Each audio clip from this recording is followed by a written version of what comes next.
Testing, testing. Okay, you can hear me. Sorry about that, guys. I had to turn on my compressor there. I forgot I turned it off. How's it going, everyone? Give me a second here.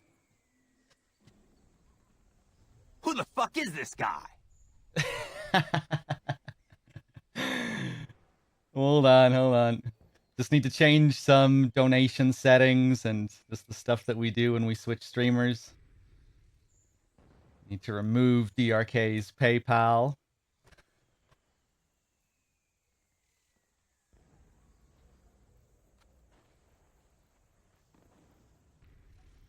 Hey, okay, now I can see the chat as well. What's up, everyone?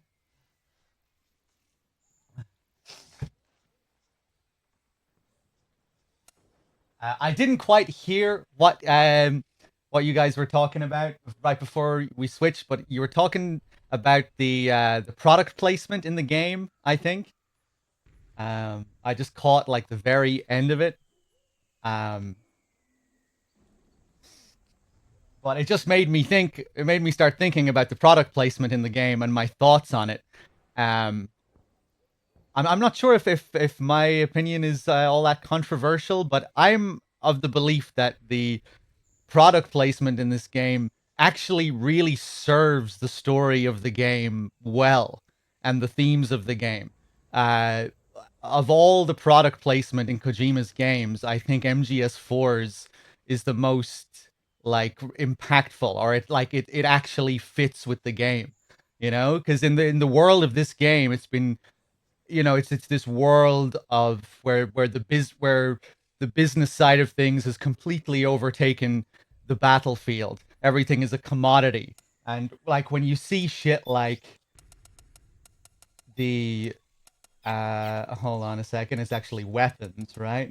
Like the Playboy magazine, like it's so perverse. Look at this shit. The babes of the world's top PMCs. Like this is what the world has become now. Provide stress relief for men on the battlefield. The best first person shooters of the year. The truth behind Nanodrome. I feel like the product placement really fits with the whole theme of this game, the war economy. The way the battlefield is portrayed in this, where war has just become a business. It's become completely inhuman. And yeah, I mean, going through the battlefield and finding all these products everywhere, it really ties in well with all that, I think. If you compare it to the product placement in the other games, like finding calorie mates and stuff in MGS3, it like how does that really tie into the story or the world of that game? It doesn't. It's just fucking product placement. Um, but in this game, it actually feels like there was a purpose behind it.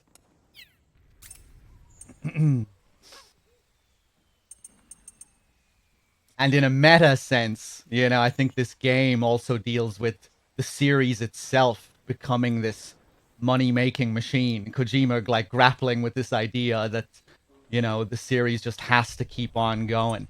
It has to be this, it's grown into this big machine where the business side might be starting to overtake the creative side. I think the SOP system is also supposed to be a metaphor for the series or for the gaming industry at the time as well.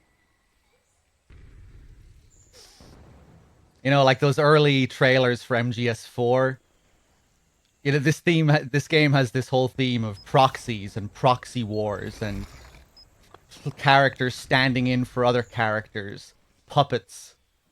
Um, and in one of the early MGS4 trailers, it kind of ties in with that, where Otacon starts talking about how this game, MGS4, is going to be the key to winning the console war. And, back when this game came out, it was all like the first person shooter craze, Call of Duty, Xbox versus PS3. You remember those early trailers of MGS4? This is no FPS. This is MGS. And you had those first-person trailers with, you know, where MGS kind of looked like it was Call of Duty. The whole thing being in first person. The Middle Eastern setting.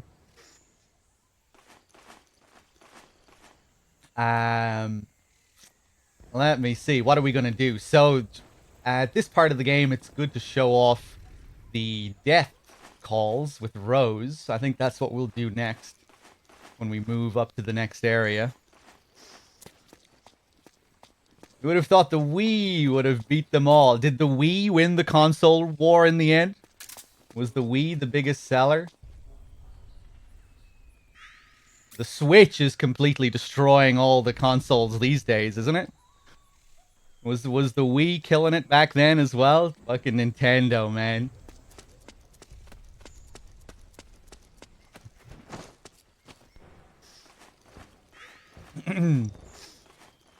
But yeah, it's interesting to think about product placement, I think, in movies and fiction, because sometimes it can actually work to serve the story.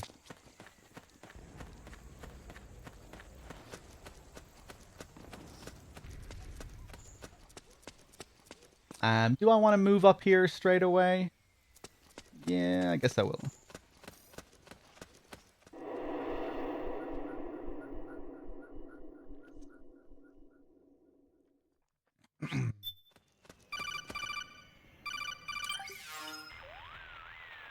Snake, can you hear me? This is Jack, isn't it? I am Raiden. Jack is no more. Where are you now? I'm right beside you.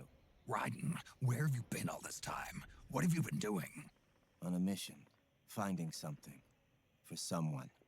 Finding what? The corpse. Of Big Boss. What? I was asked to do this in exchange for Sonny's location. Liquid? No. The leader of a small resistance group. Her followers call her Matka Pluku. Matka Pluku. Big Mama. We'll finish this later. I'll follow your trail and catch up with you. Wait, what about Big Boss's body? It's with her now. Her. What's going on, Snake? Rose, I just got a call from Raiden. It sounds like he's close by. Jack? Yeah, Did he seem okay? yeah, as far as I could tell from his voice. Really? That's great. Snake, I have a favor to ask. What? Don't let him know I'm involved in this operation, okay? I think it would be best to just leave him alone for now. What happened between you and Jack? After the Big Shell incident, he became unstable. Memories began to resurface from his childhood when he fought for Solidus in the Liberian Civil War. And in the midst of all of that, the baby we had together, it hadn't even been born yet. Jack slowly stopped coming home. And when he did, he'd be dead drunk, sometimes covered in cuts and bruises. Roy was worried. He was Jack's commanding officer. But Jack took the world. I was all alone. And Roy was so kind to me. He's the one who encouraged me to become a counselor. I know it sounds like I'm making excuses, but I needed to get over it. To move on with my life. I'm worried about him, of course, but I'm also afraid of him. All right. I'll keep my mouth shut. Thank you, Snake. And there goes Raiden's character development from MGS2. That's what you heard there. Getting flushed down the toilet.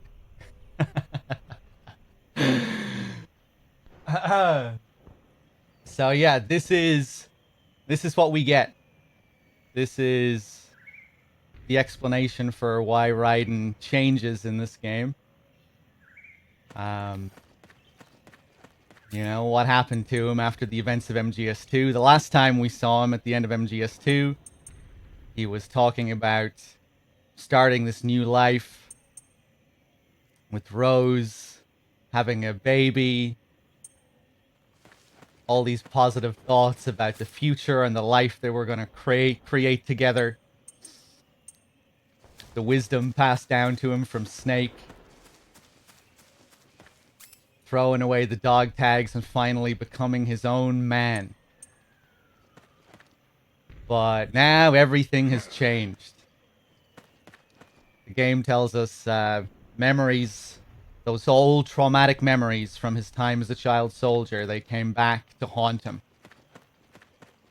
And suddenly, he started going out and getting drunk and coming back with bruises and scars, and the baby hadn't even been born, and then he drifted away, and yeah, it all went downhill again, rapidly. And you might say, you know, that's kind of realistic, you know, if with given who he was, this traumatic life that he's lived, being a child soldier, it makes sense that it wouldn't be easy to just get over that. But in a storytelling sense, though, it doesn't work so well, I think, because we go through that whole experience in MGS2 for him to learn and grow. You know, it's like the whole point of his character in MGS2 is that he has this identity crisis. He has this search for meaning. He feels he has no purpose in his life, and it mirrors Snake's arc in MGS1. You know, Snake feels he's just this tool of war, that he's just a killing machine. And by the end of the game, he has this like moment of self-actualization, or whatever you want to call it. He starts to believe that he can live for something more, for something else, rather than just be a pawn. And Raiden's arc is supposed to mirror that in a way. And, you know, and then you get to the end of the game and he has his moment. He has his MGS1 ending moment, where he assumes his own identity for the first time and becomes his own man. And I think when MGS2 is being made, the idea was that Raiden really would change, and he really would have this moment of positive growth, and that he would go on to have this life with Rose. Not that it would all just go drastically downhill. I'm sure DRK was talking about this earlier when it comes to Raiden and like all the meta commentary in this game, the autobiographical stuff. But it's very relevant to bring up here again, because this is where we get the big explanation for why he's changed. But in a meta sense, the real reason he's changed is because of the fan reaction to him in MGS2 and Kojima's feelings about the series at this point. That's what's really shaping his character, you know? DRK probably brought up earlier that the Yoji Shinkawa quote, which really shed a lot of light on this. But Yoji Shinkawa said, Raiden appears as the cyborg ninja in MGS4 to symbolize the abuse that he took for being the character that he was in MGS2 from the fan base. The damage and the hurt he feels is from the fans. That's why he's so fucked up in this. Not from the abuse that he took from anything inside the world of the game, but from outside the world of the game. So yeah, within the story of the game itself, the reasons for Raiden's change of character are like, you know, there's not much to it. We just get this call with Rose, memories resurface from Liberia after all of that, after that huge MGS2 arc, flush down the toilet, and that's the explanation. Memories resurfaced. And you might think, you know, that's weird. Why do they do that? But yeah, there are real reasons. You know, they didn't... It wasn't just a thoughtless development for the character. Or something which wasn't really thought out. They did it for a reason.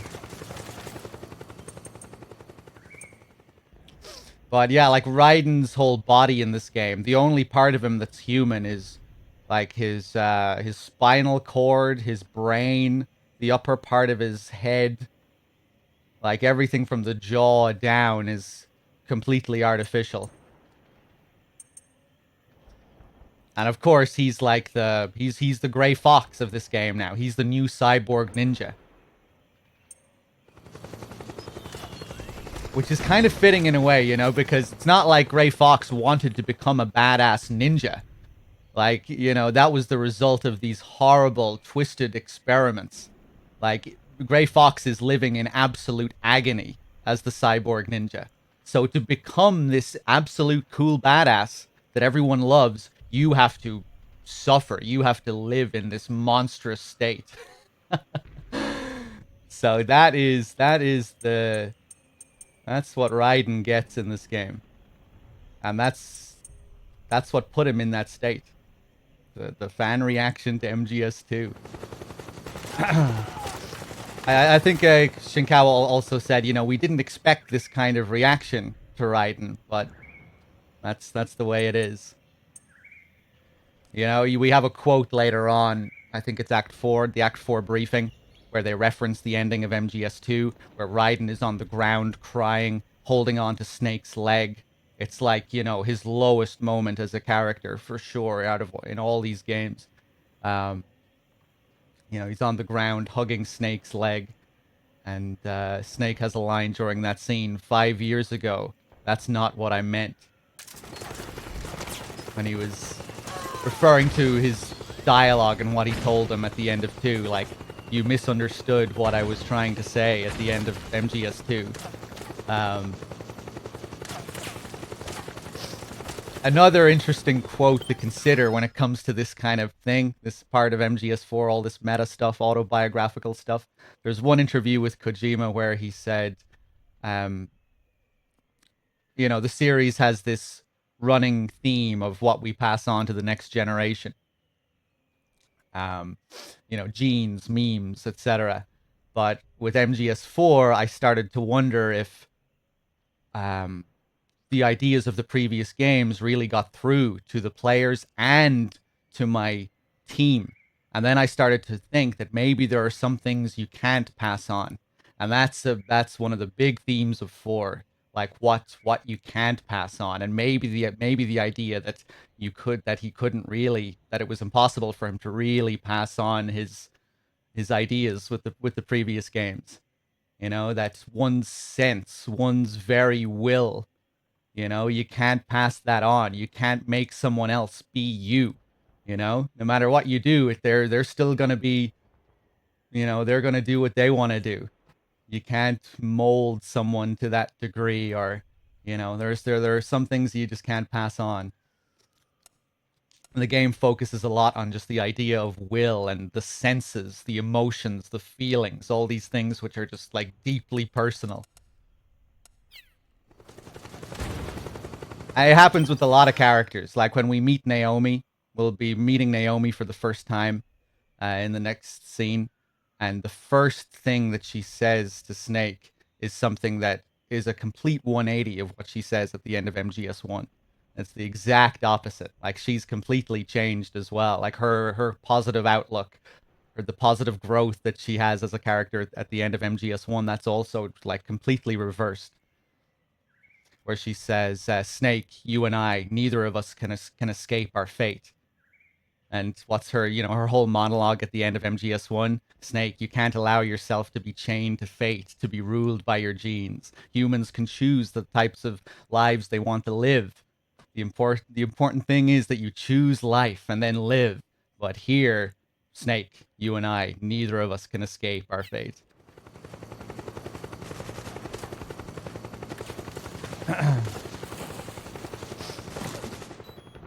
All right, let's drown ourselves.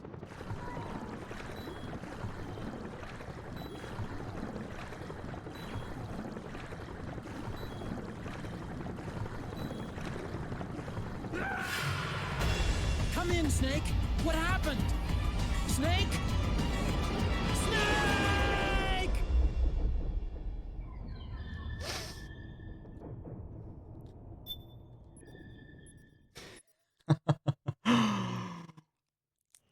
But yeah, there's lots of really I'm so fascinated by all the autobiographical stuff in this game and the self commentary on the series. Like I have such issues with MGS4, but I feel like it's such a huge part of why I'm so invested in the series. When I went back to revisit the series in my early 20s, after playing the games as a kid growing up, it was all this stuff with MGS4 that really pulled me back in, I think. You know, that's what I spent most of my time thinking about. You know, I went back to play the games I'm like, man, there's afraid all this it's been wild personal stuff in these games that I never knew about.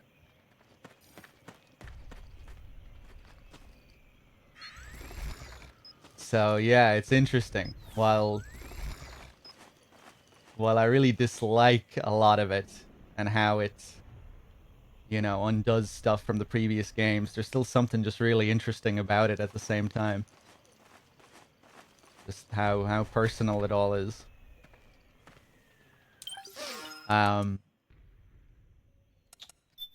Let's call Rose. Rose, I know it sounds weird, but I can't shake this feeling that I've drowned before. Like deja vu? Well, more like I have this gut feeling like I died underwater at some point. Are you afraid of water? I'm not afraid of anything.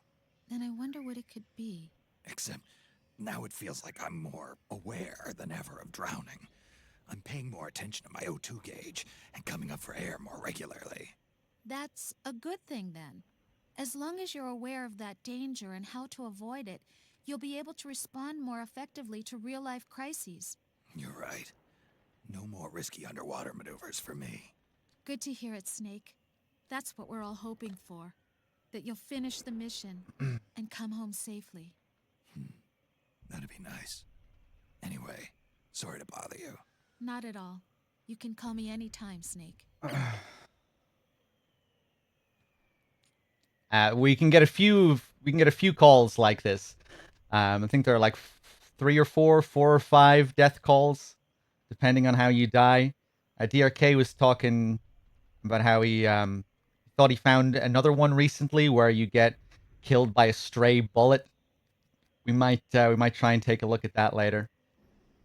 No wonder MGS4 is a big fan service. I see where people come from when they say that. I'm sure I've said the same thing before as well, but like, is fan service really the right word to describe this game? It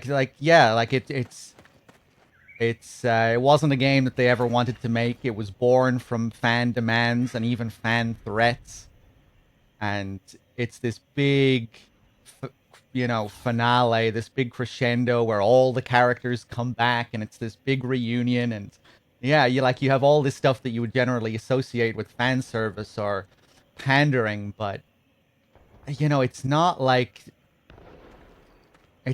this big celebration where we're all like, yay, MGS. Like, look at all these characters. The gang is back together, because it's so depressing, There are so many miserable developments for these characters. So, like, on one end, yeah, it is, like, there is a lot of fan service, but it's, like, very... Well, no, I don't want to say thinly veiled, like, it's, like, it's secretly not fan service, or... if you really enjoy the fan service, you're being fooled because, it's not really.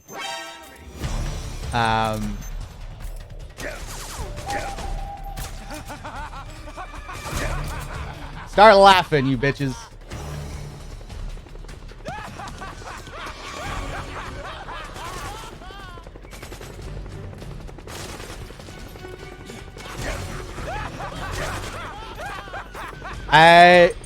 This might be a good way to test out the stray bullet thing, actually.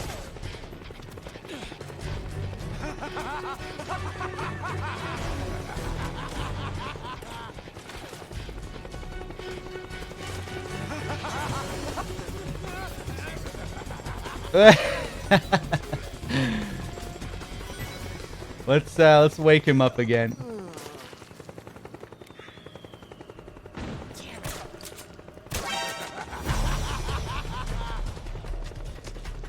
Oh, did he drop his gun? Oh, he dropped his fucking gun. Does he have a sidearm? Will he punch me now instead?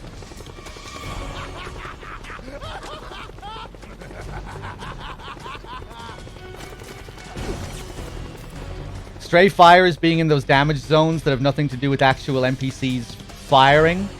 Oh, really? You can't get it from these guys? Even though it does feel like stray gunfire?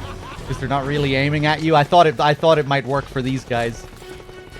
Let's do the explosion call then.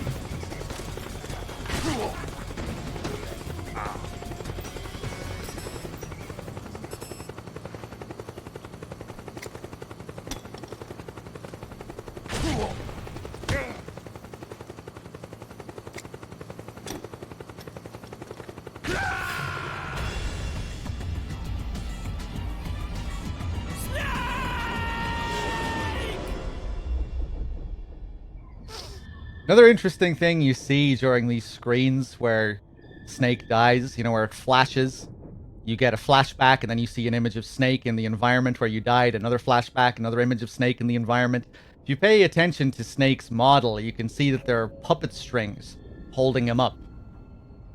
Which is an interesting detail, like the same puppet strings you see later with Screaming Mantis. As if Snake is, again, like he has no real control over what he's doing. Of course, you have to think of the opening TV ads as well. With this static, the game opens with all the advertisements flicking through channels, and then the mission fails screen. It's like the power is being cut.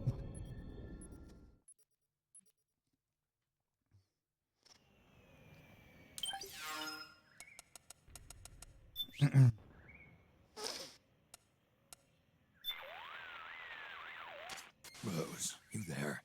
There's something I wanted to ask you. You're not hurt, are you? Hurt? What are you talking about? Nothing. Just making sure. Forget I asked.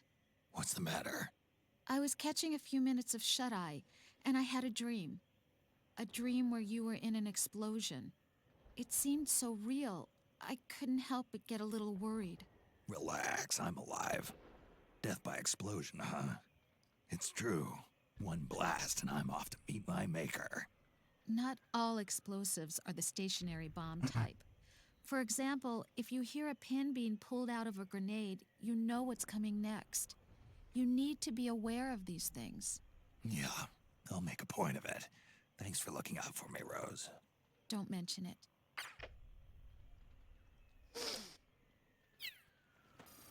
Alright, let's do just the regular getting shot to death call next. Sorry, Snake, I'm putting you through hell here, but, you know, it is MGS4. You're supposed to go through hell. What? Hey, man.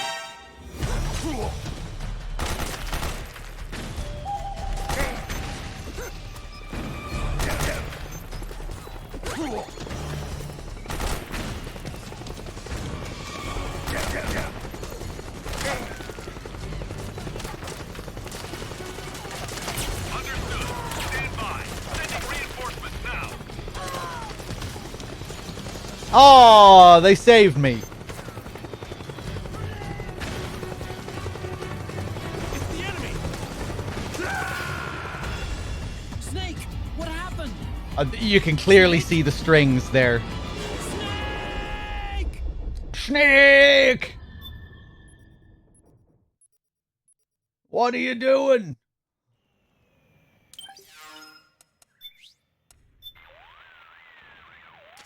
Rose, got a sec? Well, this is a surprise. What's the occasion? I've been having these dreams where I get shot and die. I'm sneaking around and suddenly someone shoots me from behind. That's the Stray, isn't it? In battle and I get shot through the heart. You've faced being shot at countless times before, haven't you? So? In psychology, dreams are interpreted as messages from your subconscious. They may be trying to tell you that if you keep this up, you'll die like you do in your dreams. So, it's telling me not to repeat the mistakes I've made in my dreams. Okay. I'll have to be more careful when I see enemies with guns. Maybe spend more time sneaking around their backs, especially when there's shooting going on. That sounds like a good plan. Be careful. Especially when Snake. there's shooting going on. Yeah, I think that was the stray bullet call. It didn't seem like it was coming from those guys in front of me either. I thought that might have been it. Let's let this guy just kill me normally. We'll make sure that we have our noodles unequipped, so he definitely kills us this time. What? What?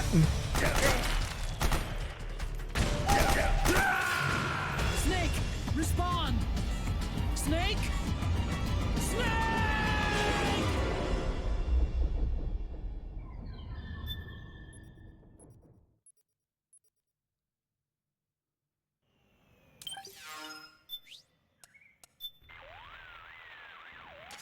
Rose, got a sec? Well, this is a surprise. What's the occasion? I've been having these dreams where I get shot and die. Oh no, it's the Sneaking same. around and suddenly someone shoots me from behind. Or I'm in a gun battle and I get shot through the heart. You've faced being shot at countless times before, haven't you? So? In psychology, dreams are interpreted as messages from your subconscious.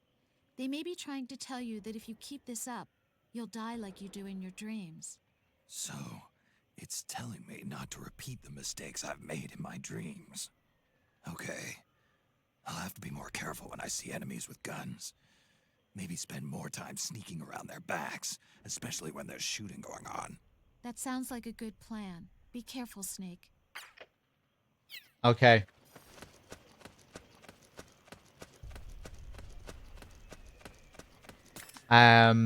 Yeah, I guess we could try again later. Although I'm not sure if there is a variation, because I do think that first one was a stray. There are other ways we can kill ourselves. We could like jump off a ledge, but there are no calls, unfortunately, for jumping off a ledge. Let me call Otacon here, just see, make sure we're up to date. You're now moving through a marsh. The swampy ground makes for poor footing, but all those tall rushes will help keep you hidden. Looks to have lots of other places you can hide, too. The PMC the regime hired is French, isn't it? It sure is. Pieuvre Armament. Octopus Armaments. Why? On this battlefield ad I'm looking at, it's written in French. Les tentacules de la pieuvre pour votre guerre. It means something like arms of the octopus, arms for your war. Oh yeah, I forgot. Fluent in 6 languages. You know, I bet the octopus never saw it coming. Somebody using its limbs to design a wartime advertisement? You use what you can. That's what we humans do. Sounds like something a Procure on-site expert would say. Is that so, Otacon? I'm kidding, I'm kidding. The Iron Colon, thank you for the 20 months. Cheers. Horror game with 20 hours of exposition dialogue. Yeah, I love to imagine like an older Silent Hill game, but it was made by Kojima using all of the, in the MGS style. You get to the end of Silent Hill 2 and Mary goes on a 15-minute monologue explaining James's psychological condition and all the things that he's been seeing throughout the game.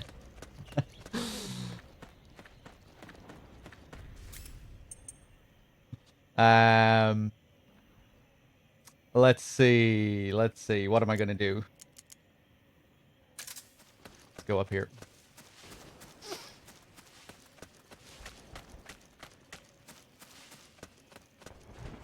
But yeah, I would love to see a Kojima horror game as well after PT.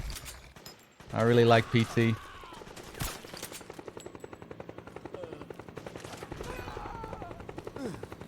I really want to see a Kojima game that just abandons science completely. No scientists allowed. Just completely lean into the supernatural and abstract elements. Don't explain it.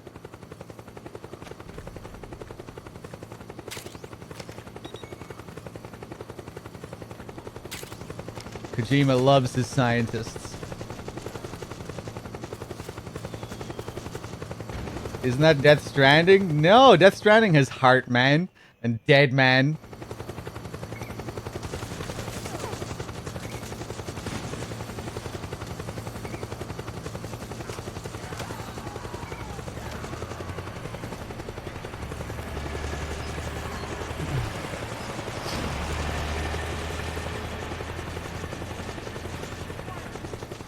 And whoa, man.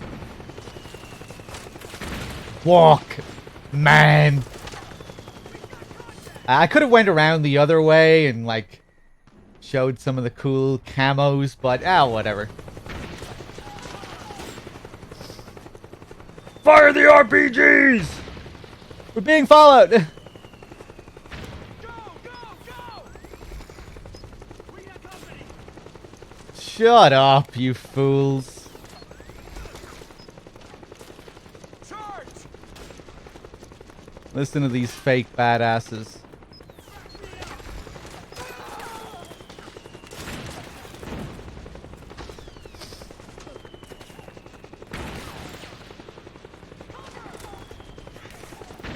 Sean Eyestone's brother doing all the VA in this.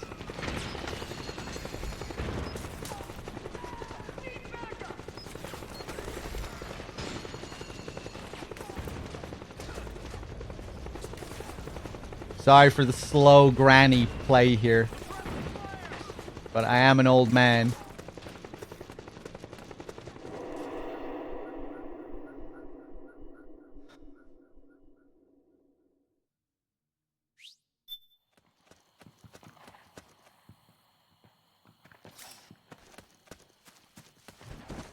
What's the enemy? Alright, I'm not friends with you, huh?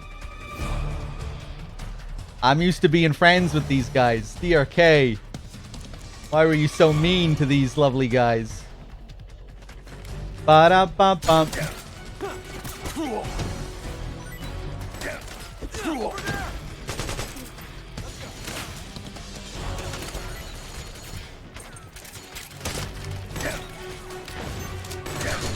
I'm dead.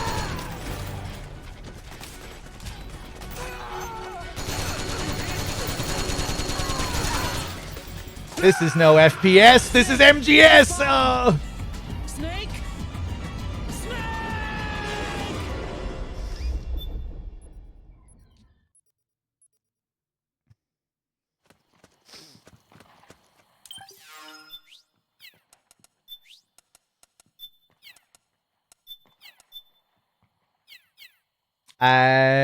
What am I doing here, man? Costume. It's rare that I ever actually use this costume. Now will be cool, yeah? It's you. What's up?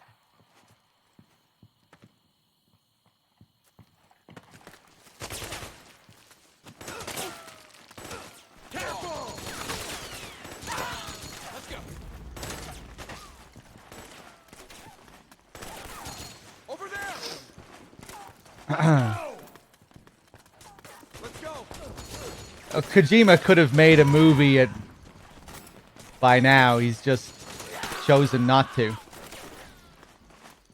think a lot of people think for some reason like Kojima doesn't really want to make games. He just wants to make movies, but it's not really the case. He's been very clear that, you know, when he started to get into games, he really fell in love with the process of making games and how different they were and the things you could do with them as opposed to making movies. A lot of the people who got into the games industry were like rejects from other industries, or they couldn't, you know, they couldn't make their way into one industry, so they chose games. Grenade! Back in the early days when Kojima was getting into the industry, you know, there was full of outcasts and people coming from other industries. Let's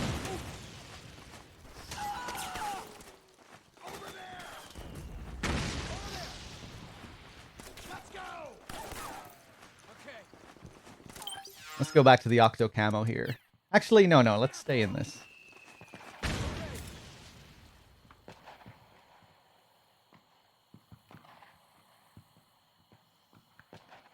Over there! Careful! Okay. Over there!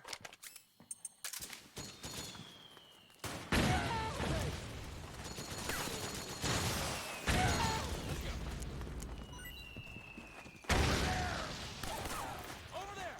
Take it easy. Okay. Over there! Careful! Okay. Let's go! Let's go.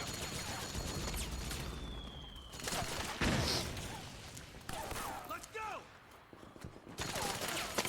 Okay.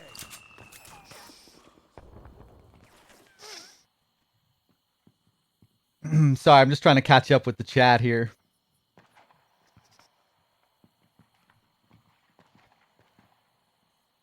Yeah, I do wish MGS4 had more Careful! to it in terms of its stealth sequences. Act 4 and 5 are just very, very thin. You know, Act 5 has that one area on the ship, which is a cool area. Act 4, Shadow Moses, just covered in all those dwarf gecko, isn't the most enjoyable. Careful! I feel like all this stuff with the battlefield as well was originally going to be a lot more fleshed out. You know, where you would have a number of different sides fighting against each other, and you could really choose which side to join. It wasn't just you go with the militia against the PMC.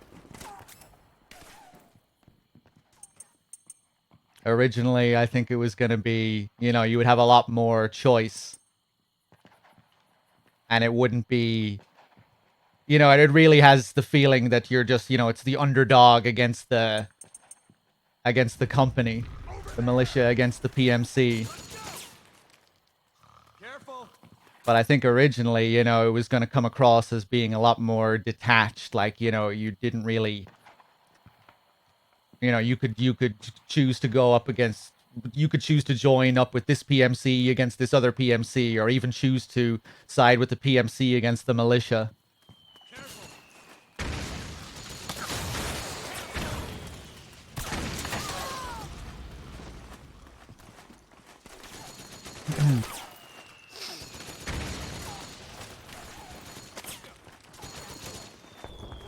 Yeah, the game has some really cool mechanics. Like, I love all the stress and psych stuff. The threat ring is really cool. What they do with the emotions. Again, you know, there's not much real practical use for it. You can fuck around with it. Obviously, the balance of the game is a bit messed up with just all of the guns that you have. Although still, you know, if you want to just be going stealth only, tranks only, on the highest difficulty, you still do need to be very careful.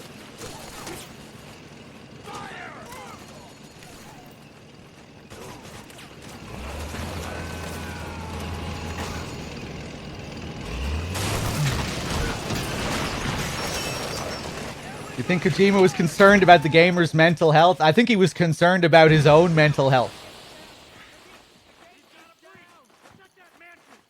And maybe his team's mental health.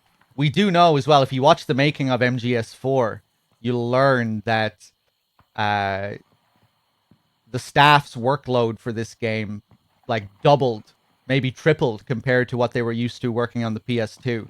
Like, they had loads of issues working with the PS3. And yeah, I think a lot of the staff really struggled. And a lot of them were overworked for this game. So I wouldn't be surprised if some of the stress stuff was born out of that, you know, the environment that they were dealing with making the game. I think the amount of staff they had also really increased. The game itself just being born from fan demand, death threats, Konami, the series just needing to continue because it had grown into this big beast, this franchise. Grenade! Go, go, go! Naomi's lab is somewhere inside those mansion grounds.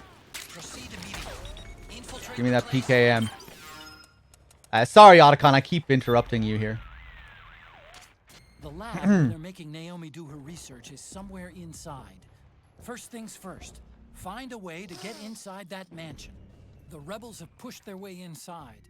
This is the PMC's last stronghold. They'll stop at nothing to defend it. This battle's only gonna get bloodier from here. The bloodier the better. For me, at least. That's only if you make use of the situation. Be ready for anything. Naomi should be somewhere inside the mansion grounds. Use your radar to guide you to her location.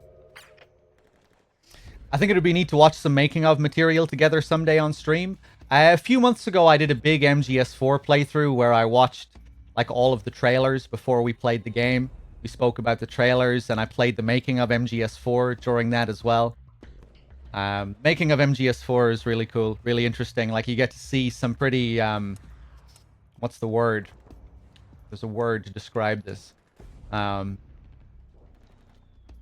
yeah, like, it wasn't a very, it was a pretty unsanitized documentary. You know, you got to see Kojima arguing with his staff about, you know, what they should be doing development wise. Raw wasn't the word I was looking for, but yeah.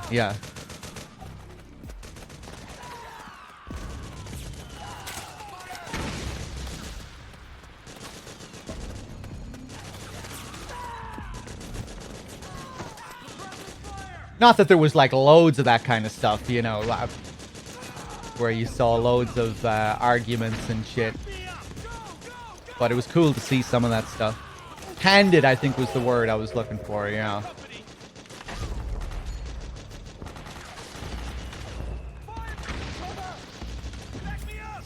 Did they really receive death threats to make this game? Yeah.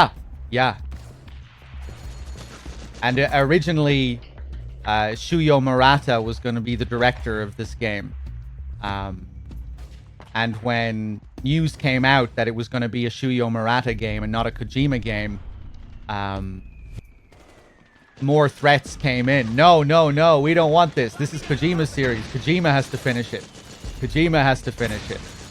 And that's where a lot of that, like, no place for Hideo thing comes from. You know, one of the big taglines for the game originally was like, no place to hide. And it tied into the whole Battlefield thing. You know, that there's just, it's not the same kind of stealth game from before. There's a whole war going on when you're playing this game, and you would just have to move around and in between it, siding with different sides. And yeah, that tied into all that.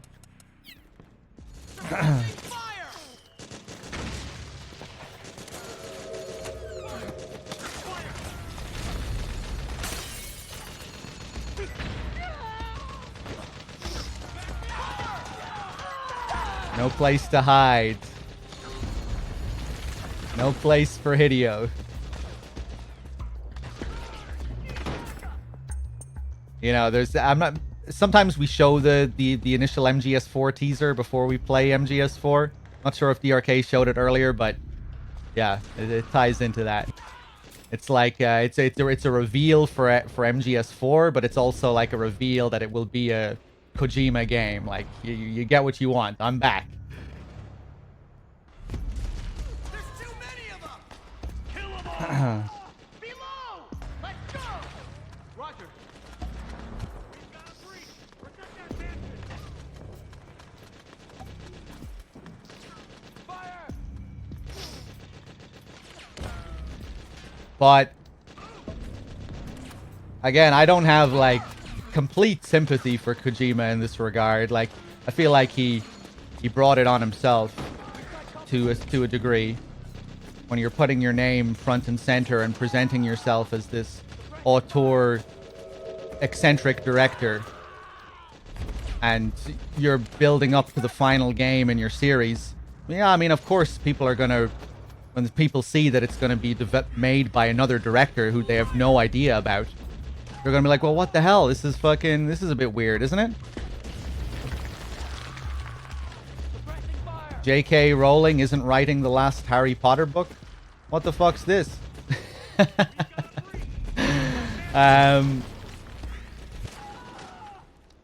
Yeah, and you know, not everyone's following like all these. It's like following the development of the series to such a degree and looking at all the autobiographical undertones and how Kojima wanted to pass the series down to his team and everything.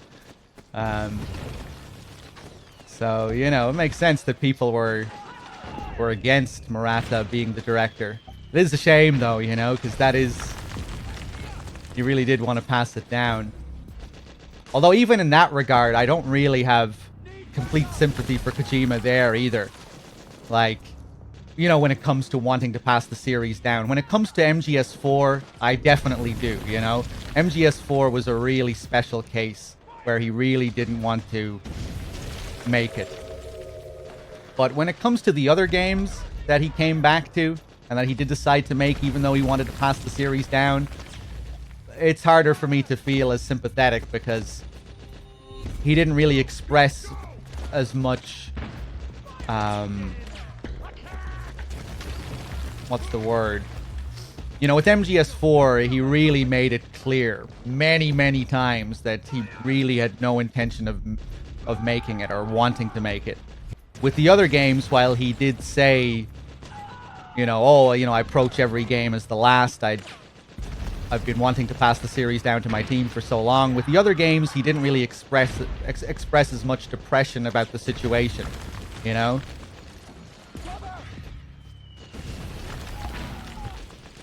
And with games like Peace Walker especially, I remember there was an interesting interview with him about Peace Walker, where he was like, you know, originally this was going to be made by my team, and that, you know, they were going to do it. But when he described coming back to take the reins himself, the reason wasn't because, oh, you know, his team were like really struggling with it. It was just that it's just because he wanted to do it. So I think in a lot of ways, he just can't resist. You know, he wants to pass the series down to his team, but he also just can't really resist coming back to take the reins. Not that that's what happened every time, you know, like with 4, I think he really didn't want to come back for it, but he did. But with the others, you know, I don't know, I think he also just can't help himself.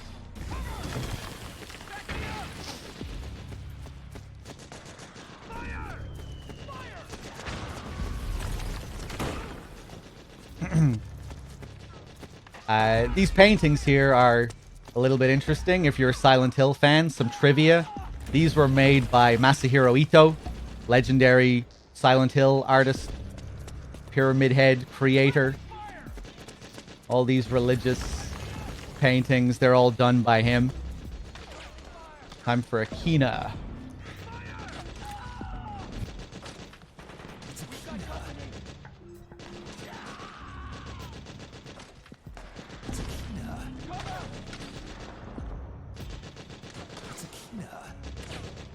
And if my bar was empty, this would refill it.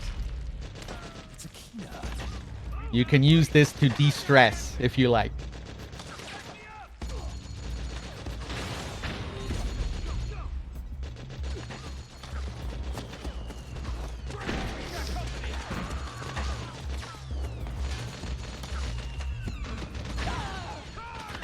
AJ, a Penese girl.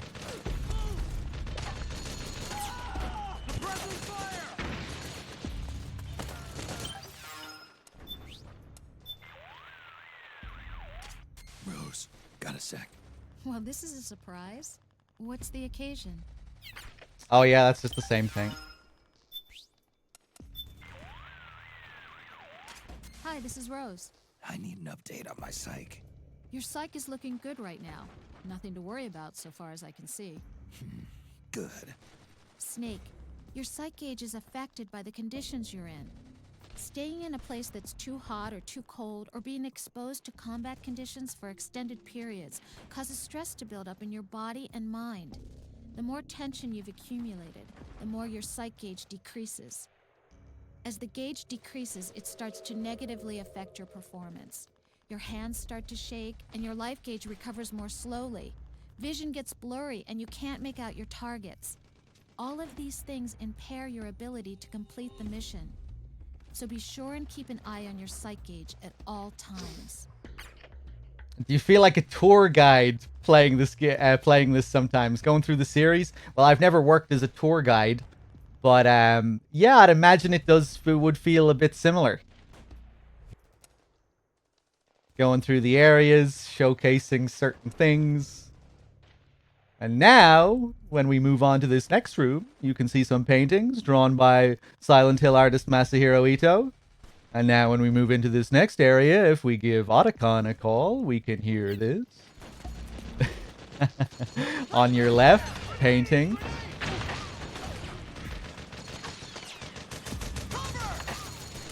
Yeah, we're getting a bit more stressed out now that we're back outside.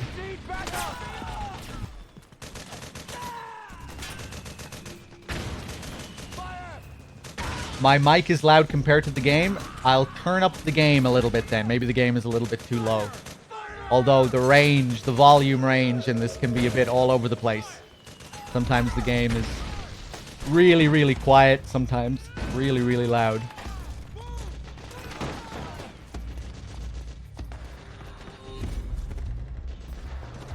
Yeah, my stress is going down anyway because I'm inside, but maybe if I look at Akina, it'll be even faster. Ah, it's around the same.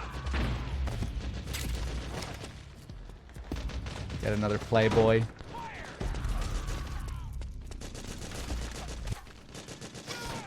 It's still kind of crazy that Raiden got cucked by Campbell. What was Kojima thinking? Well, he didn't. That's all a show. Rose isn't actually in a relationship with Campbell. But it is interesting that they try and make you think that for the majority of the game. That is still an interesting thing to think about. Like, surely that is inspired by... has to be partly inspired by their perception of the fan base's perception of Rose. Knowing that people really hate Rose. So what if we, in the next game... we bring Rose back, but now she's in a relationship with Raiden's old commander, or the real version of Raiden's AI commander. Like, that is pretty wild. Rose is back and she's in a relationship with Colonel Campbell, but not really.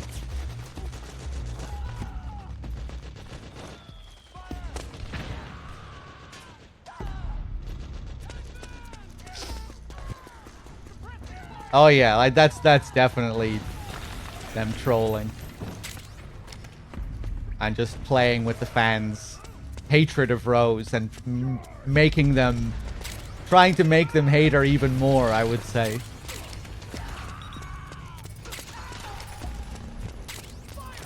Because it's quite a shocking development.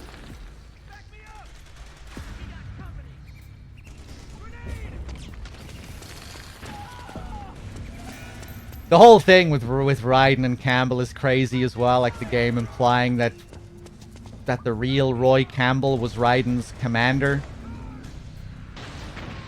Roy was Jack's commanding officer. When? When was this? We didn't see that. They don't mention how it was, you know, he became his commander after the events of MGS2.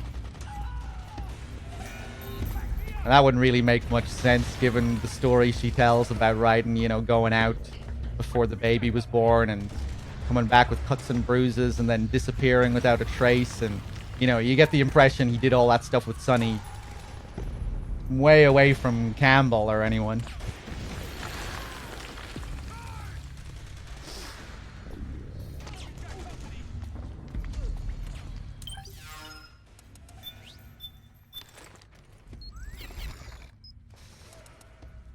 Yeah, the Colonel is an AI in MGS2. You never see the real Roy Campbell in 2. But this game says that the real Roy Campbell was Jack's commanding officer at one point, which doesn't really line up with anything we've seen.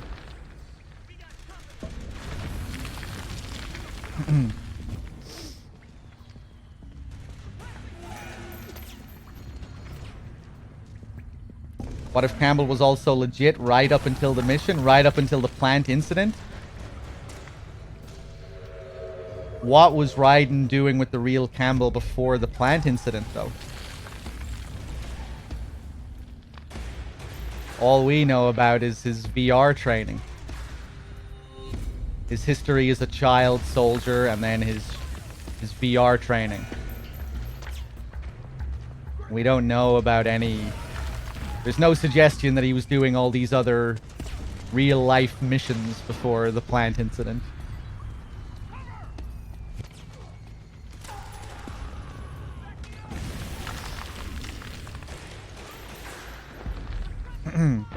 Raiden says that he's never even met Campbell in person in MGS2. Yeah, of course. That's another crucial detail to bring up here. I've never seen his face.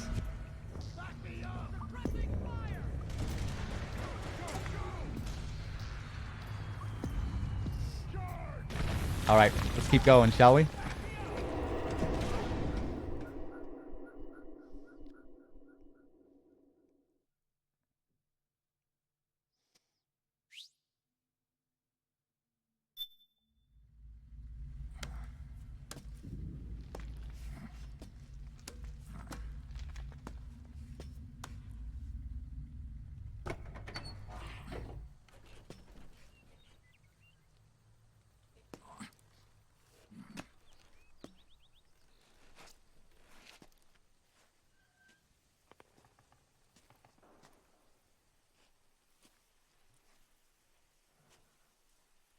Then we'll have to make a lot of changes.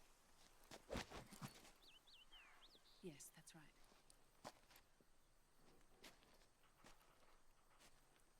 We'll need another go at it.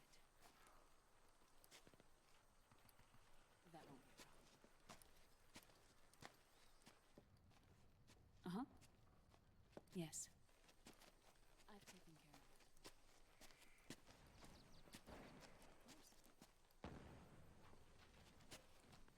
I understand, but...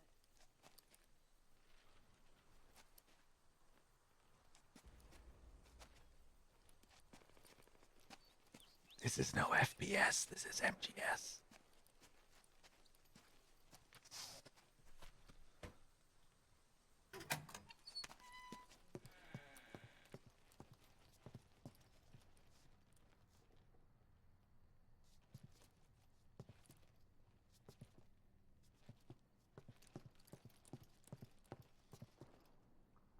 Yes, the next test. Naomi. And things on your end? I see. We're on schedule here as well. I know. Me too. Until then.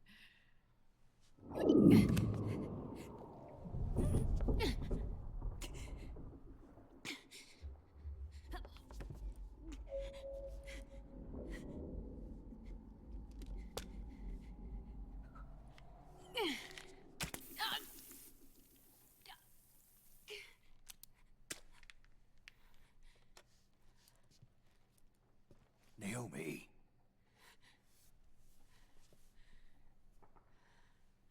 Snake. I knew you'd come. You and I, neither of us can escape our fate. I haven't seen you since Shadow Moses. How long? 10 years? 9. And Dr. Emmerich, is he with you? Why? I thought he'd be the only one able to open the mail I sent. Not many people could recognize 4D sound data in a Soliton radar file. How is the good doctor? Otacon's fine. He's the same as ever. Otacon? I see. Who were you just talking to? Liquid. Although I suppose he's really Ocelot, from a medical standpoint. I thought he was here. He's not, at the moment.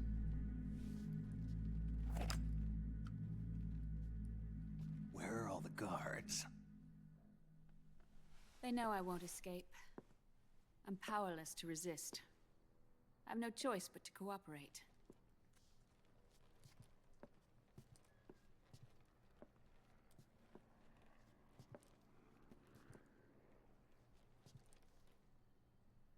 Naomi, what happened in the Middle East?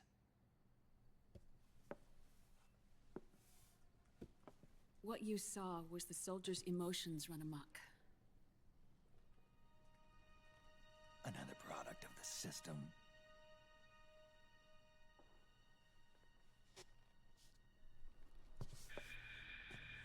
You don't trust me? I'm not sure yet.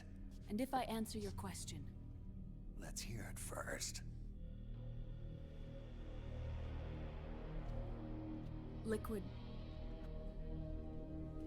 We thought the SOP was an ID control system designed primarily to maintain order and control in battle. Huh. And we were right. But only partially. SOP had another function. To control people's senses. The nanomachines inside soldiers' bodies adapt to different conditions, promoting the release of neurotransmitters, hormones, and stimulants, giving them an edge in battle. They can create an artificial combat high by releasing endorphins at the same time a soldier kills an enemy. Or they can suppress hormones to neutralize the soldier's emotions, prevent them from panicking and engaging. That would explain everything. Needless massacres. They're controlled by the system's core AI. It artificially controls the soldier's pain, emotion, senses. In other words, the essence of his being. The skyrocketing demands of the war economy have fueled the demand for more soldiers and more fighting. This in turn led to the development of technologies to rapidly improve their combat abilities and control their actions. The system ensures a steady supply of battle-optimized soldiers at a minimum of cost.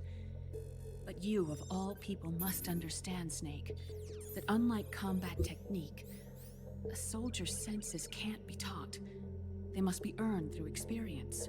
Does this have something to do with that test of yours?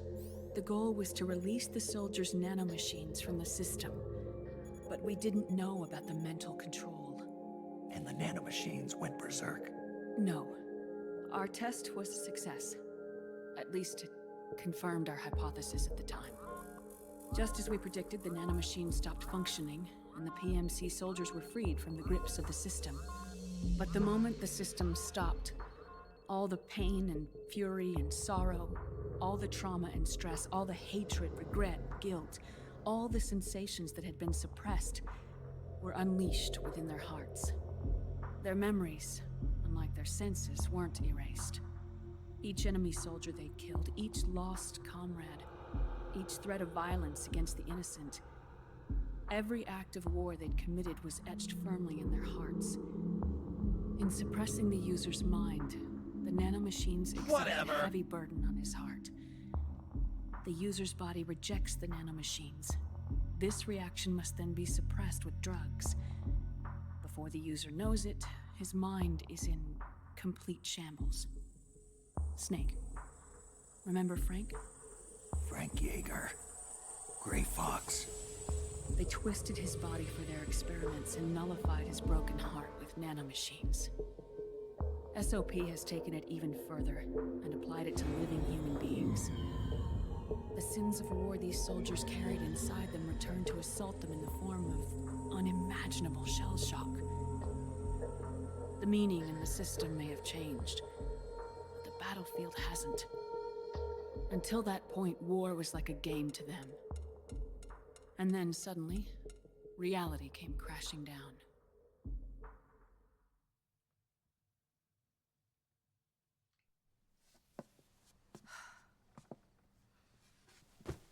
Ordinarily, our hearts are hardened through experience. Even the most grizzled veterans live with an inescapable guilt they've had to overcome bit by bit through the years. And even then, it never truly goes away. For a mind lacking that essential experience, it was simply too much to bear.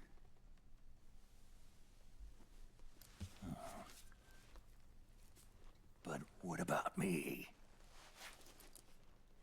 I've never been under the system's control.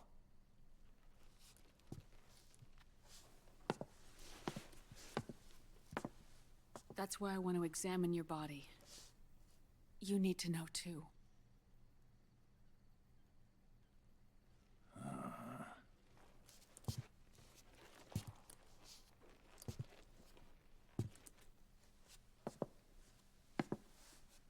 All right, Snake. Undress. Snake, what's gotten into you? Hurry up.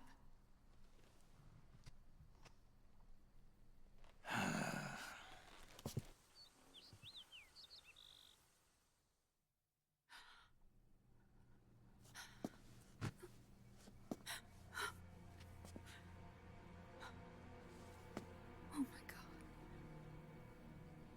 Snake.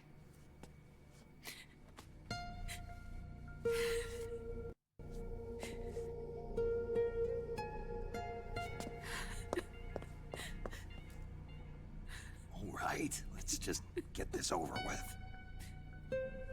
Yes. Of course. I'm sorry.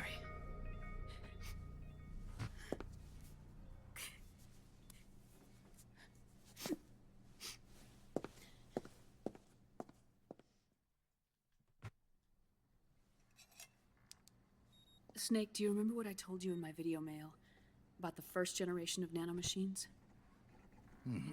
The ones you stuck me with at Moses. Yes. The nanomachines are recharged by your body heat. They won't stop functioning until they're all extracted. Or until you do. Most of them were lost through bleeding and excretion, but around 30% still remain inside your body, attached to your cells. Not finished yet. The first generation were never ID registered, so they don't react in the same way as the SOP nanomachines. Ready? But they may be interfering with your body, and with your heart. So, does the aging have something to do with Fox die too? No. Your telomeres were intentionally set up to be short, regardless of the age of the original. One of the genes that inhibit reproduction and aging, the Clotho gene, was intentionally mutated as well. But more importantly, your chromosomes, like liquids, were provided with Terminator genes to prevent them from making copies. Why? Your clones created for one purpose: war. And so, in order to prevent you from being abused by clients or stolen by the enemy, they shortened your lifespan and removed your ability to reproduce. It was a safety device to ensure that the seed of Big Boss didn't end up in the hands of others. The reason you're aging so rapidly isn't because of disease or faulty research or Fox die. It's how you were born. It's your natural lifespan.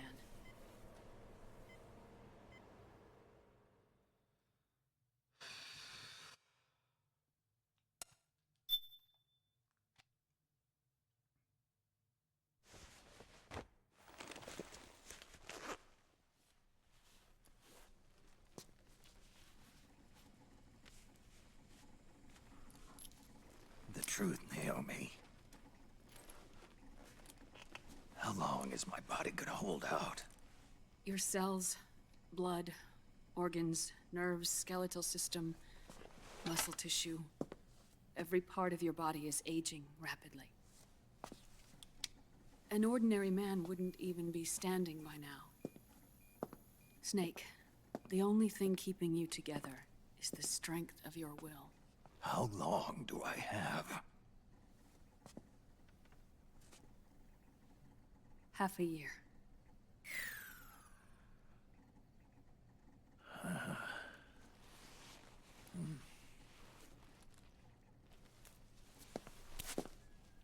don't.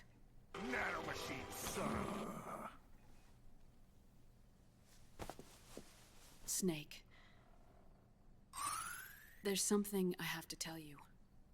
Now what? You and I both know your body is approaching its limit. But when I said half a year, I wasn't talking about your lifespan. What do you mean? We can't get rid of the fox dye in your body completely. At this point, it's circulating within you like a normal virus. Yeah, so? Listen to me. Fox dye only kills its victims when the infected person's genetic code fully matches the genetic sequence programmed into the virus's receptors. In other words, it only attacks targets with specific genes. I know. That's what killed the AT president. And Liquid. Yes. And at the same time, it's set up to protect those not designated as targets from the virus's harmful effects.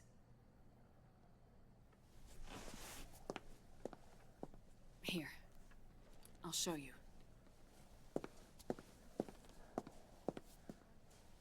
The receptors on the fox dye inside your body are breaking down. The rapid aging process is changing the environment within your body. As a result, the virus is starting to mutate. The viruses on the left are fox dye in its original form. The ones on the right I took from your body. They're already mutated. The receptors, they're wearing down. Meaning? This mutated version of fox dye could activate even if the infected person's genetic pattern doesn't perfectly match the receptors.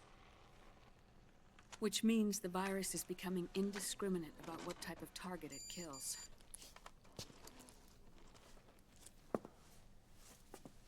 Ever since Shadow Moses, fox dye has been breeding continuously in the nanomachine colony inside your body and dispersing into the air.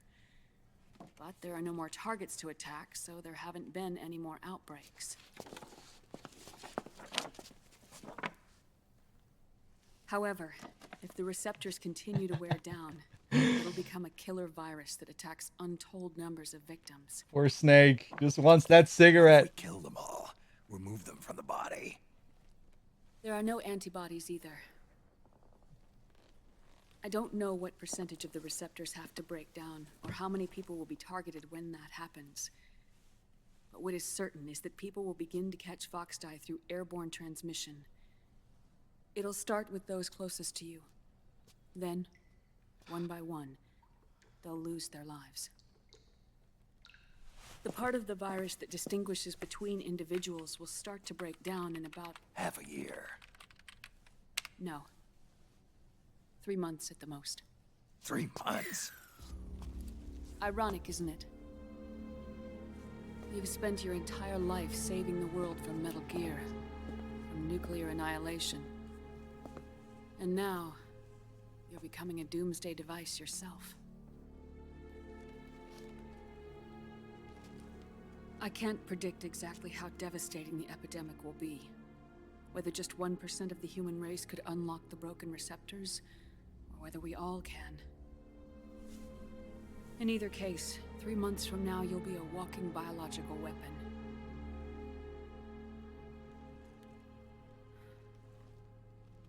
If it were up to me, you'd be quarantined already.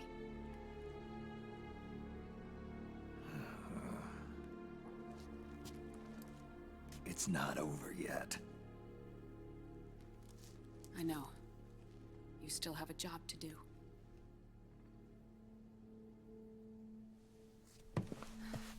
You have 3 months. Still enough time to think once all of this is done with.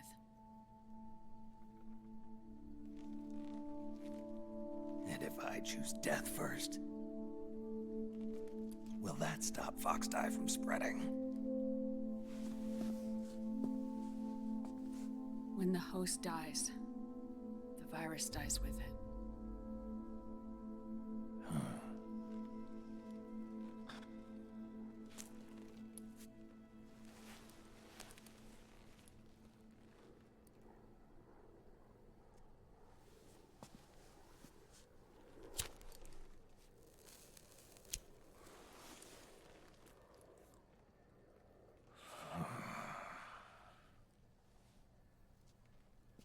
Snake, tell me one more thing.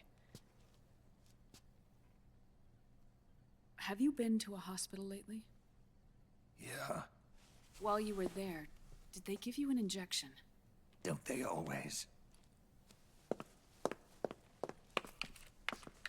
Take a look at this. These came out of your body as well. It's a new strain of foxdie, one I've never seen. Someone must have put them in you recently. Do you have any idea who? Him. The new foxdie strain is starting to multiply rapidly. What's in it? I can't say for sure. I'll need to do some more tests. Here, take this. It contains the same substance the soldiers' nanomachines secrete inside their bodies. It's a drug that inhibits the nanomachine's ability to regulate the senses. The nanomachines inside the body malfunction when the system interferes with them. It triggers a reaction in the body, which is why you're having the seizures. Give yourself a shot whenever they get bad.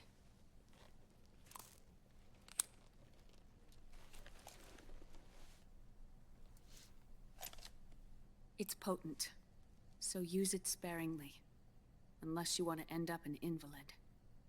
It may restore your psyche for a short while, but use it too often and the amount restored will start to decrease.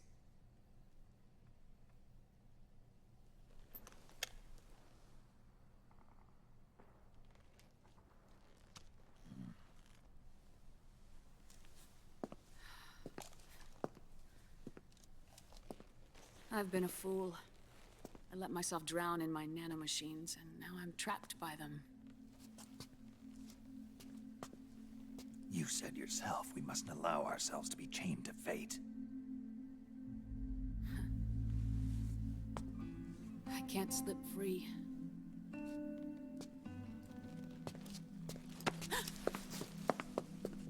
Then I'll free us both. Where's Liquid? I can't tell you yet. Not until you free me. You even know. Liquid left here last night. Where was he headed? Those are my terms. I can't leave this place of my own will. What are you talking about? I'm being watched.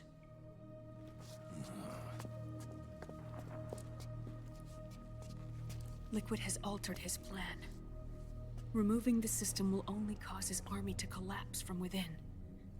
So he's chosen to seize control instead. Liquid's objective is to hijack the SOP system. He'll use it to create the ultimate army of perfect soldiers and launch his insurrection against the Patriots. There's a name for his new plan. He calls it Guns of the Patriots. Guns of the Patriots.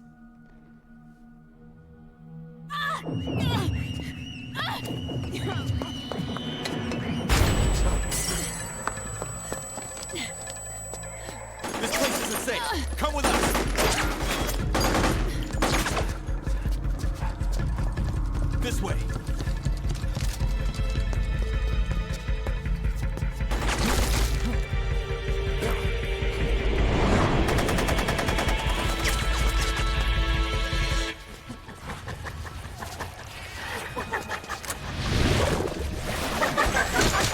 Octo camo.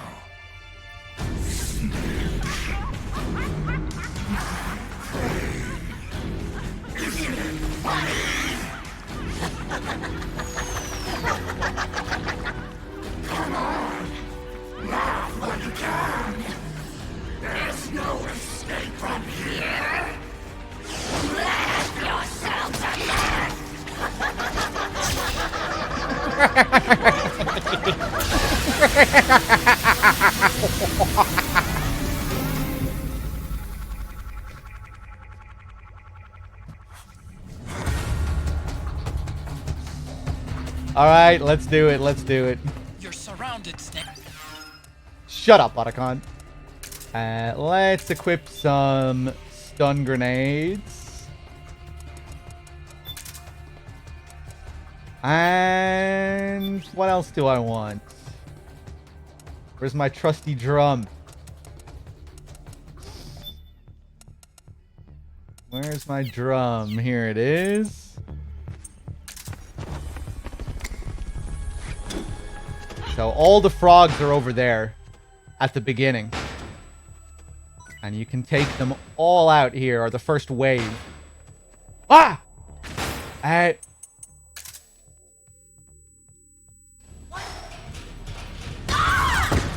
Fuck you. Strike. And number 2.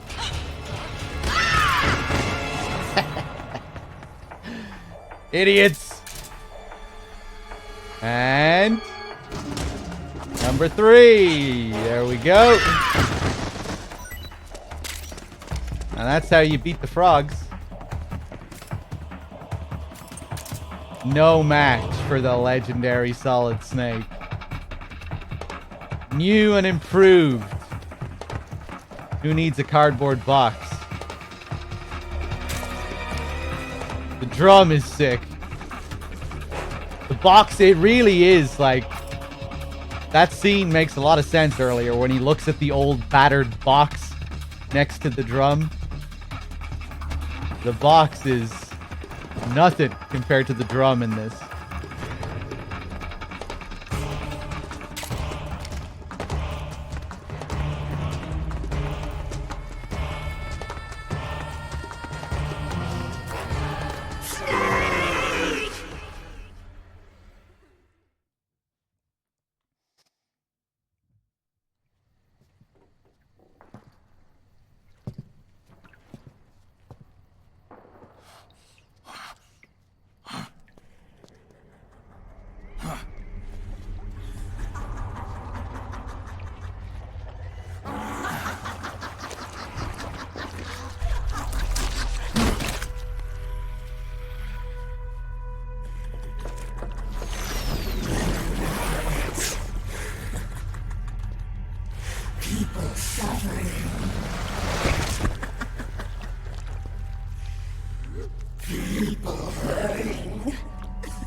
Take it easy.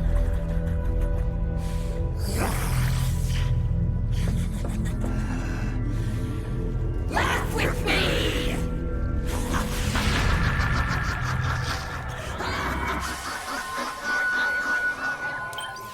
Okay, let me just check my weapons real quick. Sorry, octopus.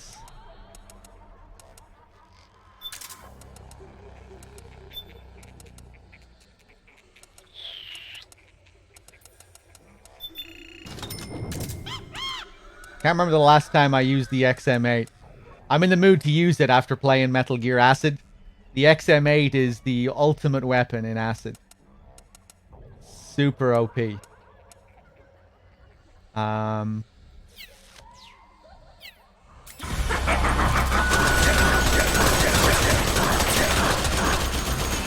Jesus. She destroyed me there.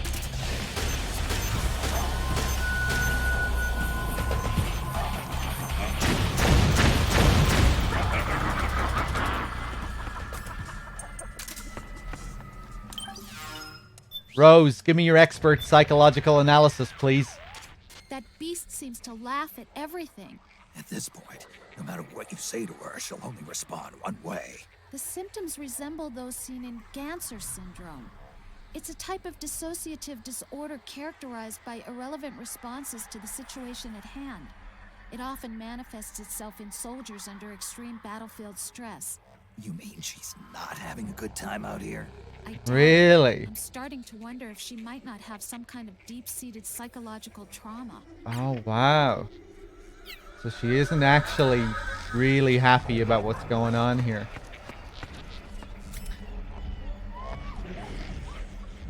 I really like Metal Gear Acid, yeah. I'm looking forward to checking out the second one. I still need to finish the first one. It can be tedious at times. Dealing with the pace of the game. It has its frustrations, but it's a really cool game, I think. Yeah, apparently, Acid 2 does a lot to remedy some of the frustrations of the first game and the pace and like waiting around for turns and stuff like that. But yeah, still really good. You know, you just look at it as a, what if we take the MGS formula and transfer it to a turn-based strategy card game? I think they kind of nail it, you know? It was surprisingly fleshed out as well, I thought. You know, there's a lot to it, and there's a lot to experiment with, and I'd say it's an interesting game.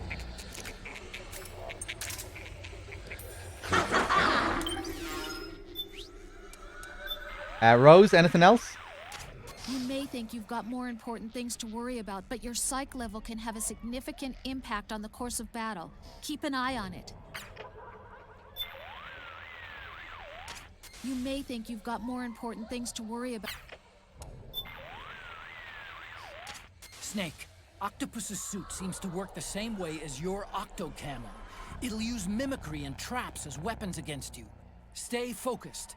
Don't be deceived by its disguises. Snake, the radar reacts when the enemy's presence is strong. Keep an eye on the radar at all times. Got that? I don't always do these calls here, so Technically, your gear's about on par with I just the want to take a enemy's, look at them again. So it won't be the deciding factor in this battle. Be aware of changes in your surroundings. Octopus may try and mimic things you'd never expect. Be particularly mindful of things you don't remember having seen before.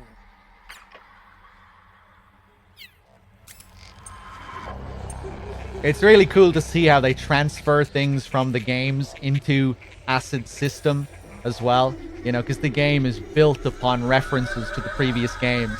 Like all the cards, all the abilities in the games, in the game are built upon references to the main series. You know, like the way they use Running Man is great. Running Man is the best movement card in Metal Gear Acid. The Genome Soldiers allow you to move 4 spaces. The Gorlukovich Soldiers allow you to move 5 spaces. But Running Man allows you to move 8 spaces. He's the ultimate movement card. So shit like that is just great to see. Some of them are really creative and funny. Like Jennifer, you know Jennifer from MGS2? Her card is called Suffering, which is suitable. Because you put her through a lot of shit.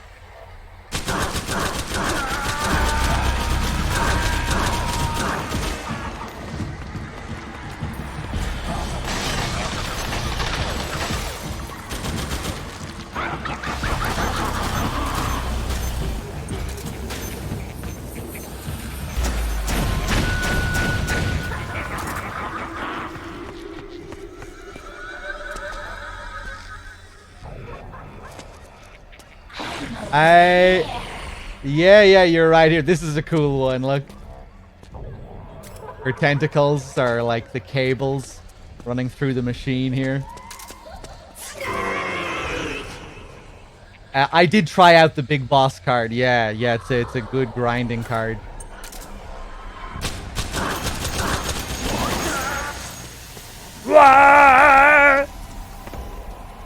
You don't get to do much there, though.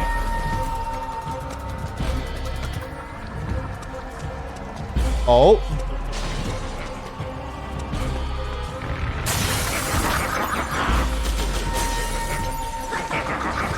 No. This attack is lethal if she hits you with it. You have to be careful as well. When she stops moving, if you jump down right after she stops moving, she'll just start rolling again. She tries to bait you there. It's a very cheeky attack. You need to wait an extra couple of seconds and actually see her unravel, and then you're safe. Ooh, okay.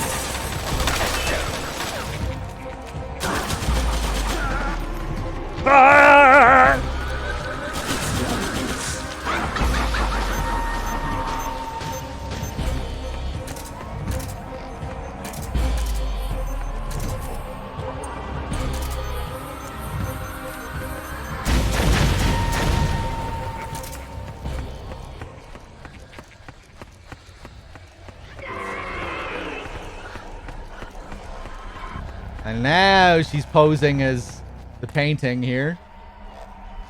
Pretty cool.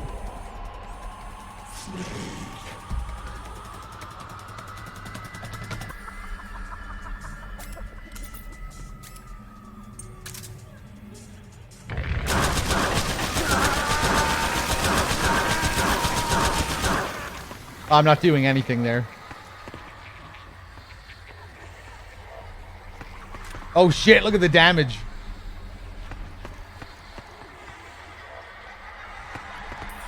Snake, come here. Oh shit. What was that sound? What's going on here?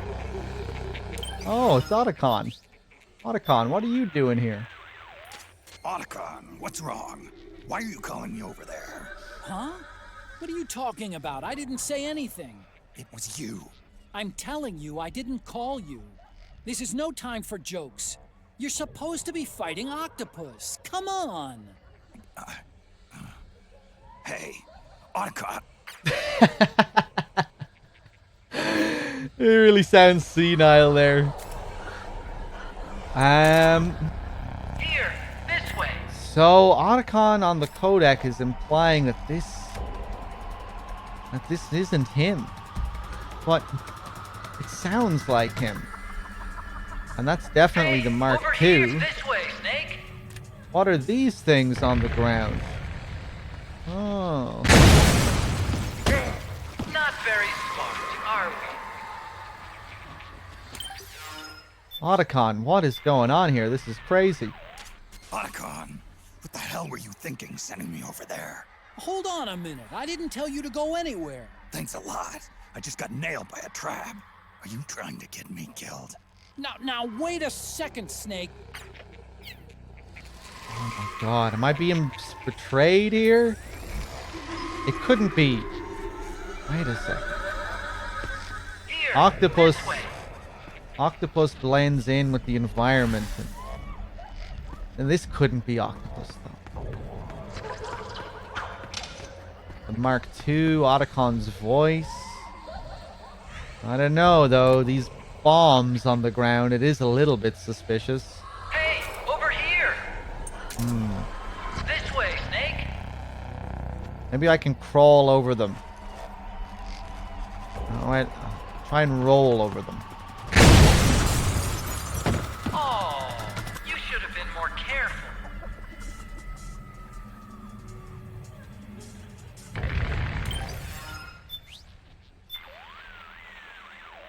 Something's fishy here. Someone keeps calling you, but it's not me. Octopus. Think about what she can do. It's a fake. It sure is possible. Watch out, Snake. Yeah, but there's some doubt there. It's possible. It's possible, but Hey, it over here. could be you, Otacon. That is also another possibility. It could be you. Even he admits it's just a possibility. Here, this way. There he's... Oh, that's the sound of him throwing these bombs. Otacon wouldn't do this to me, would he? This way, Snake.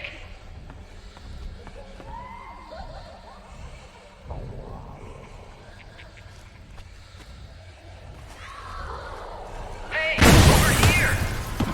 Not very smart, are we?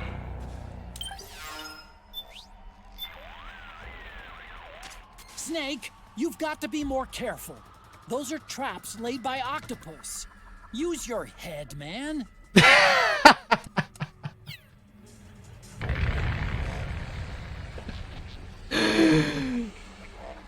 Imagine, like, naturally coming into this Hey, over situation. here.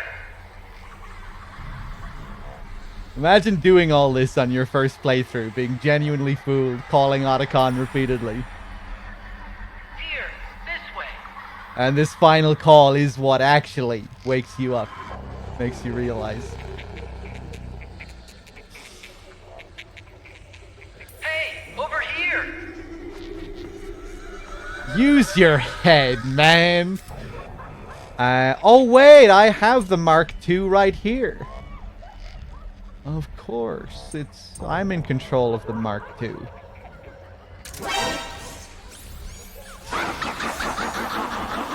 It's a little bit smaller than that Mark II. Bigman with the 26 months. Thank you.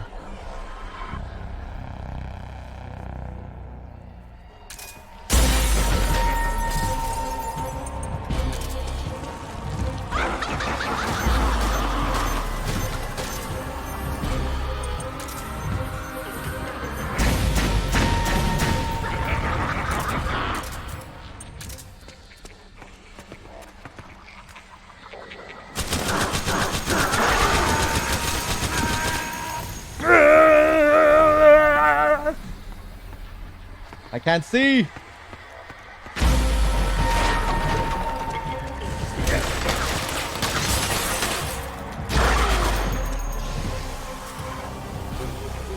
Snake. Naomi? But why?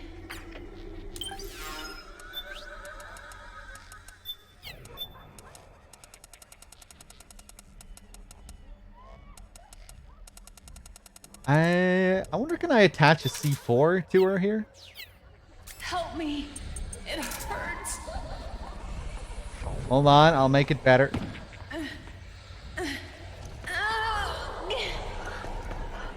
Snake. Hold on. I want to stick it to her head. Oh shit! Another minute! Watch out, Snake! I don't think I've ever seen that before. I don't think I ever went around behind her. Oh, she fooled me.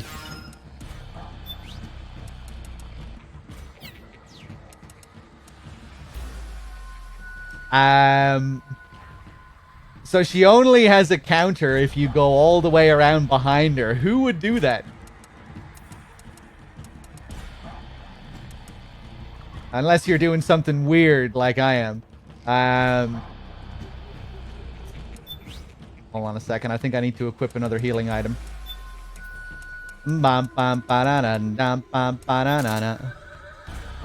Noodles.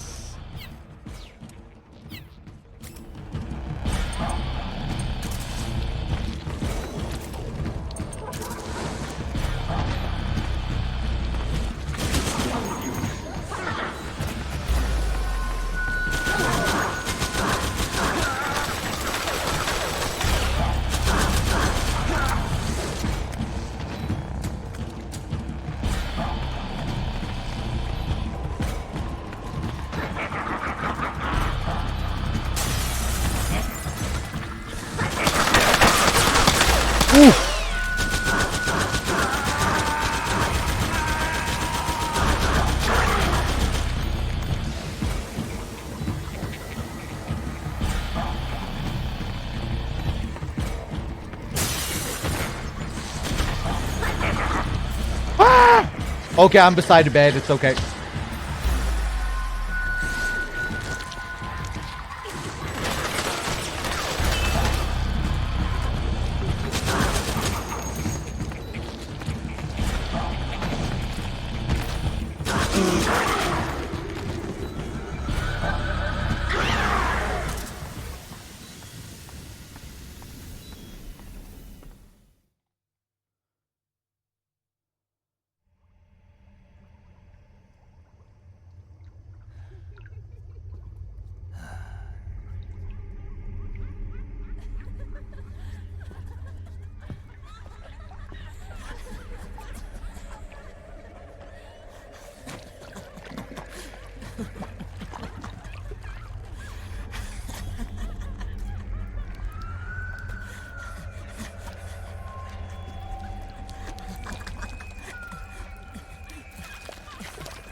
I am an octopus. An 8-legged beast. These tentacles are beyond my control. Their will is the will of the battlefield.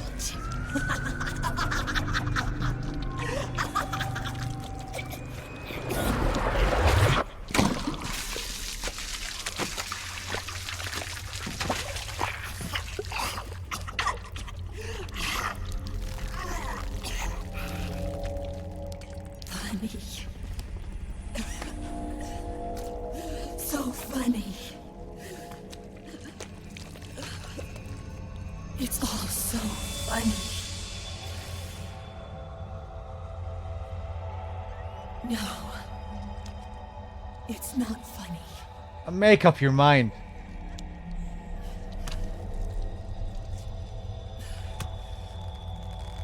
Nothing is funny.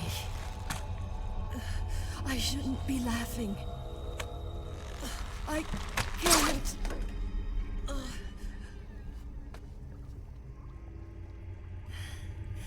The truth is, I'm not laughing.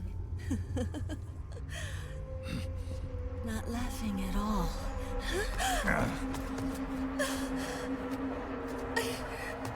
I shouldn't be laughing. I'm scared. I'm really scared.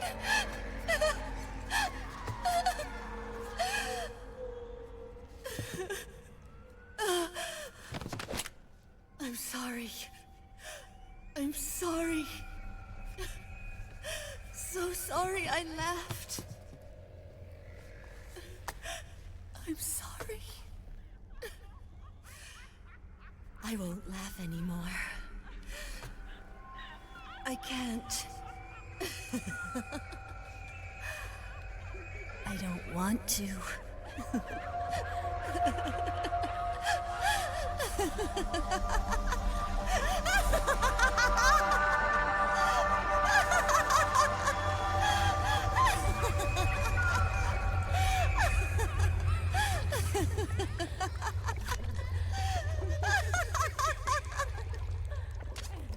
Snake, she's shed her suit. Who knows what she'll throw at you next? Watch Shut up, out. Otacon. So here we have our first strange battle with one of the beauties. Not well. Can you even call it a battle? If she walks up to us, she hugs us. Just holds us. And then shakes us around. Until we throw her off. Just by making contact with us, she deals damage. As if we're allergic to her very being. Is it because she's a beauty now and we're a beast?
Oh, no.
Oh, don't kill me! Don't kill me!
Jesus!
I'm maxed out.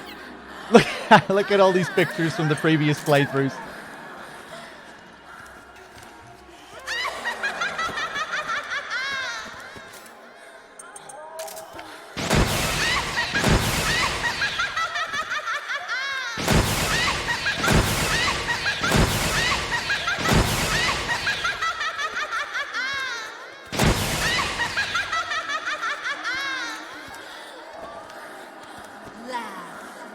Laugh with me.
Yo, Snake, looking good today.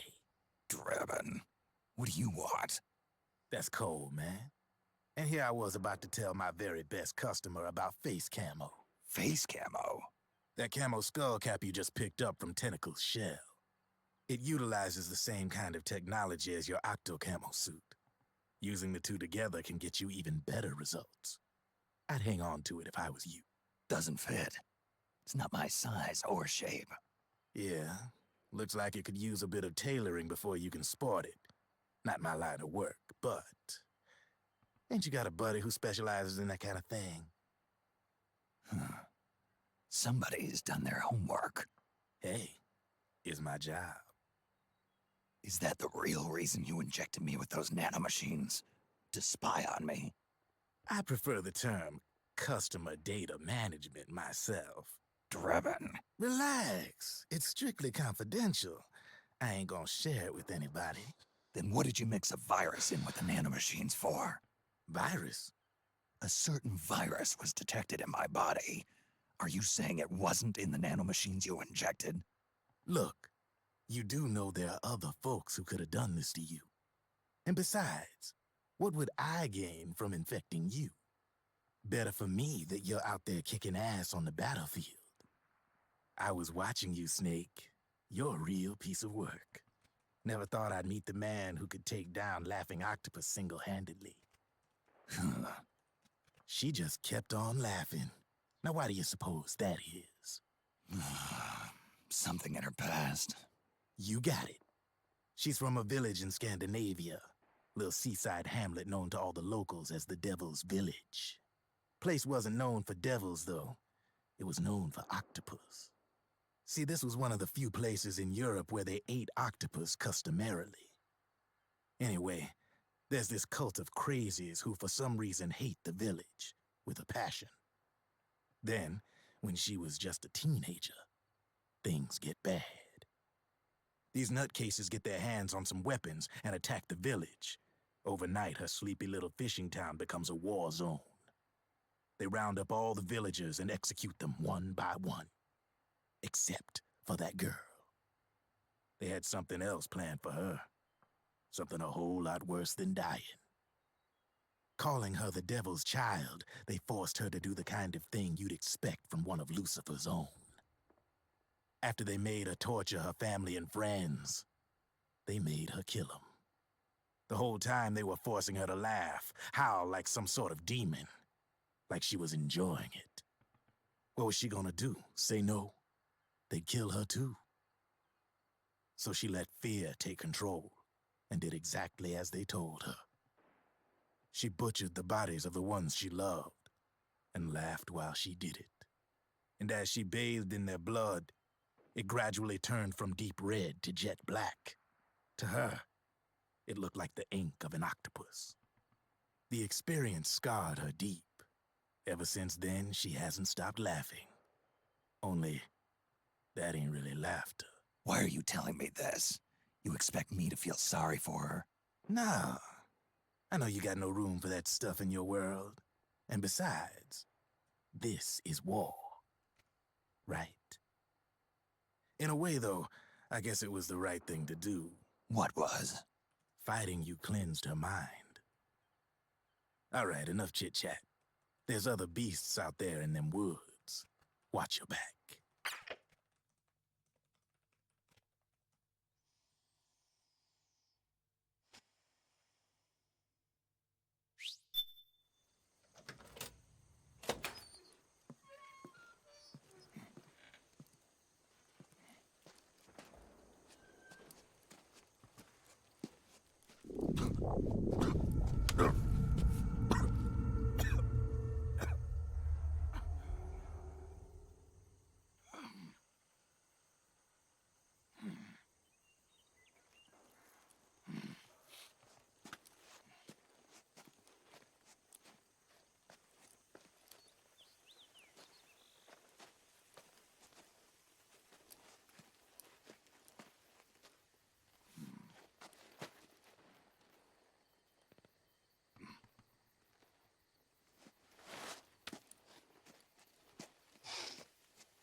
Snake, have you lost sight of the target?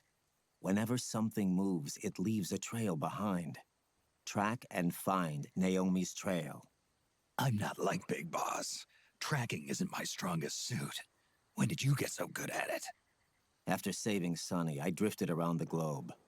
In Alaska, a tribal elder taught me some scouting techniques. Drifted. You never went back to see Rose? Rose? She doesn't exist. No. Rose and I live in different worlds, different times. Her world has no place for someone like me.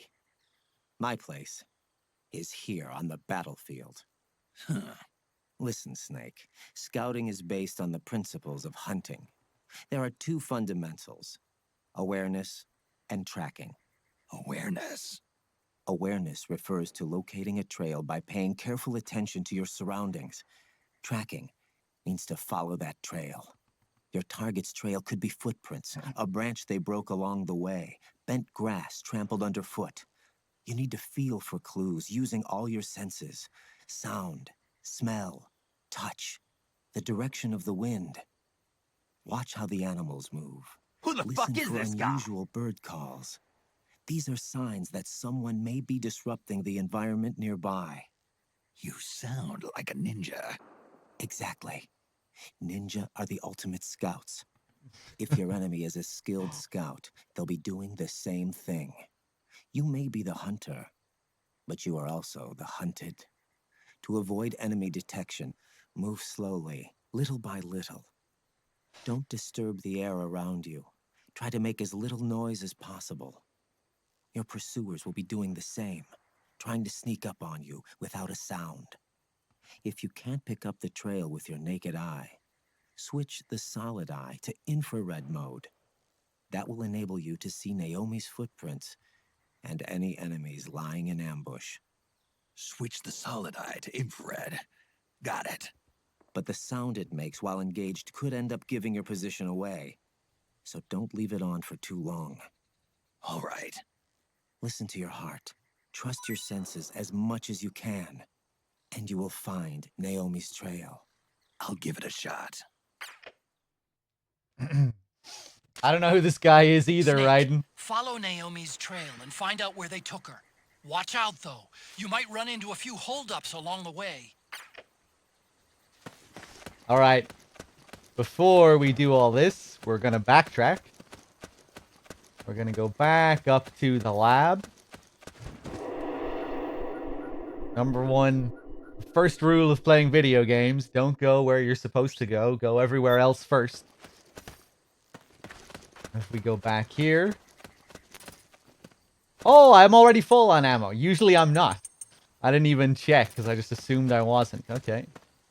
You can see the windows here are broken. Unfortunately, we can't go back in.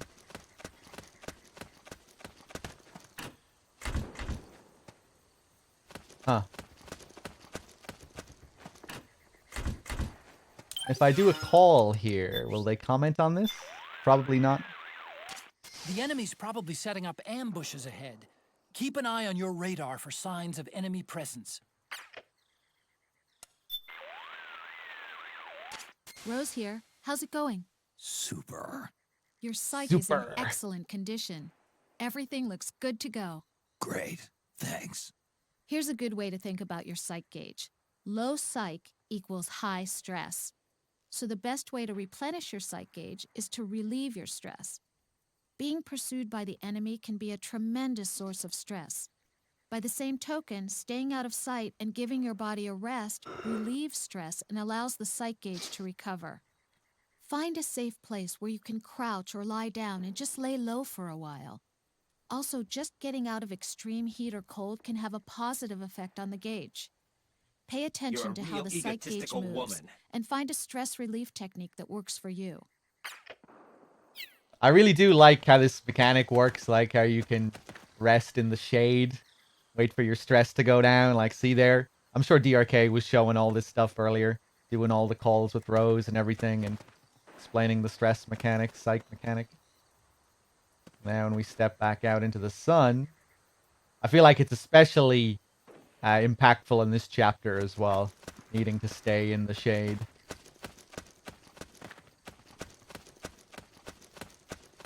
The sun really fucks with Snake here. You can read Playboy as well. Yeah, yeah.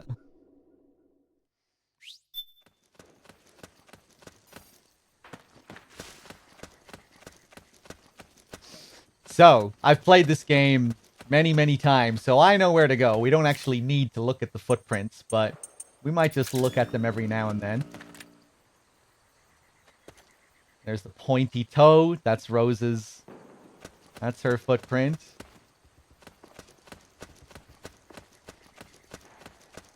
Fun little section with all the branching paths. Little Easter eggs here and there. Another ration, nice.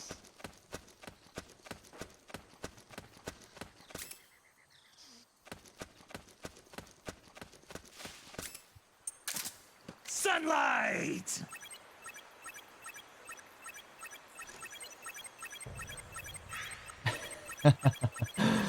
Here's the solar gun. A reference, of course, to Boktai, the other Kojima Productions game, or a Kojima Productions Snake, series. The trail splits up into multiple directions. Look closely at the footprints. Where you actually had to bring your Game Boy Advance outside to charge up your weapon inside the game. The cartridge that the game came on also had a solar chip on it. And you were incentivized to go outside to charge up your solar gun in the game.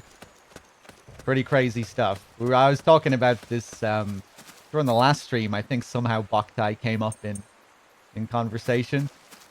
But worth bringing up here again. Boktai does loads of cool stuff with, like, the in-game clock. Oh, that was it. Yeah, we were talking about all the in-game clock stuff in MGS3. Because MGS3 does a lot of stuff with the in-game clock. But, yeah, Boktai does lots of crazy stuff with the in-game clock. Like the time of day, utilizing the real-life sun. Loads of things that you can only do if you play the game at night. Or play the game during the day. Oh!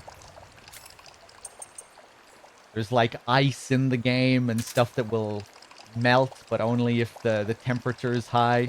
All kinds of crazy shit. I still need to I've only played the first Boktai. I still need to play the other ones. And this guy here, he just pisses forever. Now that feels good.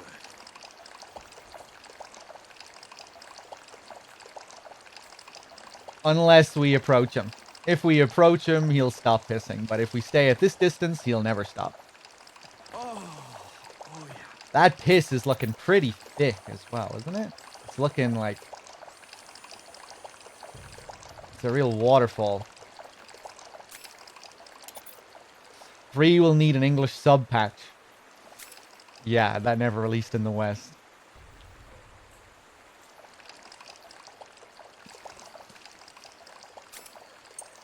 But yeah, the main enemies in Boktai are vampires, undead. That's why you need the power of the sun to take them down.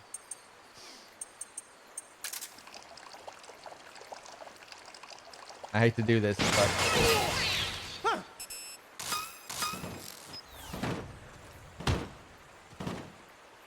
Whoa, what the fuck? Okay, my 6-axis is a bit janky, I think.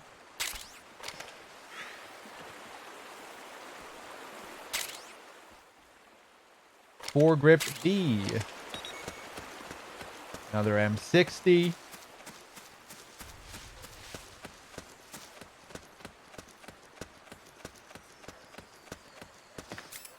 The solar gun. How do you unlock the solar gun again? It's the reward for collecting all of the dolls, isn't it? It's been so long since I unlocked it. I think that's the reward for collecting all the dolls.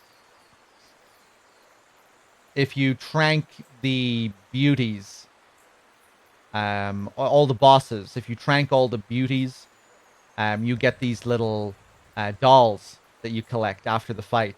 These little statues. They spawn in the environment after each fight if you trank the beauty. And they're for Sunny. You collect them for Sunny. And if you collect all of them, you get the solar gun. You also have to non-lethal the frogs as well.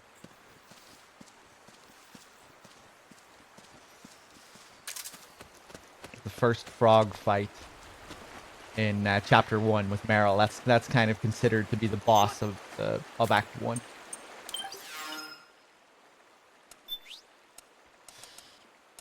You can lethal kill all the beasts. That and it doesn't count as a kill. What matters is the beauty after the beast.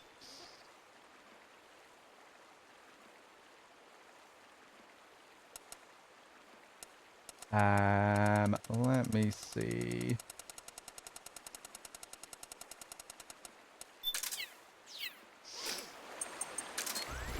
Something just... Shut up.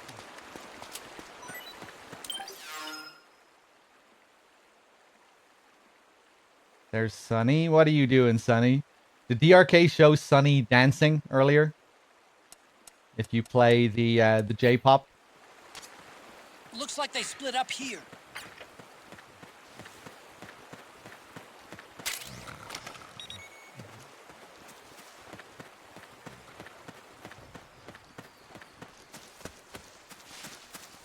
If we go down here, we have an eyesight test.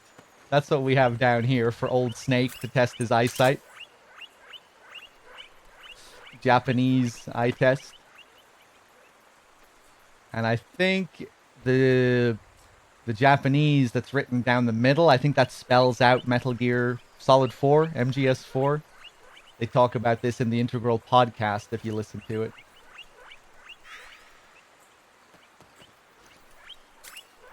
Guy hiding out over there. We don't need to approach him.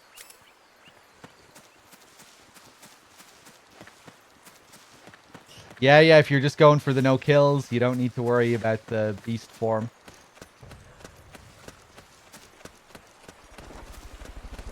The Gamer with the 18 months and the 17 streak. Cheers.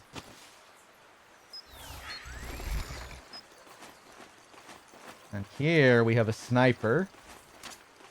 You think that could be Naomi's? This thing?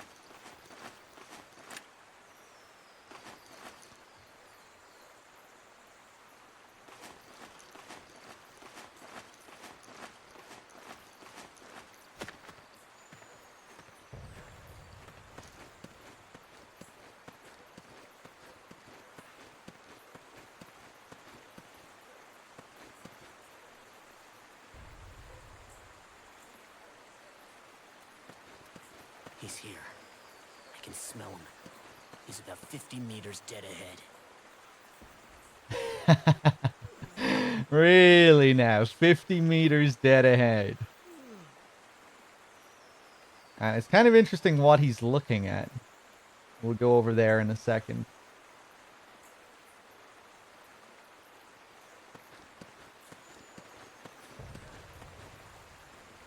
He should have another bit of dialogue as well.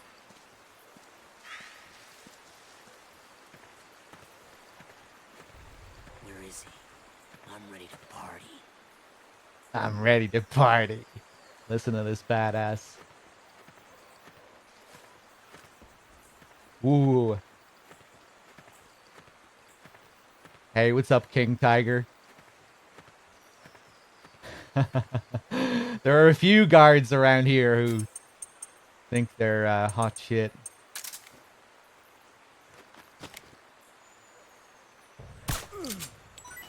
Take him out. And yeah, if we go over here, seems like they're trying to... What's this doing here? Naomi. Naomi! Look at the stress in the sun here. Really building up. But as we all know, Naomi doesn't wear bras in this game. That much is extremely, resoundingly clear. So this must be some kind of bait, some kind of setup that the guards have laid out, right? This guy is looking straight at it. Which is kind of weird. He's like, I could sense him. He's 50 meters in front of me.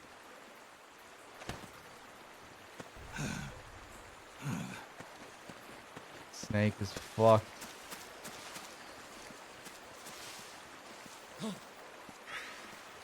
Who goes there?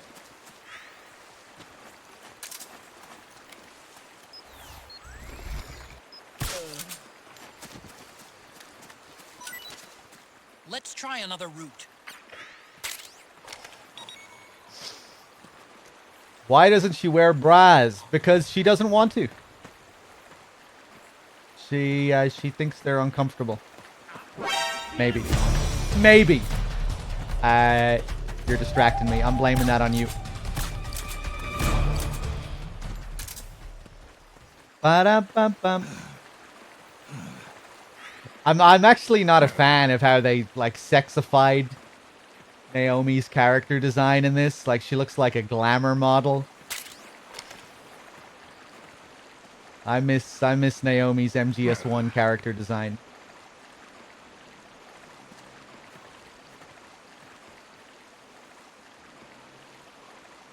Let's take a rest in the shade here.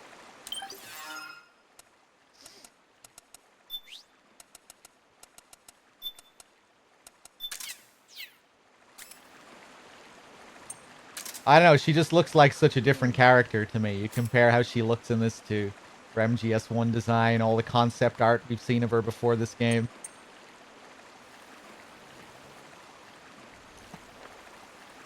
She always seemed to be a little bit more reserved, you know?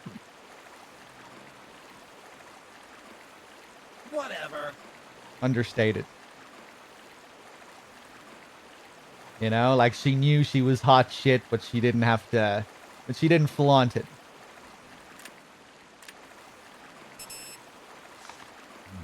Turn the page with the circle button, and you have to turn the page, or else it'll stop building up. See that? The bar is increasing, increasing, increasing.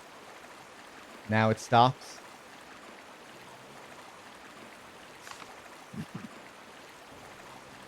And again, when we turn the page.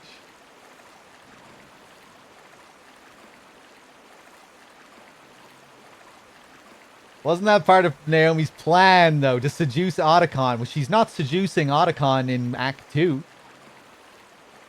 She's not seducing me when I'm talking to her, when Snake is talking to her. But yeah, she does play the role of like a femme fatale seductress in this. So you do have a point. And like the weird scene you get with her and Vamp later, where she's kind of playing Vamp and like moving back and forth between both sides and kind of, yeah, she has that femme fatale kind of role in this. Seducing everyone, playing everyone. My role? Why do you keep saying that?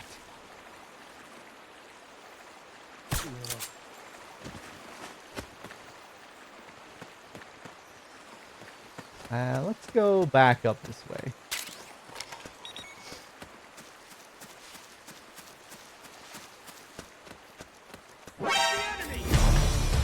Yeah, I forgot about you.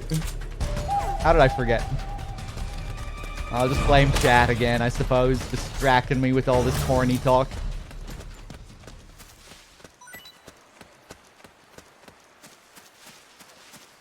Bum. Ba-dum, bum, bum. Oh, what? Oh, that was just fucking unlucky. Give me a break.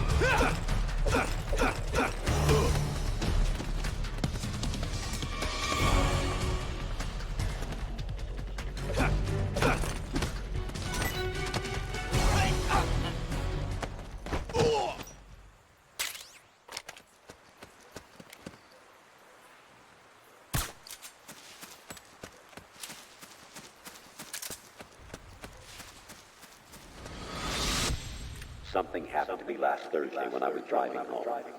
I had a couple of miles to go.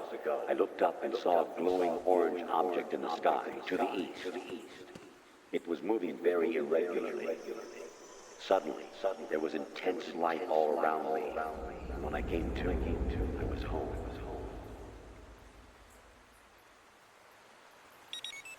Hey, random flashback to AI Colonel talking about alien abductions. And yeah, if you look at the radar here, you can see we're facing east when we approach it from this side. No glowing orange objects, though. If you think there's actually something to see in the sky during that, there isn't. I don't think, anyway. I've never noticed anything. Another place to drown yourself here, if you so please. If we rest here.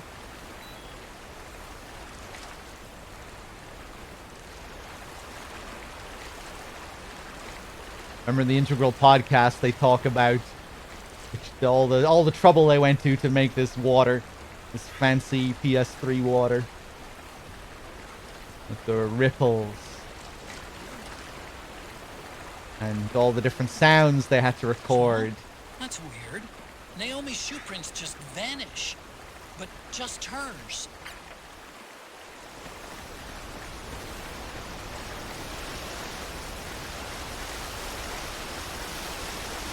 I think I remember them talking about the waterfall, especially like if you approach the waterfall with the sounds or something. Something to do with the sounds, I can't remember. Although, I think I remember DRK finding something if you look in first person or something. Yeah, there we go. Not so fancy anymore, is it? 0 out of 10. Fuck all your hard work, developers. What is this? Who's responsible for this? What if the player looks in first person while they're crawling? Then what?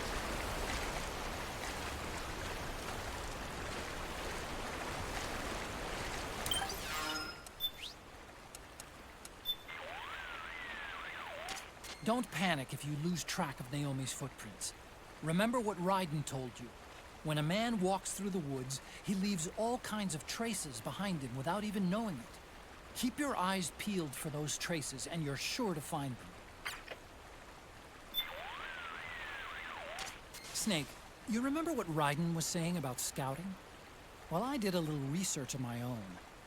The scouting he was talking about has a slightly different nuance than the reconnaissance scouting commonly referred to in the military. Makes sense. I kinda got that feeling from the way he was talking. The word scout, as he used it, originally referred to Native American warriors. I, on the other hand, prefer to see the concept as being rooted in their attitudes towards nature. To know nature, study it, fear it, love it, to be one with it. As I understand it, the true essence of scouting lies in that way of life. The basis of scouting is awareness. Take, for example, a hunter tracking an animal. The hunter is surrounded by clues that tell him about his prey. Footprints, bent grass, broken branches, shifts in the air, things that are out of place. But they only speak to the tracker if he notices them. Some Native American tribes have long been able to detect even the most minute details because they develop those senses from early childhood by living in nature. They use all 5 of their senses, placing great importance on sensing through the skin, and sometimes go shirtless even in winter. It's said there are many different ways to feel the same wind. These things may seem foreign to you and I, but for them it's a way of life. Little too abstract for me. Yeah, me too. Maybe Raiden's reached a level of enlightenment we haven't. Ha! Something to ask him next time our paths cross. Yeah, let's see how enlightened Raiden is later on. Good one, Otacon. Nice joke.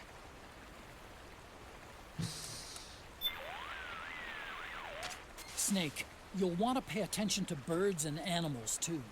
If you see a bird suddenly take off, or an animal scurrying away, it's a sign that something's amiss. That's going a bit too far! Anything else, Otacon? Don't panic if you lose track of Naomi's footprints. Remember what Raiden told you. When a man walks through the woods, he leaves all kinds of traces behind him without even knowing it. Keep your eyes peeled for those traces, and you're sure to find them. Don't be mean to Raiden, he's doing his best. Oh, I have mountains of sympathy for Raiden, don't worry. I feel bad, I feel very bad for that boy. For that poor lad.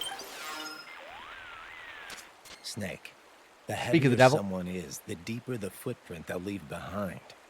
Take a look with the solid eye. Deeper footprints should show up darker than shallow ones.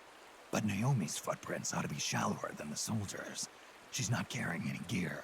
If you were carrying somebody, however, the extra weight would make your footprints deeper. So, one of them might be carrying Naomi. That depends. Are some of the prints deeper than others? Look closely, Snake. Is there a way for you to equalize the difference in volume? When you're talking, I gotta turn down the volume a lot. When only codec, I got to up the volume again. The game's range in volume is just naturally crazy. It goes up and down. Like, some scenes are really fucking loud. Some scenes are extremely quiet. Like that last scene with Naomi, when we're talking to Naomi, it's just naturally very, very quiet. Seems like it's fine for most people, though. Yeah, maybe it's probably worse if your audio setup is also, like, not the best. Maybe. But yeah, I feel like it should be okay. If anything, I was worrying that I would be drowned out by the game more than I would be drowning out the game. But yeah, hopefully it's okay generally.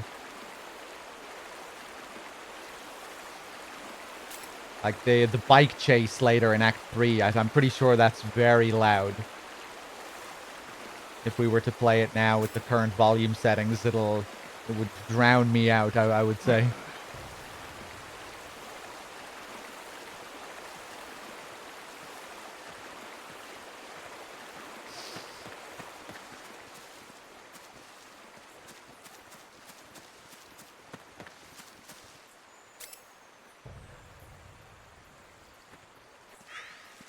Yeah, I boosted the volume a good bit when I reached the Naomi scene, and I didn't turn it back down afterwards. But yeah, hopefully it's not too bad.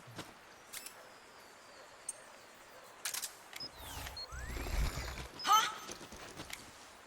Who's that?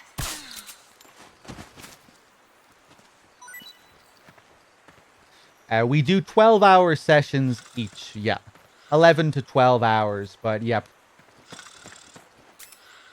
I think usually it's like 12 hours 15, 12 hours 30.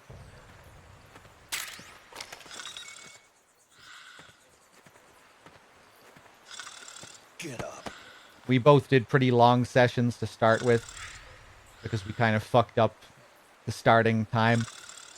There was some miscommunication and misunderstandings, and DRK had to do like a 17-hour session. Then I followed it with like a 15-and-a-half-hour session. But, yeah, ideally, 12-hour sessions each.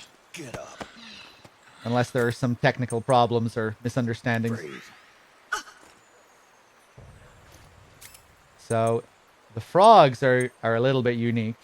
Because these are women soldiers. Let's see what happens when we pat them down. You'll get nothing from me. You'll get nothing from me. You'll get nothing. Hey, perv! Jesus! Oh, I knocked out because my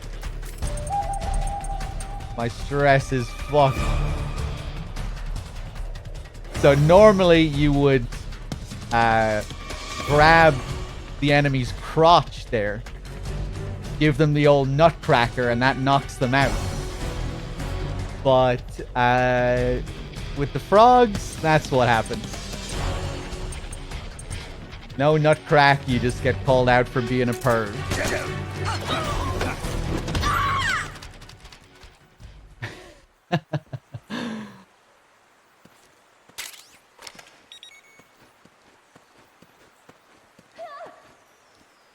What was that? What is this? You're nuts. Come quickly, Snake. Save me. Here. I'm over here. Oh my god, it's Naomi! Please, hurry. This is Naomi. Here. I'm over here.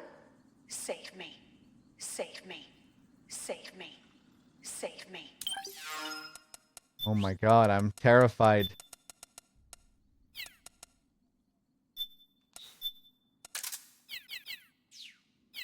This is Naomi. Here. I'm over here. Save me. Save me. That's a cool detail. Can you prove you're not an AI and are actually real? No, go away. Let me grab this regain. Leave me alone.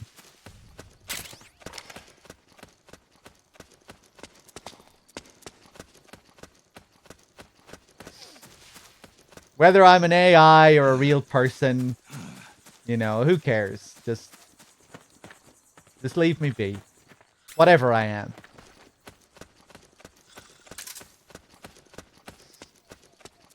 That's something an AI would say.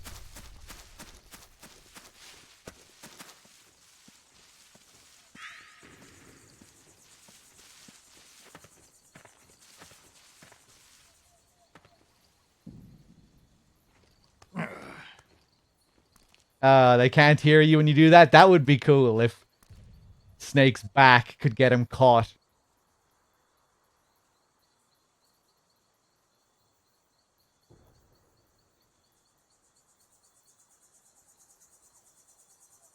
Let me try something here. Oh yeah, you're just gonna get down on the ground here. Damn you! I don't have anything.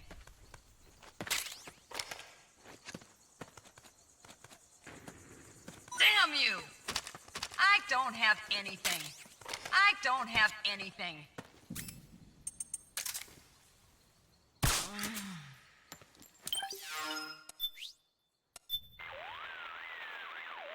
Naomi's left a clear trail for you to follow.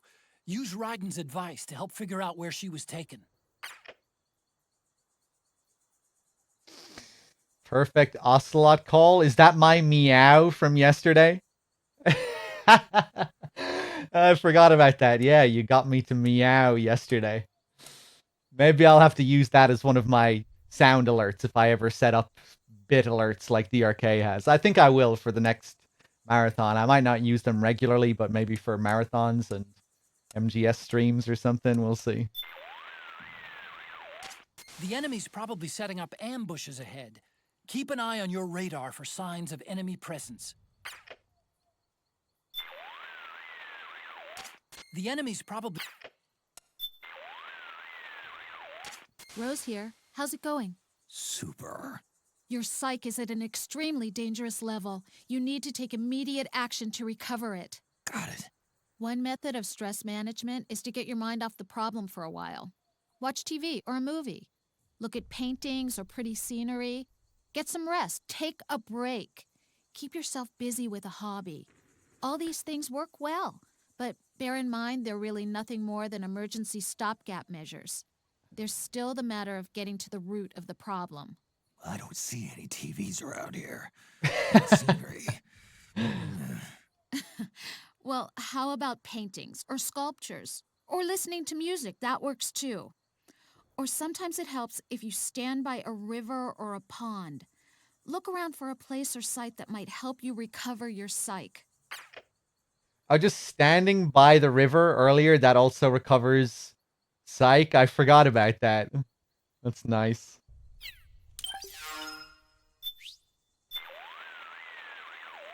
Oh, hi, Snake.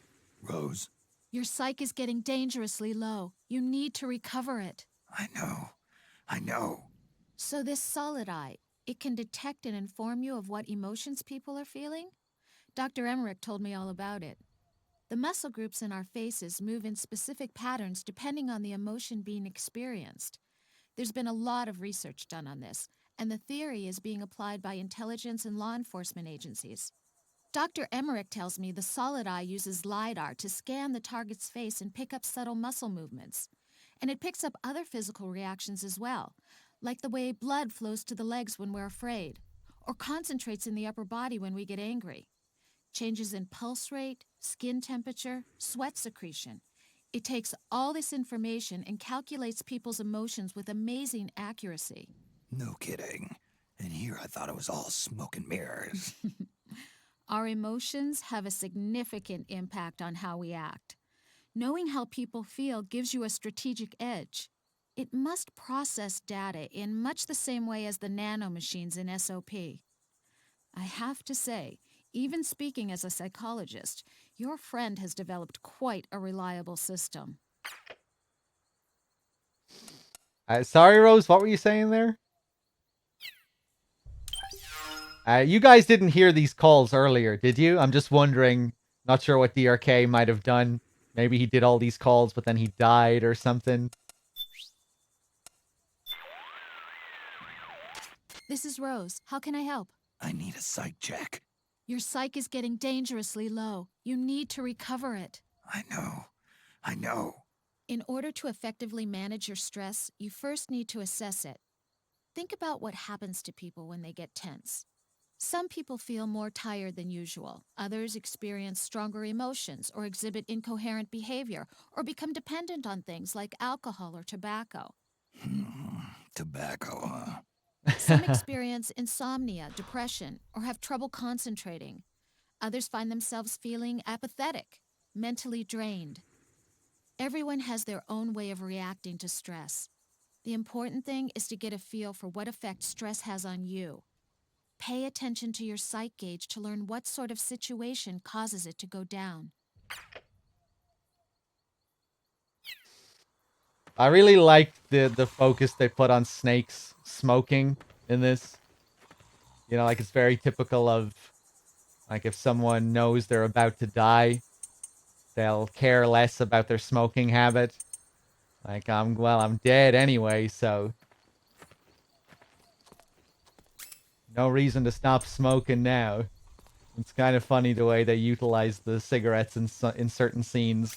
Like the last scene with Naomi, where they just, like, stretch out Snake's cravings for that one cigarette multiple times throughout the scene. He tries to light it, and then eventually at the end you get that nice bit of catharsis. He finally lights the cigarette.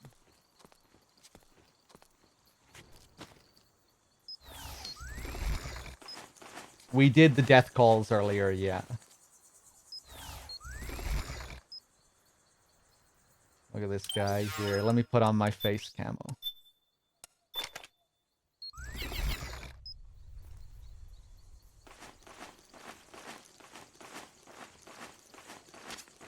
They must have gone separate ways here. This guy thinks he's a badass as well. Check this out.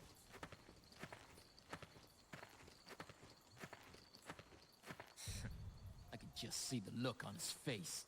Probably piss his pants. Oh, yeah? You know, I'm not sure if I ever tried to check if this guy has a second line of dialogue. So tempting to just grab him now and face plant him into the claymore.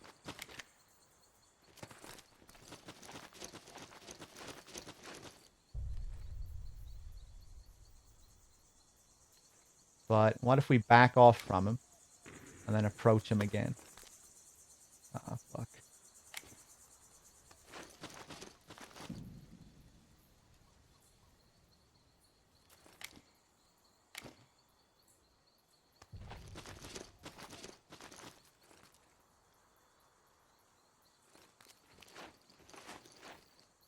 MGS4 has difficulty levels, yeah. Like easy, normal, extreme, usual.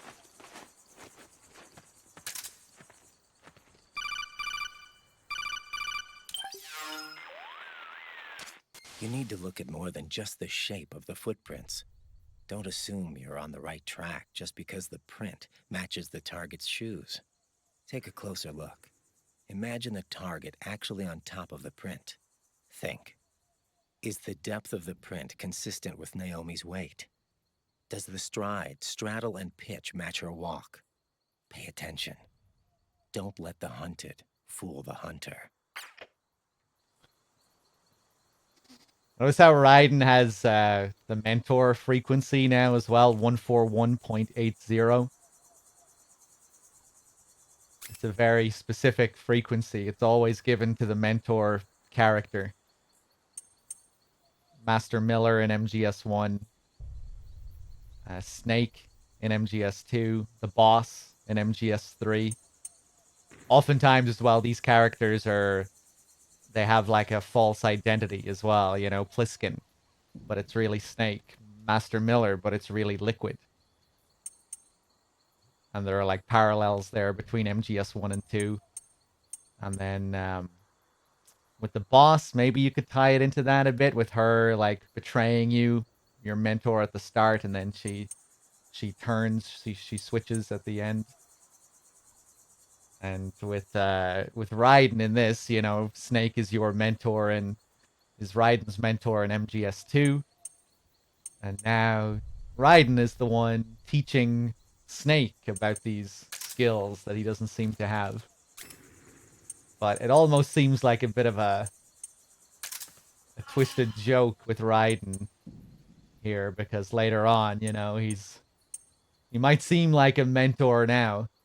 Snake and Otacon are theorizing about this level of enlightenment that he might have reached. But later on, we see him at his lowest point.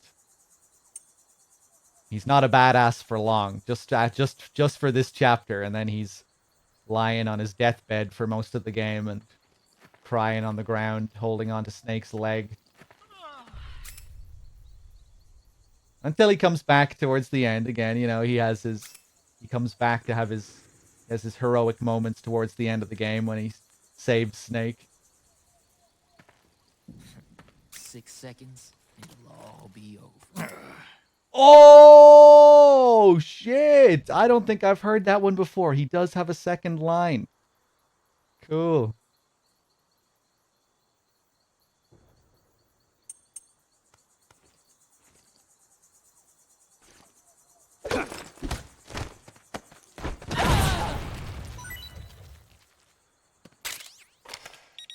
Yeah, that was around 6 seconds, I would say.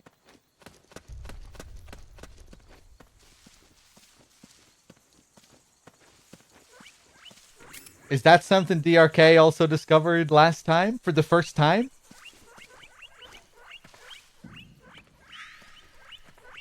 This guy had a second line? I knew about the other guy.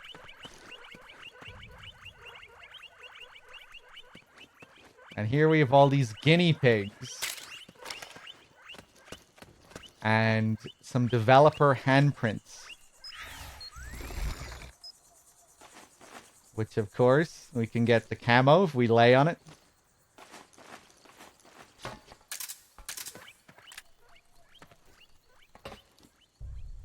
We look at the handprints here. Of course, Kojima.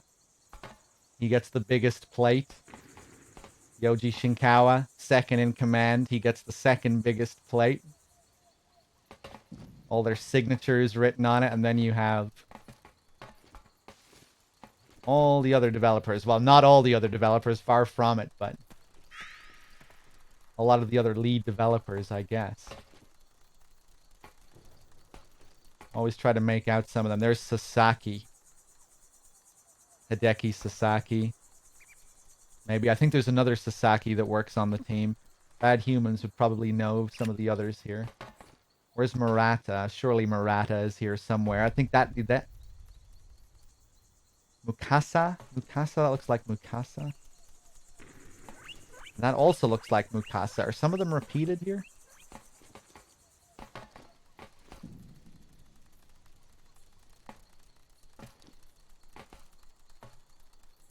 There's another Sasaki.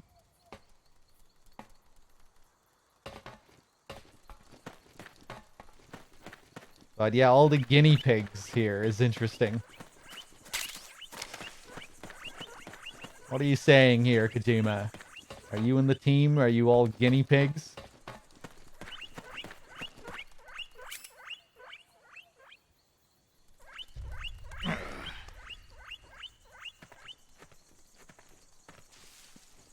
Is So Toyota credited for MGS4? Did he work on MGS4?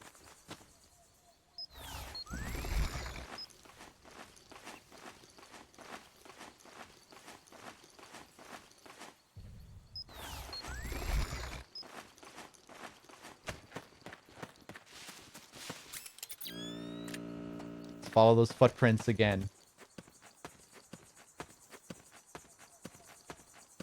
Huh, Naomi's footprints aren't here, are they? Oh, wait, no. Is that hers? I think that's hers. It's just very light. You can barely make it out. Huh, although no. Anyway, we can pass through here.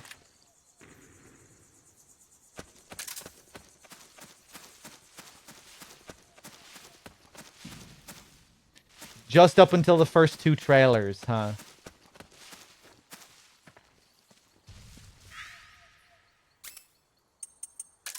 It's the enemy. Oh, you weren't looking over here. Give me a break.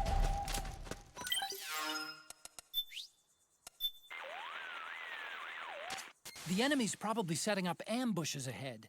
Keep an eye on your radar for signs of enemy presence.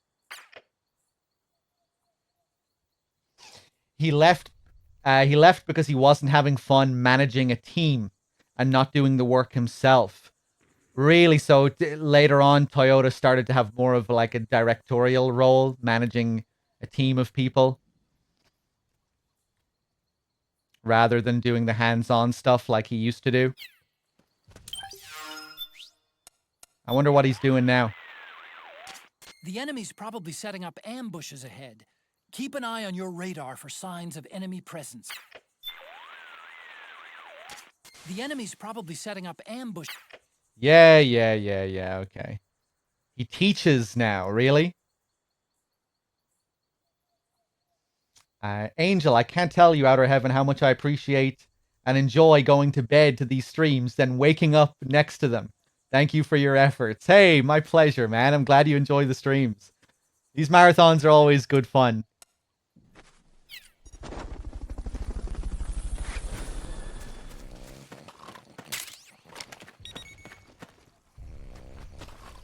It's always great to see how much people enjoy them. You know, when we come to an end of a marathon, and when I sign into Discord the next day and everyone's like, what do I do with my life now? The marathons are over. It makes me feel good that people really seem to enjoy them. Michi with the tier 1 sub. Thank you.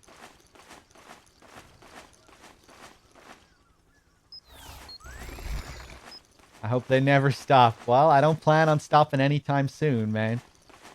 You can expect to see them for a long time to come. I don't have any other plans. Or, you know, I don't plan to stop streaming MGS anytime soon. This is my job.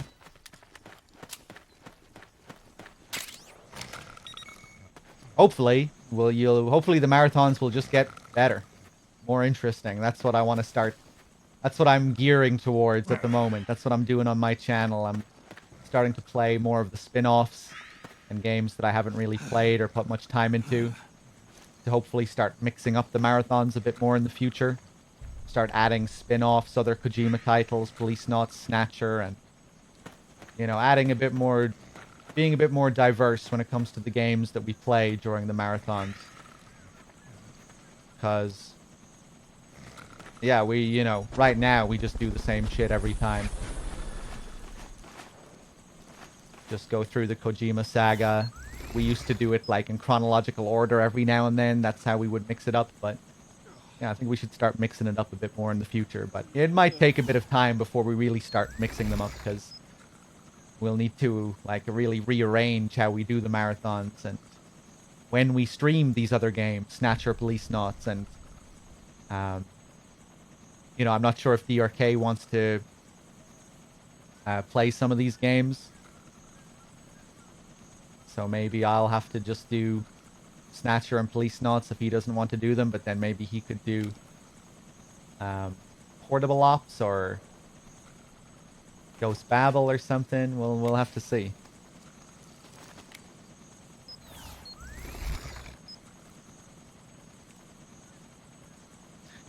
Have you talked about playing MGO with viewers? DRK has played.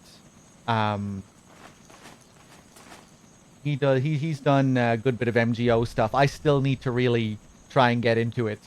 I did set it up,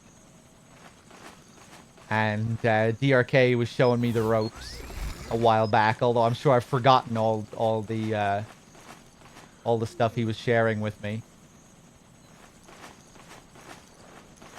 But yeah, I would like to put a bit of time into it at some point.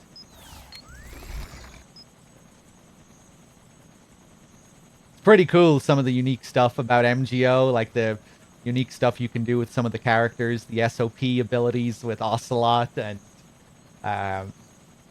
Mei Ling being able to call in bombing raids with her ship or something. Raiden and Vamp. Meryl, I think, has some unique abilities. It's a shame I never got into it back in the day. Well, I couldn't. My internet was just terrible. I tried to play MGO back in the day, but whenever I did, well, you know, all the comments in the chat were like, "Get this lag switcher out of here." Look at this guy. Lag switch, kick from the game. Don't let him back in. I'm like, no, it's just my internet. I'm not doing it on purpose. Look, I'm terrible. Look at my kill count and everything. I'm not cheating. Lag switching, I think, is what they called it. You know, where you're like purposely fucking with your connection to lag the game to make it hard for them to hit you.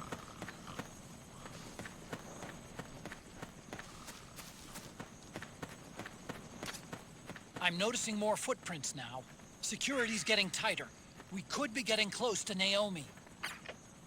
But yeah, man, I wish I was able to play it. Such a shame. I tried to play it a good few times as well. Like, I'd go in and try and have a match, but it was always just way too bad, way too laggy.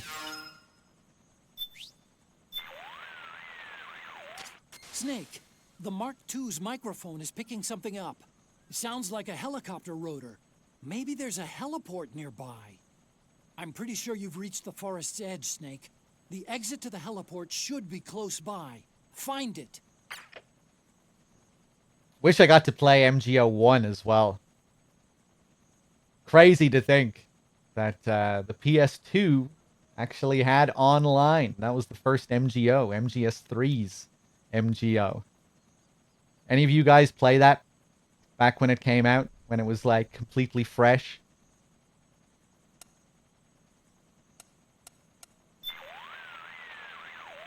Snake, the Mark II's microphone is picking something up.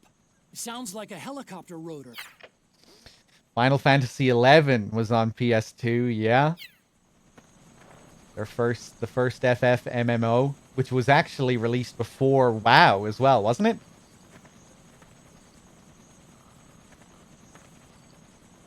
Pretty sure FF11 came out before WoW, like a year before, something like that.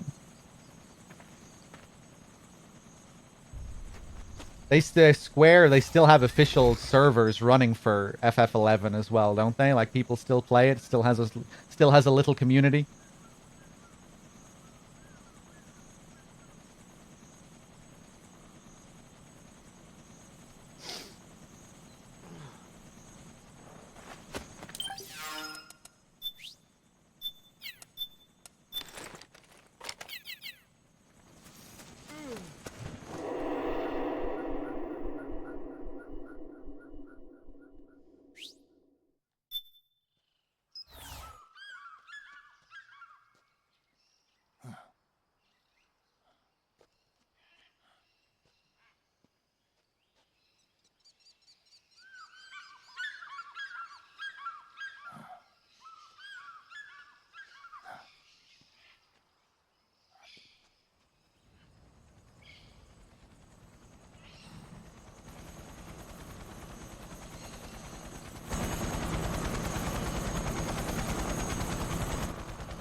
sure of it? Yeah. And they're taking Naomi away.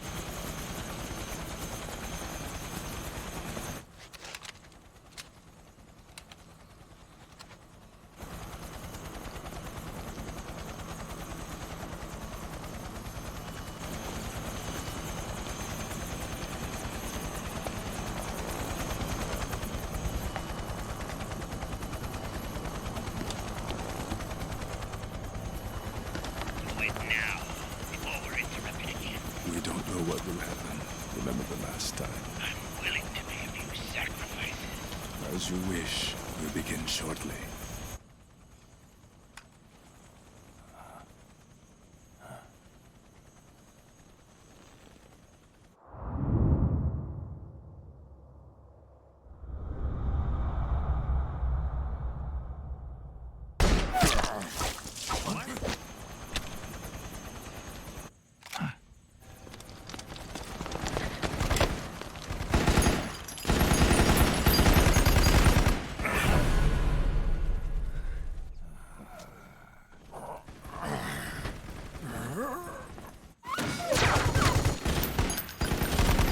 Got the go-ahead. Begin. We'll use his blood. It could get intense. Brace yourselves. Shots, all of you. Yes, sir. I'll be taking in half.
Need a lift? Revan! Get in already!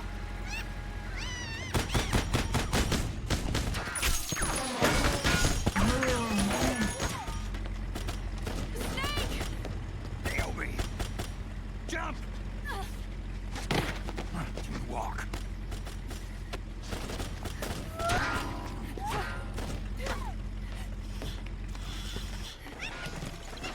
It's gonna be a bumpy ride!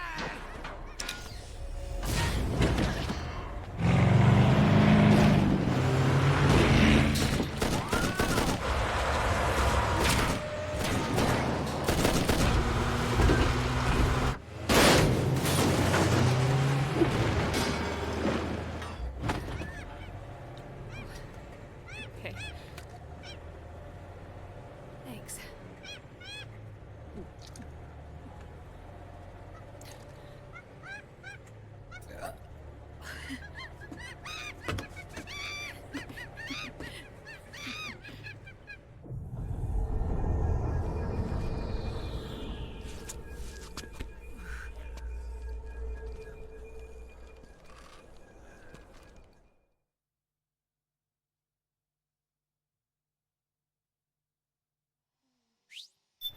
Let's do it. Here we go. Snake, I'm bringing the chopper to the other side of the market up ahead. That's as close as I can get. You've got to make it to the market somehow. And here we get to see these mechs, Snake, which fire you... the machine gun. Shut up! Here we get to see these mechs, which only appear here. And correct me if I'm wrong, but I think they only appear even on this one screen of this chase sequence.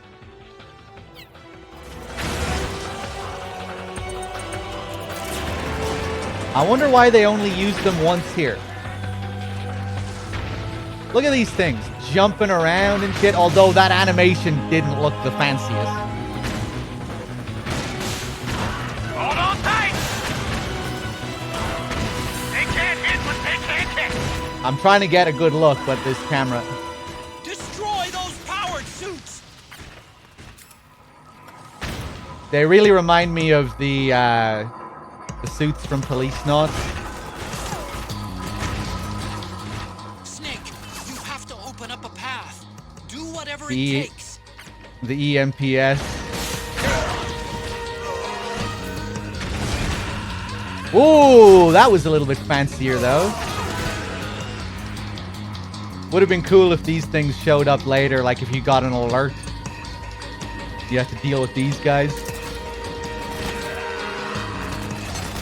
Don't bother using normal guns. You'll have to get up close and personal to deal with them.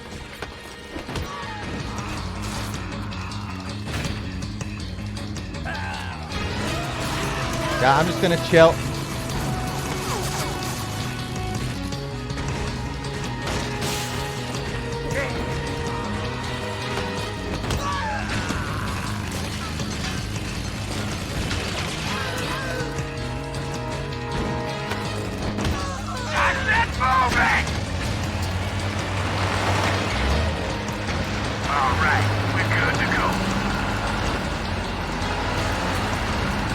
Look at this guy.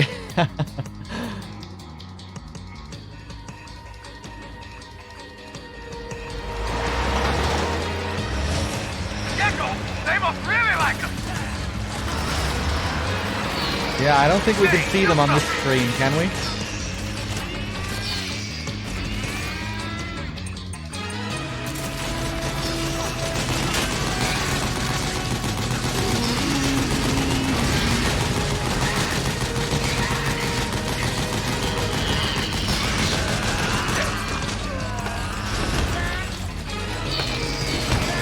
Oh! Those Gecko will try to ram you. Don't let them get too close.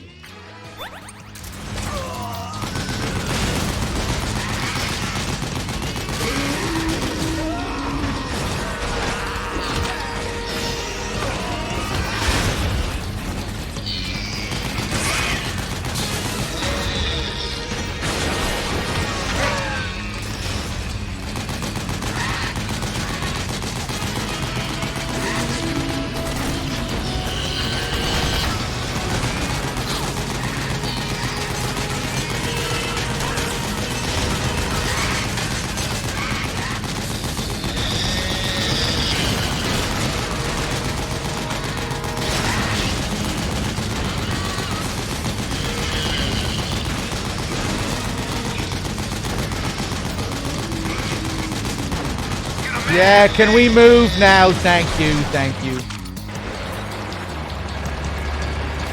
Yeah, baby!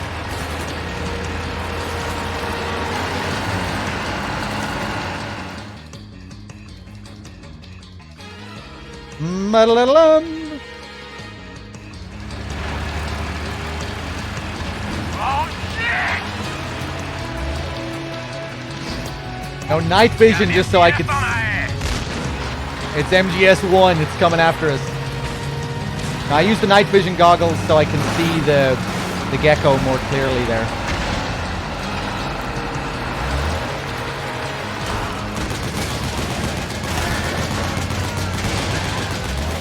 The gate! Snake, shoot the gate!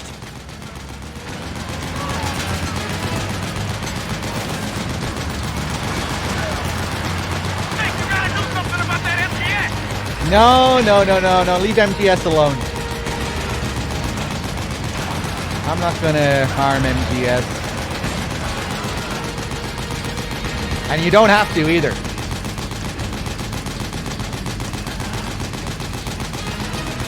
I can just leave the MGS be. It won't attack me. It won't do anything.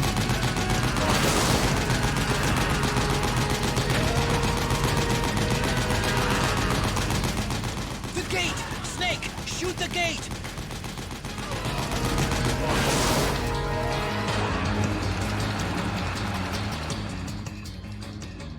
Why is that thing called an MGS anyway? Probably because it's called an MGS. Get ready for some speed! But no, like what do the letters actually stand for? I don't know. But I'm assuming it's based off a real thing.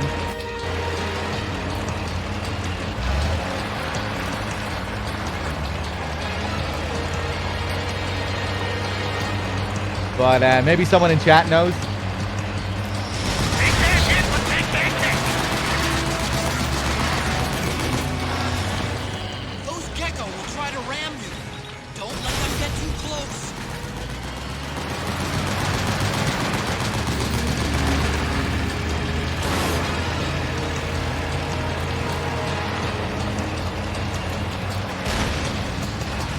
Out of my way! I said moving!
Get out of here.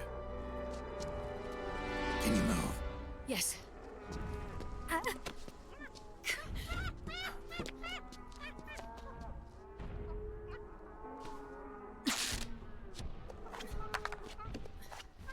Let's go.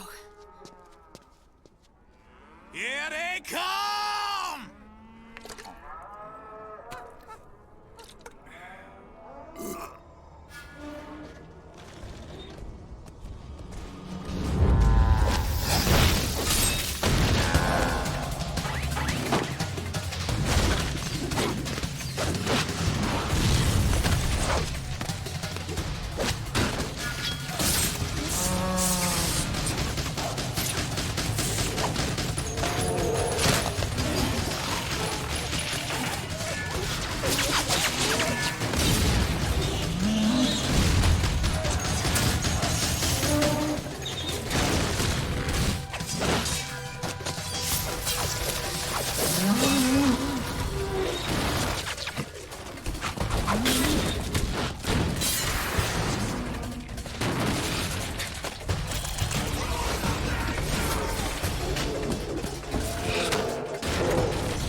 Snake, it's my turn to protect you.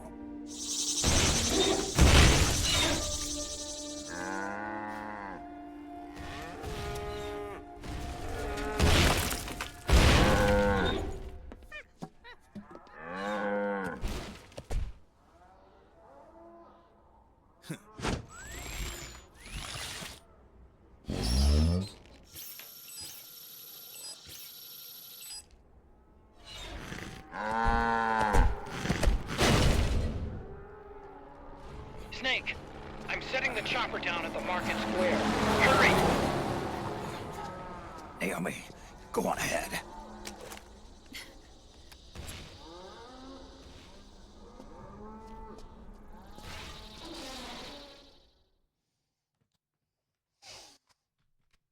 All right, are you ready to kill some civilians? You ready to see civilians just walking around in the MGS universe?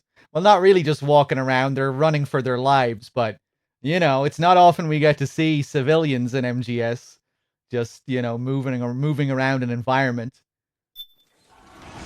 Look at this shit. Look at that granny. Look at these people. Now's your chance to make an escape. Look at these people. And look what we can do to them.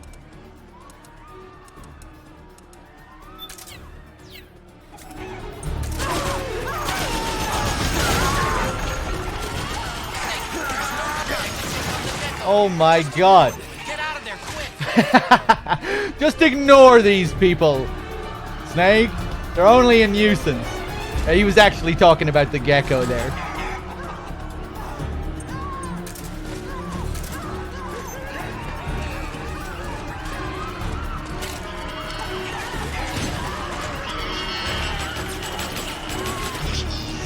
Go easy.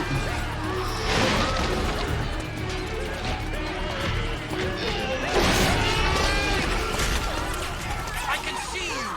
Just a little farther. Where do you think you're going? Oh, he actually got away. Wow.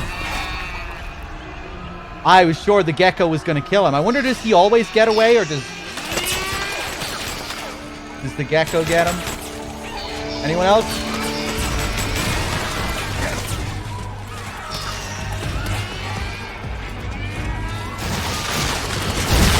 Oh shit!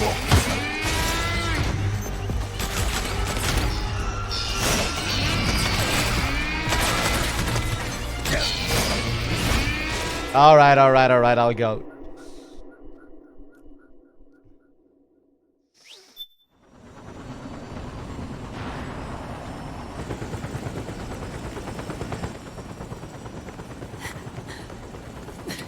I'm sorry.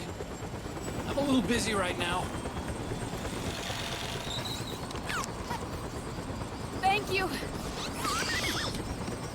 Ah.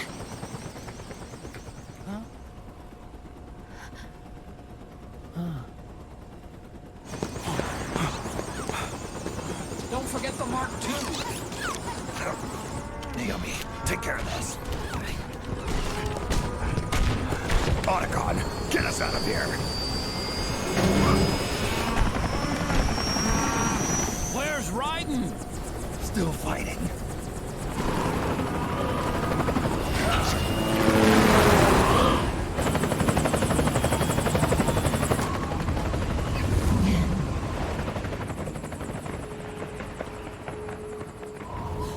Vamp!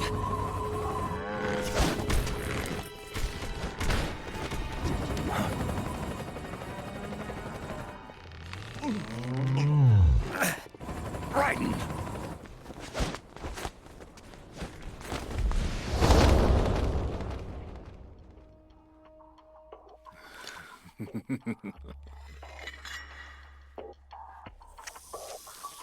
Yet again, our paths cross.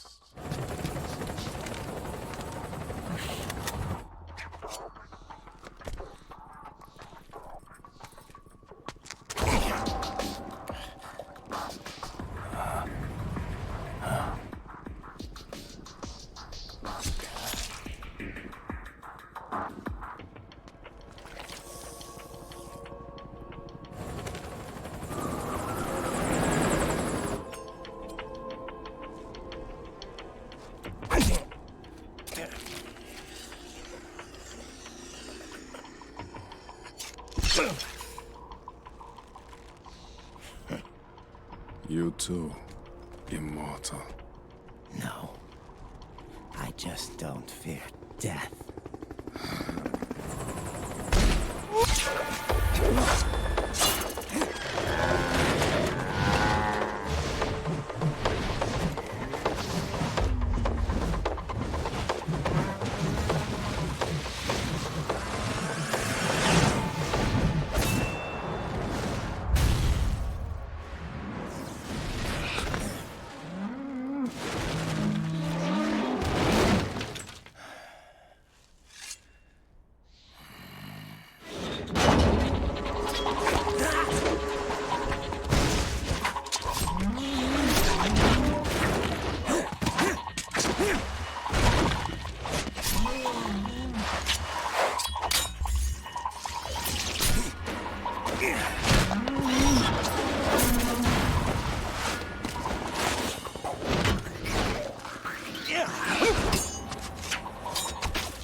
Very lewd.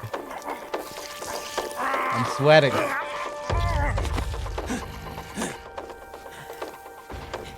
Look at that steamy sword.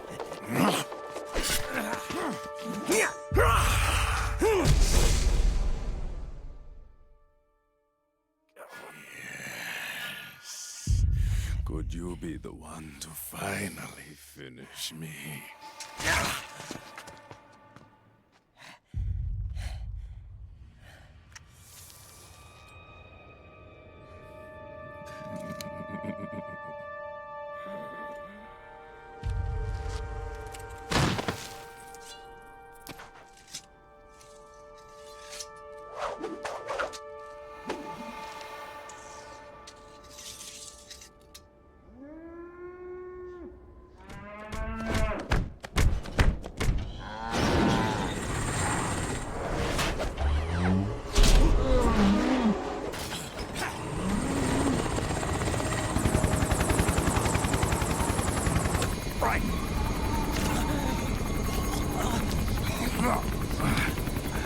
You okay? Fine. Right.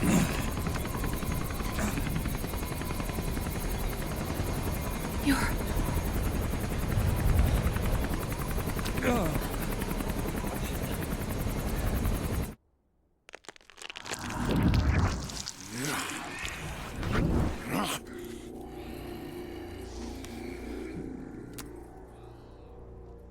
Boss, she got away.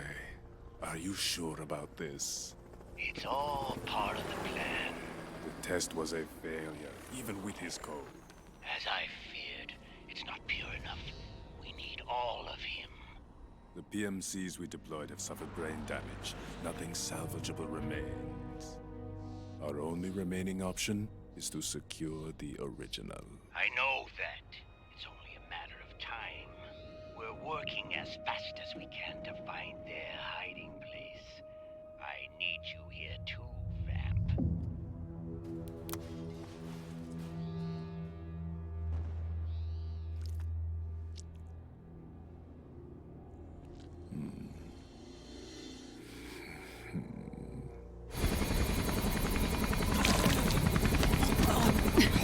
Hang in there! Vamp.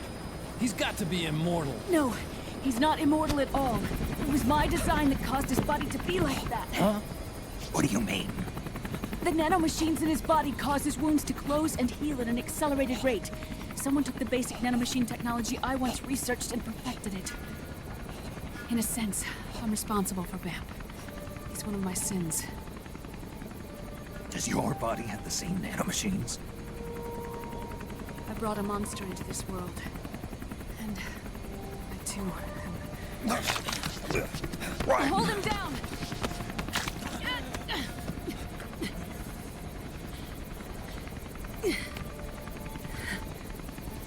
He's losing too much blood. Can you save him? I don't know. He needs a blood transfusion. No, an infusion of artificial blood. Snake. Right. Europe. Go meet Big Mama.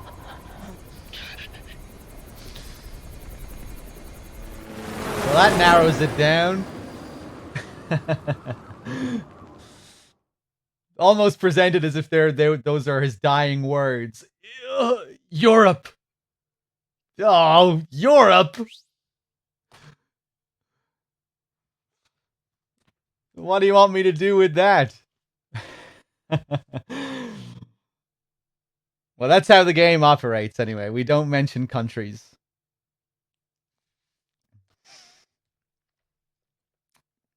Here we are. 9 hours already. 8 continues.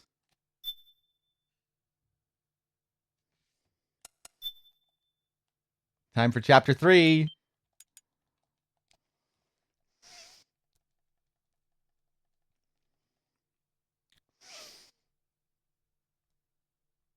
Yeah, the city is heavily based on Prague in chapter 3. That's where they went to to base it on.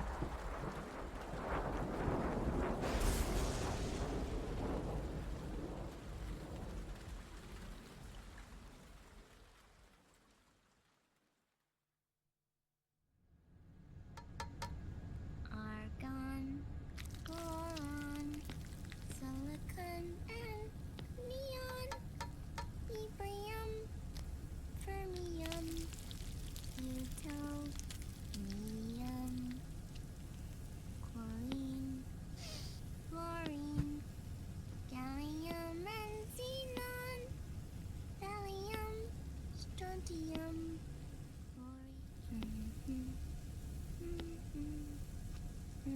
The trick is to keep the lid on. Get away from me. Now, let it cook for 1 minute. Get away.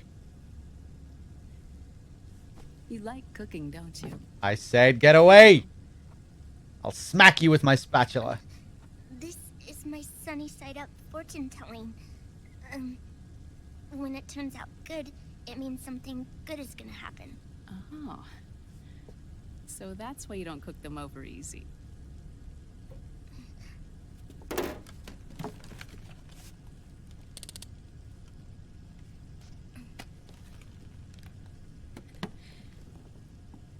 But the secret to good cooking is to keep who's going to eat it in mind. Oh.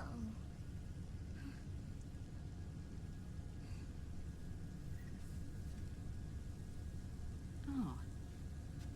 Is this your mother? Yes. You're a real egotistical woman.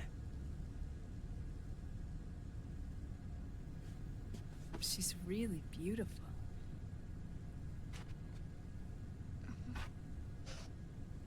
That tune you were humming, it's from the periodic table, isn't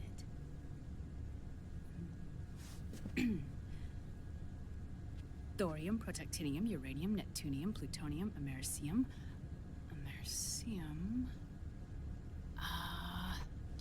Curium. Curium. Curium. That's it. Curium.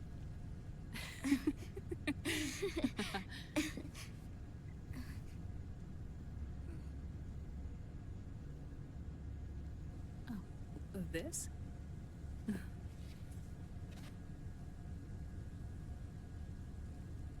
May I?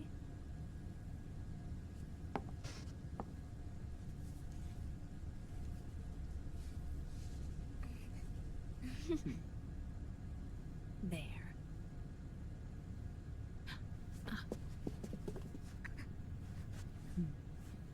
See, Sonny? Us girls have to look our best.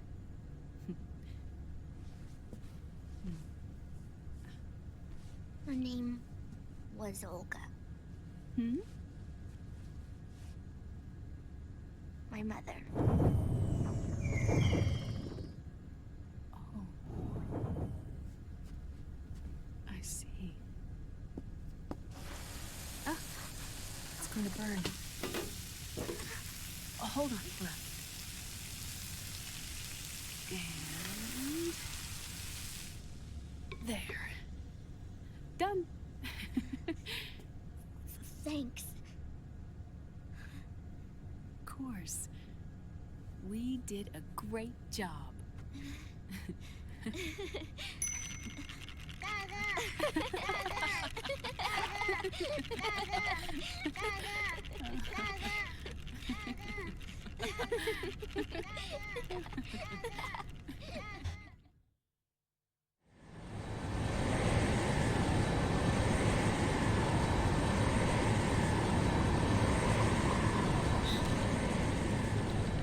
Dr. Emmerich, Liquid is in Eastern Europe.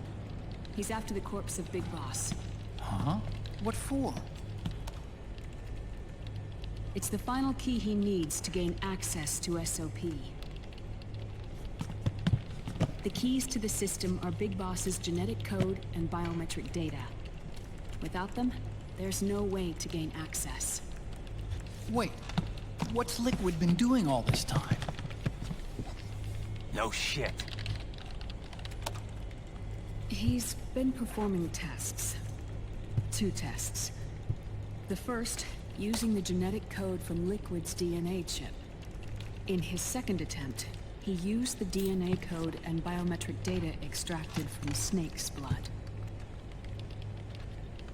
What's the need for the original if a substitute works just as well?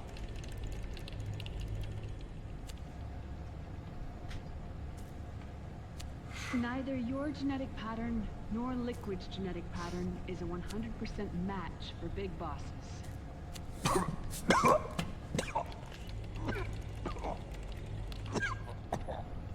What do you mean we don't match?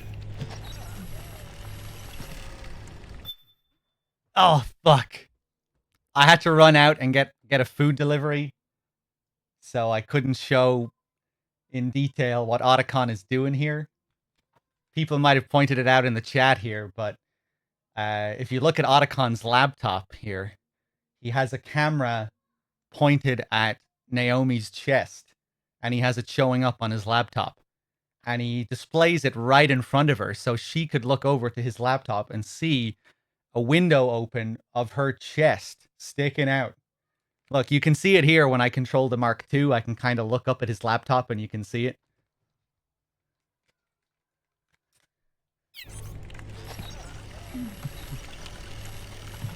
Look. Kind of hard to make out. Dr. Emmerich. Look at that. Put it on the table right beside her. There's the markers implanted during the cloning process. The mixing of mitochondrial DNA with an egg cell. The intentionally altered Terminator genes. Uh-oh, here's Dad. Scientifically speaking. Better stop flirting. Both you and Liquid are as similar to Big Boss as you could possibly be, but you're still different. Different? Yes. So that's what Liquid was talking about. We're not copies of our father, after all. Which is why they created Solidus. But Solidus is dead. Listen carefully, Snake. This is the most important part.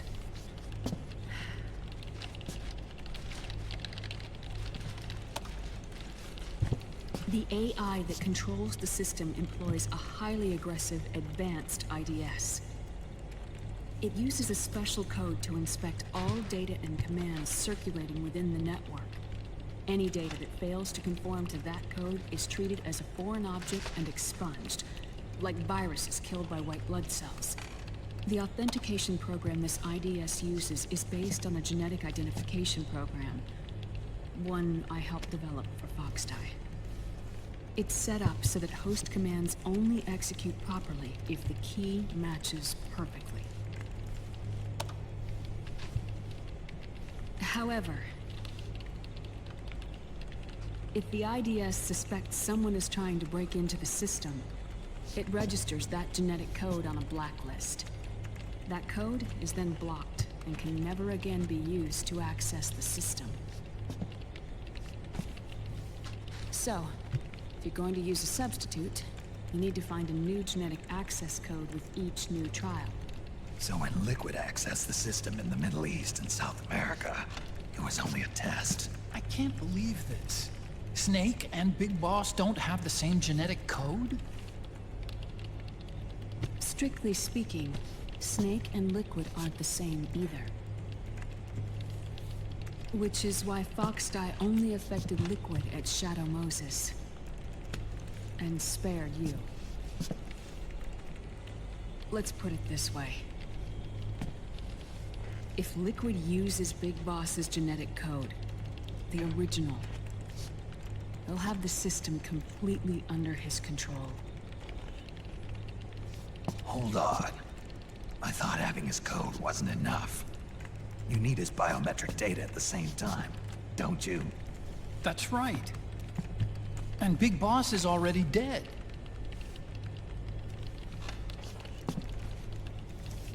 No.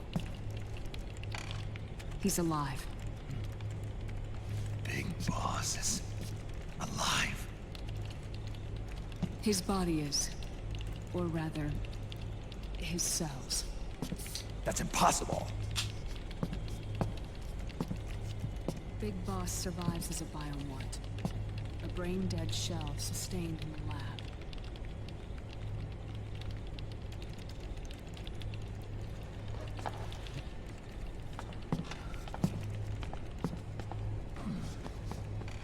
Liquid has already left for Europe in search of Big Boss's body. Right from the start, he knew his experiment in South America wasn't going to work. Europe, huh?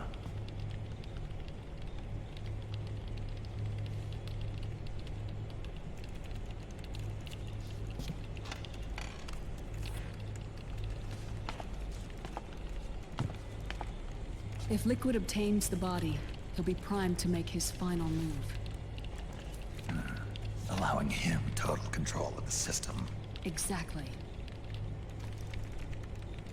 Unless we can stop him first.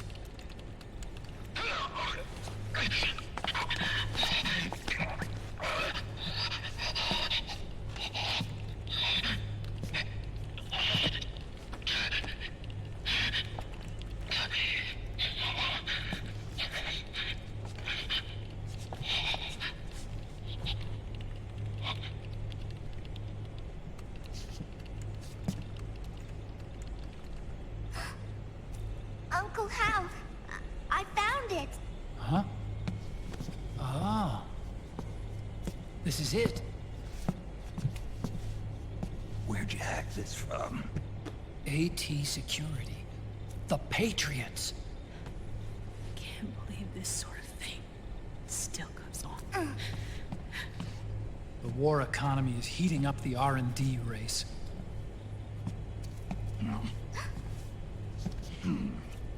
It's not just the PMCs either. Every corporation tethered to the military-industrial complex is losing its sense of morality. And it's us science-holics who are doing their dirty work for them, not even realizing it. Can we make Jack better? I don't know.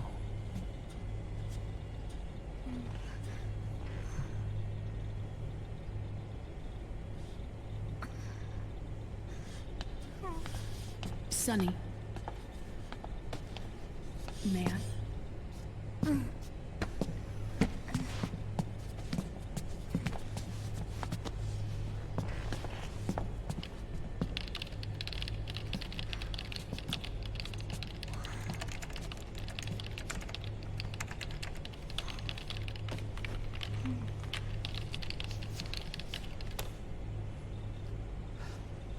It's no use. There's nothing we can do here. Hmm? What do you mean? Look at this.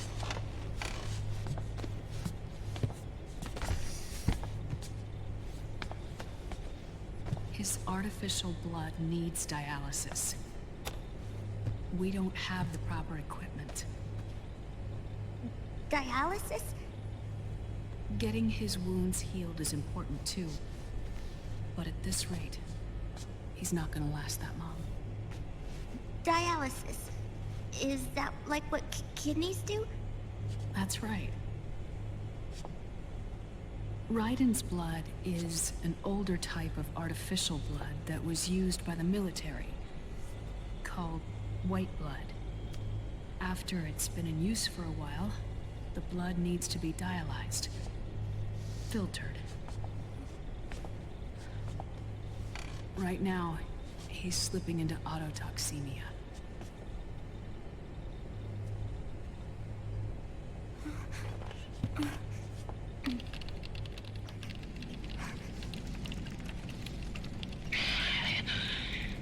It's there.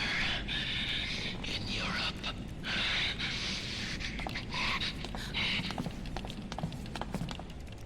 What do you mean? Eastern Europe. They have equipment that can heal me there. Where? The same place Liquid went? Dr.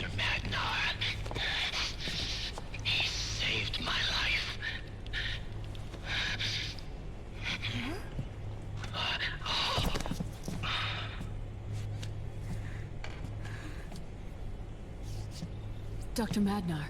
I've heard of him. A world-renowned cybernetics expert.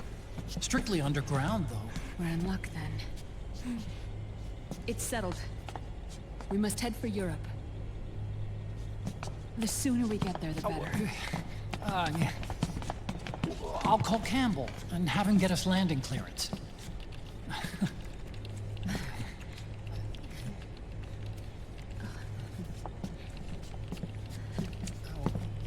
Oh, Snake! Where are you going? I'm gonna be spewing out poison soon enough anyway. What's one more smoke gonna hurt? This is a no-smoking flight.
Huh?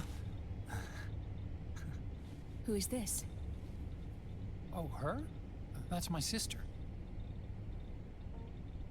Really? I never knew you had a sister. For a moment, I thought she might have been your girlfriend. No, I don't have a... Emma was a brilliant programmer. She wrote the worm that destroyed the Arsenal Gear AI.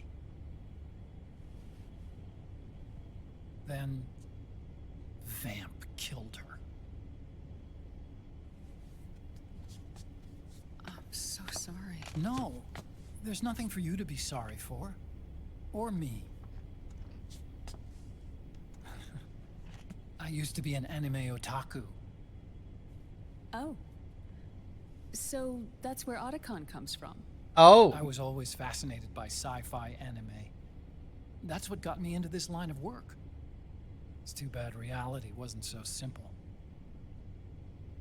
I never even imagined that science, that my own research, could cause so much misery.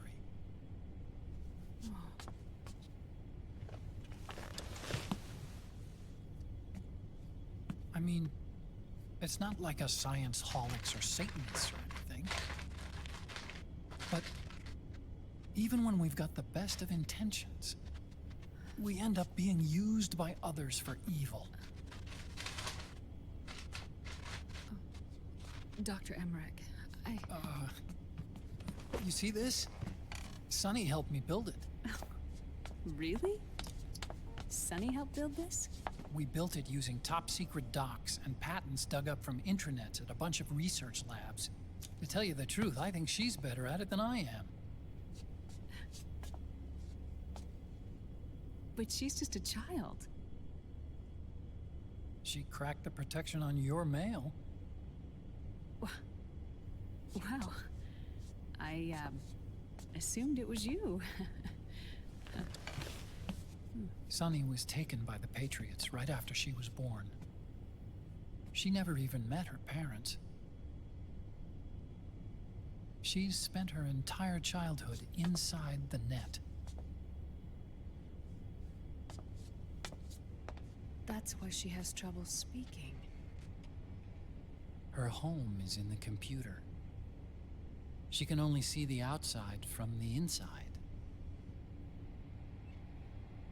She's always in there, searching for herself, searching for her family.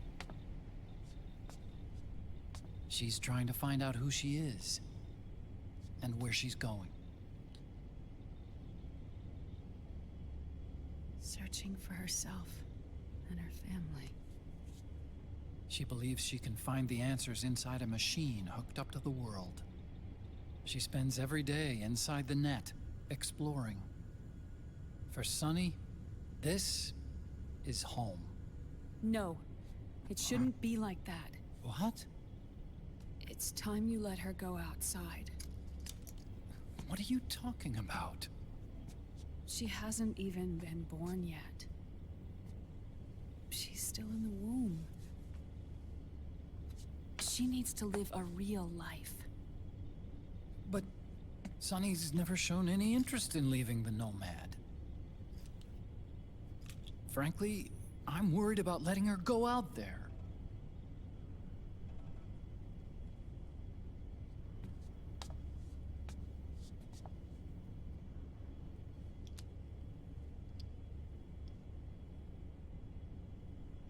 I have a feeling she'll do just fine.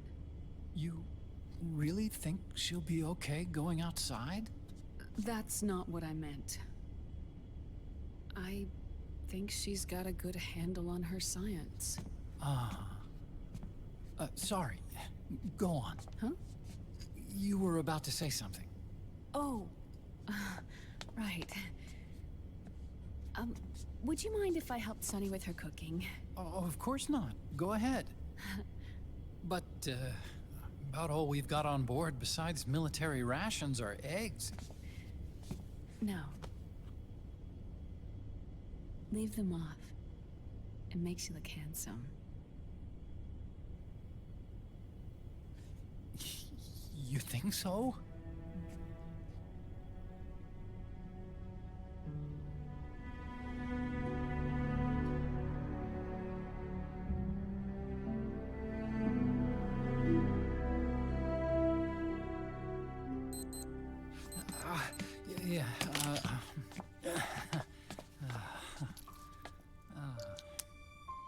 Dr. Emmerich?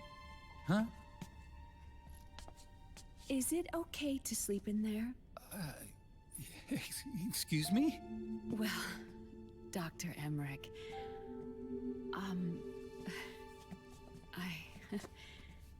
I know it's easy to forget sometimes, but I am a woman. You understand. Sorry. I know it's selfish of me, but I'd like to be alone for a while. Right. I understand. I'll show you in. Thank you.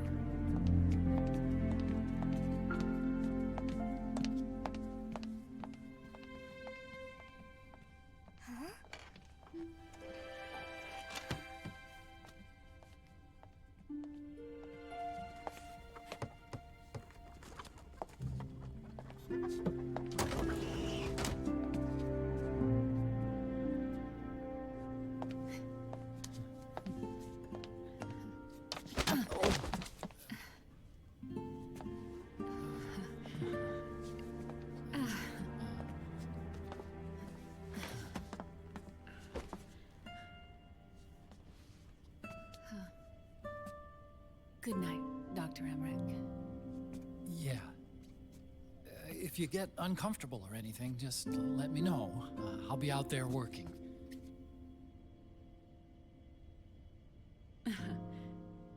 Thank you. Oh. Yes?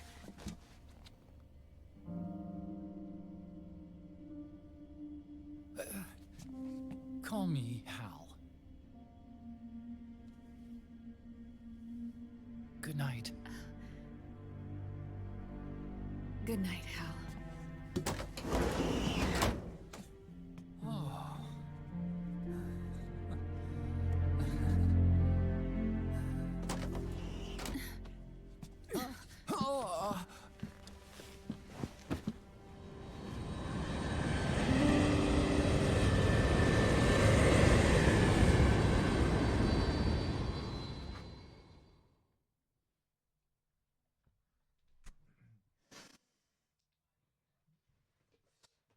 All right, there we go.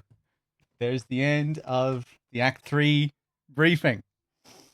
There are some interesting things going on in that scene. The completely absurd Dr. Madnar reference, one of the strangest callbacks to the MSX games in the series. They bring up Madnar, and Snake has like no reaction at all. Otacon has to lecture Snake on who he is. Oh, this world-renowned cybernetics expert. I've heard of him. Snake just drawing a blank completely. Is he just so senile now that he can't remember the MSX games? But yeah, it's a really weird way to bring him back. Like only the super hardcore fans are gonna get the reference to begin with. But then when they get the reference, they're just gonna be very confused. Like, what? Madnar's back? Like he died in Metal Gear 2, and now right at the end of the series, chronologically, where he's back all of a sudden, and he connects to Raiden's story and what he was doing in between MGS 2 and 4. Snake has no reaction to him, but it still seems like it's supposed to be the same character. Like, how could it be any other Dr. Madnar? Another Dr. Madnar who's a cybernetics expert? It's weird. It's almost like it's supposed to just be a little reference, you know? Like a non-diegetic reference, but no, they really try and make it be a part of the story as well. It's like, that's weird. I genuinely feel for Otacon in that scene. I actually don't mind how they start this relationship with Naomi and Otacon. You know, Otacon's he's been through a lot of shit, man. All these women in his life who keep dying. It really makes sense that he doesn't want to get close to anyone else after what's happened to him. He doesn't want to doom another woman. I just wish there was a bit more to it, and that they handled her death scene a little bit differently later on, because the death scene is just a bit too much.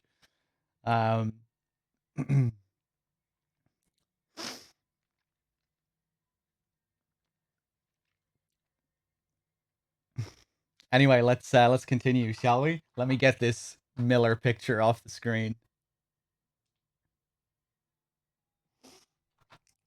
Hold on a second.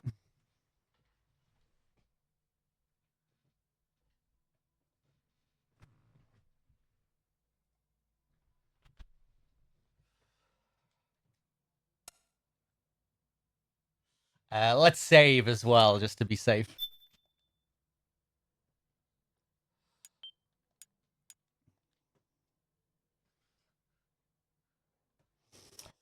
Yeah, I wonder if Madnar was going to be a big part of the original Rising.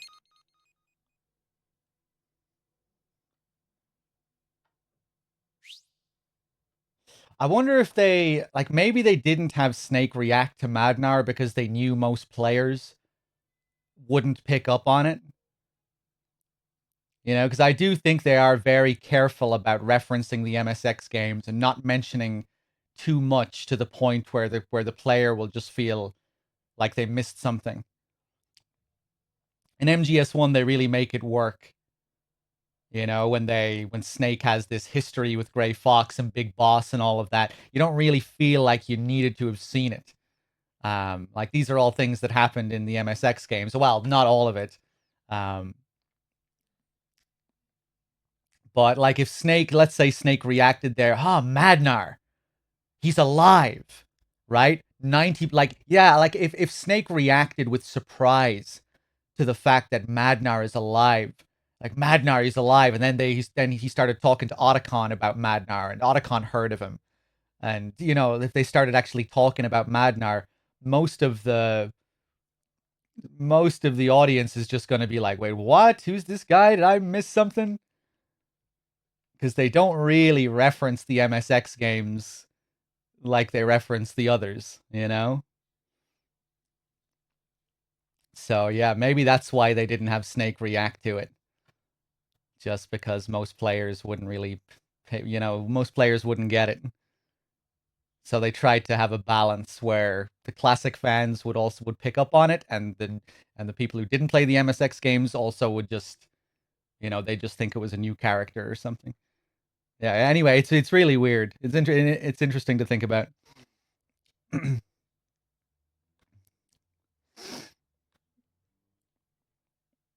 Solid Rising's localizer hinted that faces from the past from another series would return. So there's a chance he was talking about Madnar.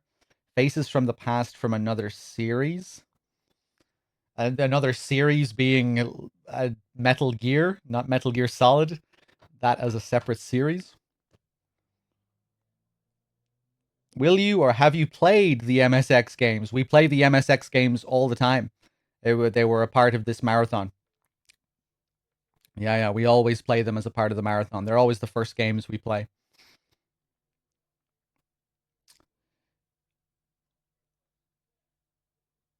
Oh, right, being Snatcher. Right, okay.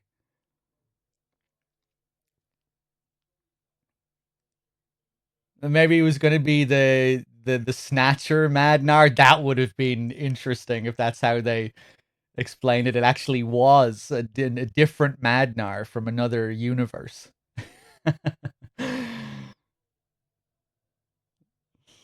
Or, not from another universe, maybe. Well, yeah, I guess from another universe. Whatever. Let's keep going.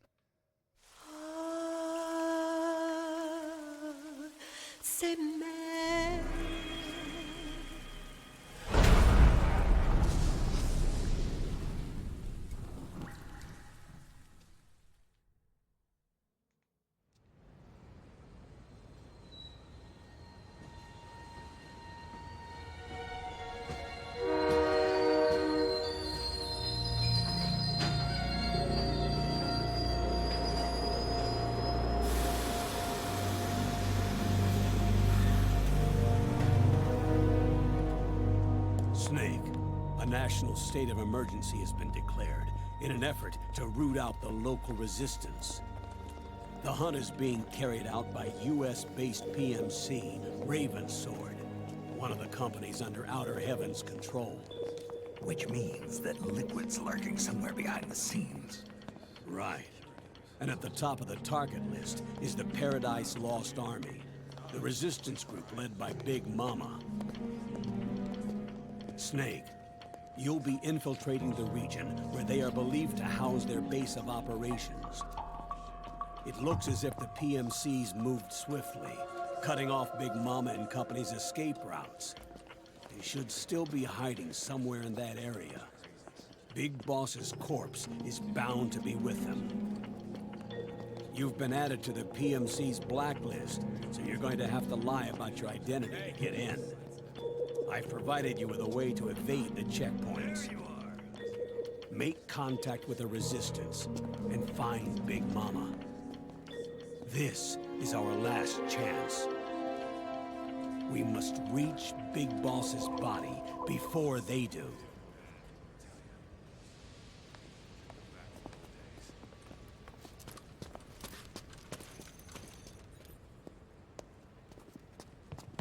Next.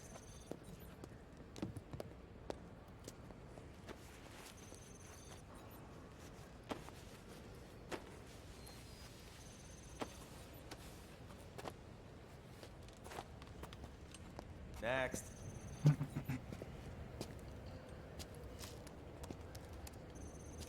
Next.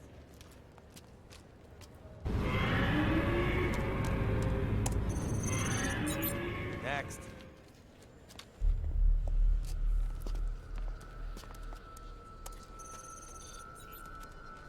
Next.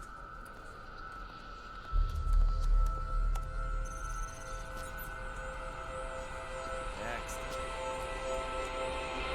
Said next. You. Get your ass in the machine. Hey, are you deaf? Take him away.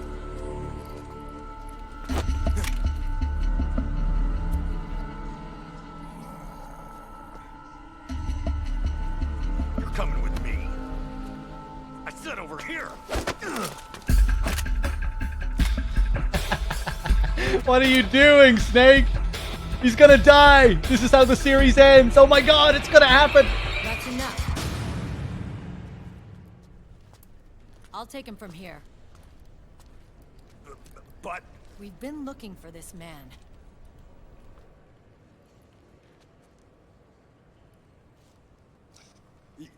Yes, ma'am. Come with me.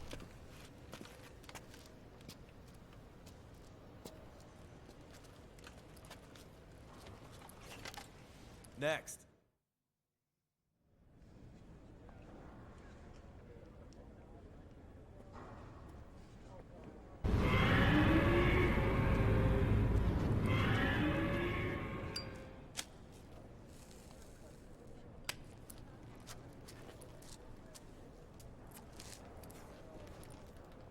You're looking younger. What's your secret? Base camo. A little present from Tentacles. Huh.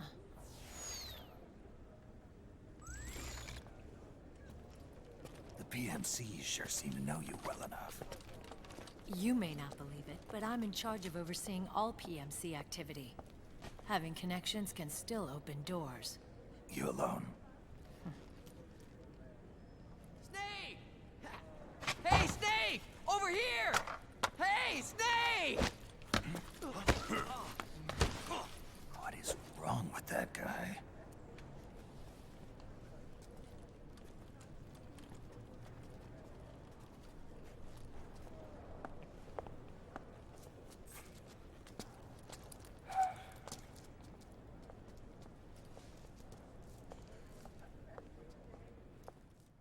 Listen to me, Snake. After reporting what happened in the Middle East to my superiors, I wrote up a threat assessment. The President's finally realized the danger Liquid's little rebellion poses and has called for immediate action. Now I've got more bodies than I know what to do with.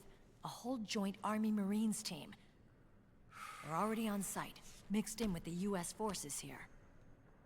We're ready to strike Liquid at any time. You're planning to take him by force? It's crazy. Look, things aren't that simple. Listen, old man. I don't take orders from you or from your Colonel Campbell. It's gonna be the Middle East all over again. No, it won't. If things get out of hand, we can put a total lockdown on the PMC's weapons. They won't be able to fight back. Don't forget, we control the system. I wouldn't rely too much on the system if I were you. We've got them beat in sheer numbers. Meryl. Look, Snake. Just leave this to me. There's no need for you to put yourself in harm's way. Don't risk your life for no reason.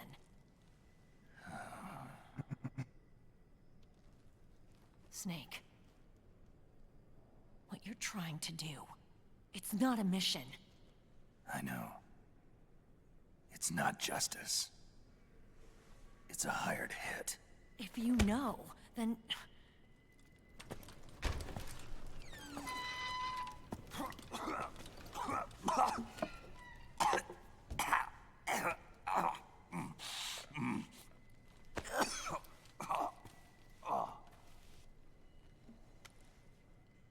Look, our ways of thinking might be different, but to me, you're still a legend, a hero. I know all about the things you did when you were young. It was what kept me going. I can't bear to watch you die over something so pointless. Don't worry about me. Old soldiers never die.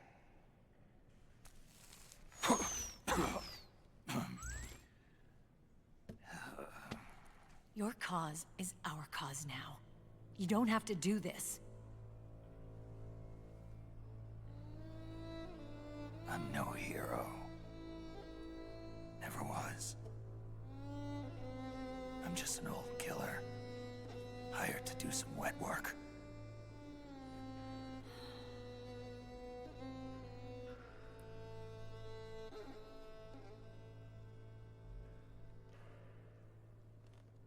Fine. Then we'll just have to catch him.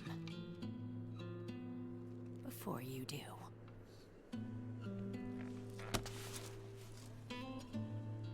I may have loved you once.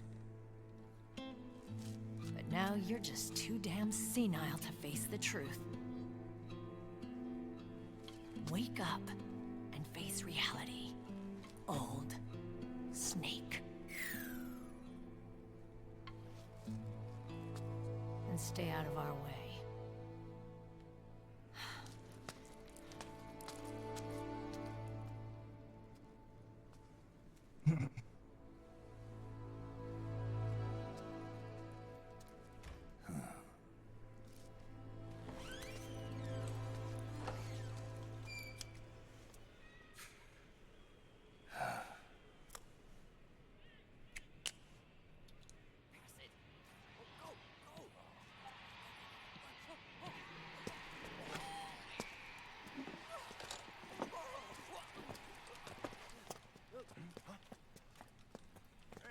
What's that?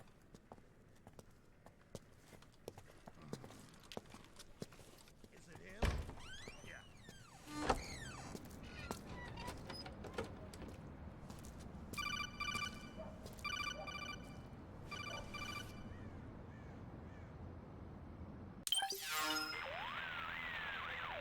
Otacon, they've seen this face too. Yeah, it might have been added to the PMC's blacklist as well. And Meryl was acting kind of strange. Things are going to get hairy once the American suppression troops get here. We'd better get to Big Boss's corpse, and fast. But first, we've got to find Big Mama. Snake, let's go over what we know so far. The streets are under curfew.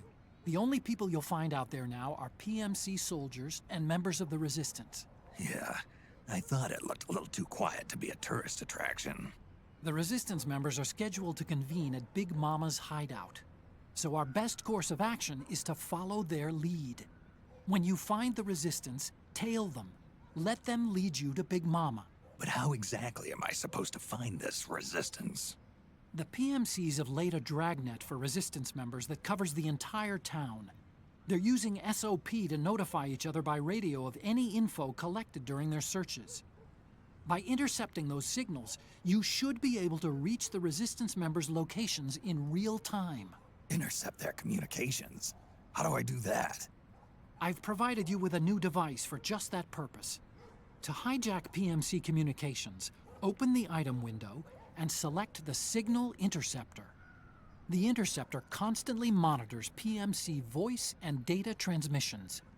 When you've got the Signal Interceptor equipped and you hear the PMC's chatter about the Resistance, check your map. It should display the location. Got it. Oh, and Snake, I think we've found a way to treat Raiden. Really? Yeah, we got in touch with Dr. Madnar. Naomi and Sonny are on their way now. They'll be all right on their own?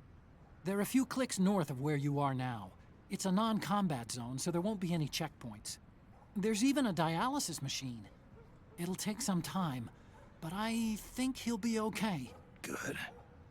Anyway, you need to hurry and make contact with Big Mama. I got it.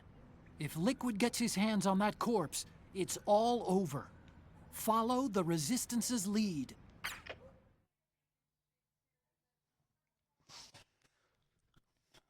All right, let's do it. Raudo, thank you for the 90 months. Crazy. Retro Carnival, thank you for the 92 months. Oh, I think I'm behind. I'm thanking some people here. Majestic Mystic, Michi with the sub. Cheers, guys. Okay. First thing is to look for the Resistance. Either use your radar to pick up their trail, or intercept the PMC's radio communications to learn where Resistance members are most likely to be found. Okay, thank you, Otacon. So here we are, in the city of Europe. As I was saying before, this is based on Prague. That's where they went on location. Or they went to research. If you listen to the Integral podcast, you actually get some interesting development history details. I remember one in particular was about like a guy on the audio team who came back to Prague by himself to get more audio or something like that after all the team had left and went back to Japan. One guy came back just so he could get like footstep sounds from the pavement and shit like that. I think that's the story anyway. I can't remember if that's exactly correct, but I remember them talking about just one guy, one crazy guy on the audio team who came back to get footstep sounds or some shit. You'll notice that this area has a lot of doll shops as well. And apparently that's a thing in Prague. There are a lot of doll shops. And that's what actually inspired them to do the whole thing with dolls in this game. Screaming Man, you know, the whole thing with Mantis and the puppets and all of that. That was apparently inspired by their trip to Prague when they saw all these doll shops. And like, hey, maybe we could put dolls into MGS4. So, yeah, this thing right here, it's pretty relevant. I like the slowly falling rain here. A lot of people dislike Act 3. I kind of like it. I like the gameplay of Act 3. I think it's a nice change of pace. The slow, noir, detective-y kind of vibes. Reference to Snatcher with Snake's outfit. He looks a lot like Gillian Seed with his outfit and the coat. Of course, that game being very much inspired by detective noir, cyberpunk.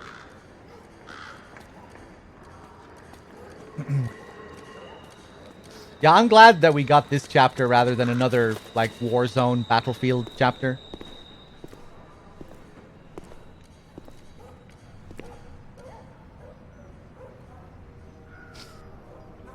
The bike chase doesn't overstay its welcome like 3's either, which is nice.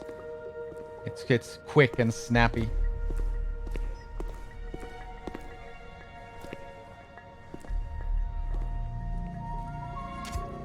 Taking a stroll after curfew? Something's up, Snake. Tail him. The problem with Act 3 is the Resistance guy being brain dead. Yeah, like it could be more interesting for sure, and it could be more dynamic if this guy was a bit smarter and he had more interactions and stuff. But it's still a nice little challenge, I think, and kind of unique for the series. Needing to clear the path for this guy while trying to evade him at the same time. Can be pretty tricky as well when you don't know how to do it. You're fucking it up. I think that's why a lot of people also dislike it, because it can be very frustrating if you do start to fuck it up and he's running away and you're trying to catch him and he's going all over the map.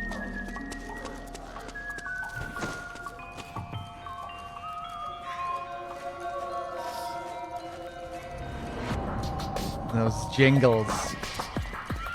The ice cream truck coming to deliver your weapons. You have to be careful, the things that you see on the ground, like that can there, if you touch that, it'll make sound, he'll notice.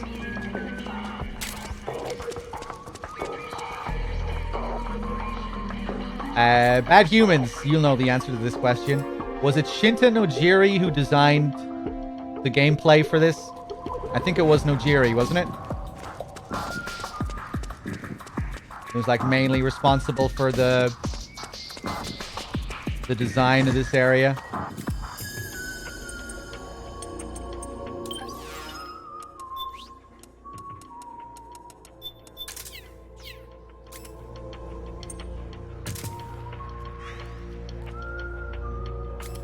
Let's equip that solid eye.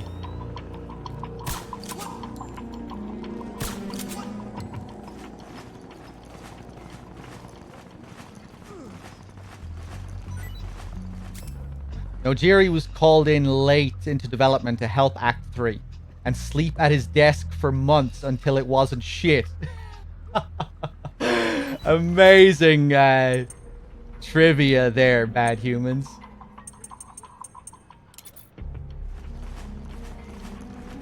That's way better than the yes or no answer I was expecting. Man, props to Nojiri. Well done, man. For those of you that don't know, Shinta Nojiri, longtime Kojima Productions guy. He directed Ghost Babel, the Acid games,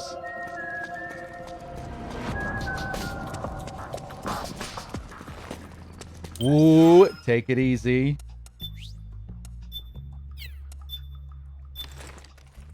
Ba-da-loo-doo-doo. I love the music here as well.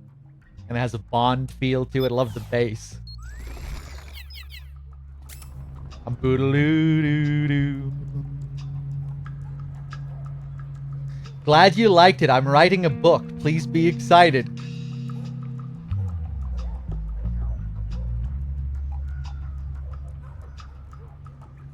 You're not writing a book, are you, Bad Humans?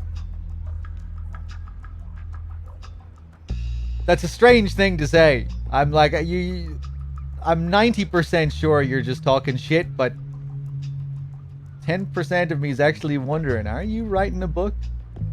Knight, thank you for the raid. I'm not writing a book, but I have published stuff in the past.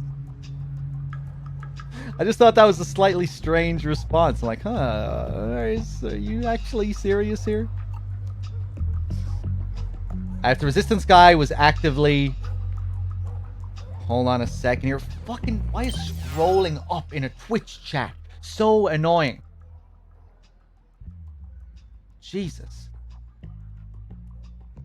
If the Resistance guy was actively hiding and trying to lose you, as would someone engage in illegal activities during a curfew? Yeah. I mean, they could have done much more interesting stuff with this guy, but yeah, like Bad Humans was saying, I guess they were really struggling to make this work. Nojiri came in and slept at his desk to get it working. But yeah, I still like it, you know? I like the level design, how expansive it is. And I think it can be fun when you fuck it up and you get lost and you have to go and find them. You know, I've had a lot of good times on this map.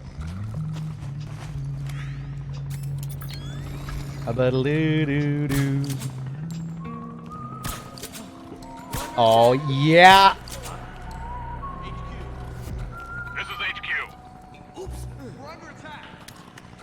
I should have been more careful. Yeah, cheers again, Knight, for the raid. Welcome anyone coming in. Can't remember if I said thanks before.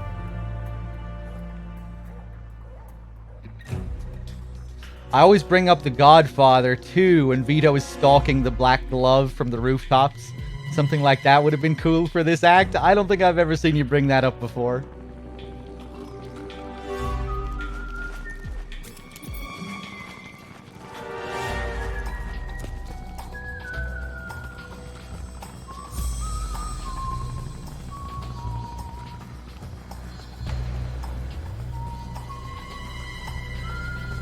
Okay, let's see what happens here.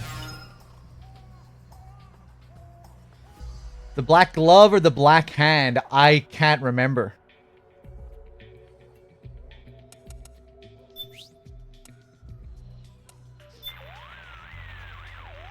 Snake, that area is under surveillance by PMC security patrols. You don't need me to tell you to watch out for them. If they see you, you'll be too busy engaging them to tail the Resistance. If you see your Resistance target getting arrested, don't give up. They'll be taken to a PMC guardhouse for interrogation. While they're being taken there, help Resistance members get away by taking out their PMC escorts.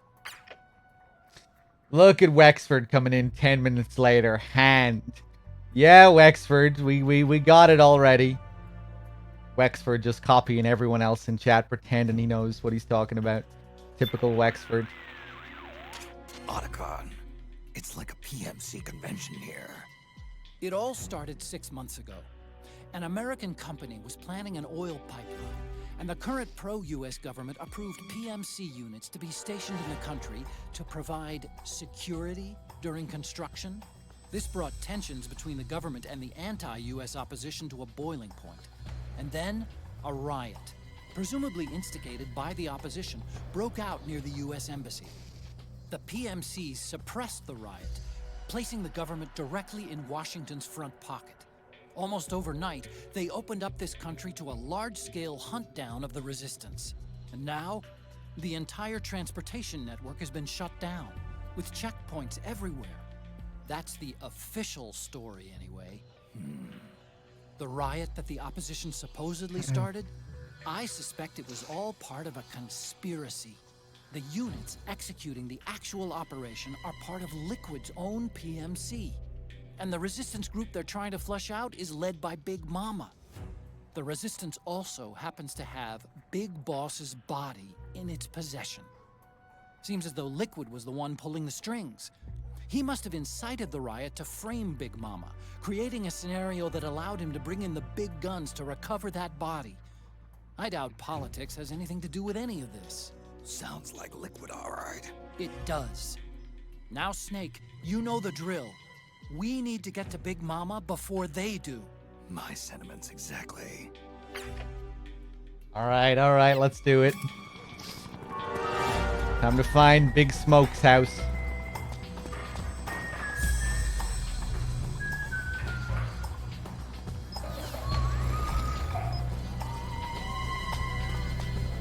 I'm a little bit worried about this caution.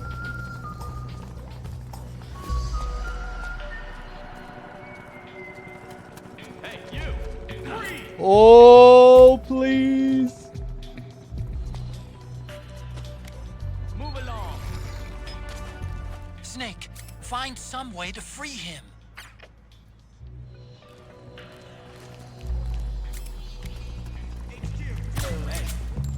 This is HQ. All clear. Understood. The state of alert has been lifted. Resume positions.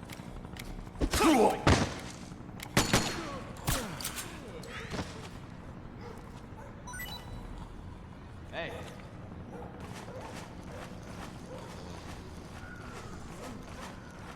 Wake up. Hey!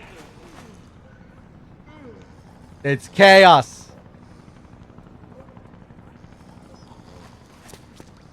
Gabadaloo-doo-doo.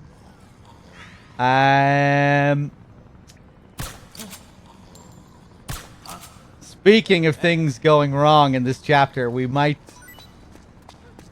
see it this time. Oh, fuck off.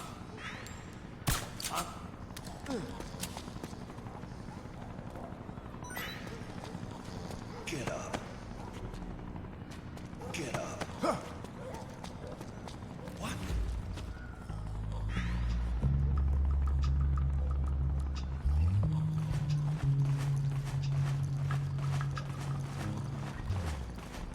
Oh, is he gonna he's gonna keep going? Okay. Sometimes he'll change path when you do shit like this. But he's actually gonna keep going on his usual path. Sometimes he'll sprint back and take a completely different route. Yorin with the Prime sub. Thank you.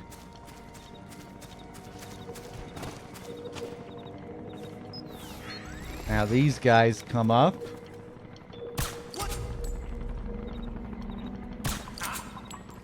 Missing a shot can really fuck things up. You hit a wall by mistake, a caution triggers, and then all hell breaks loose.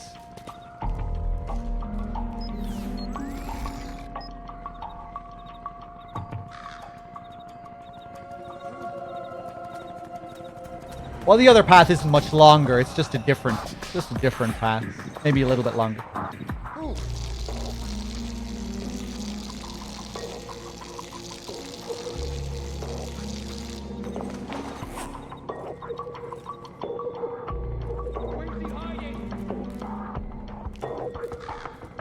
Is this our second piss of the game or third?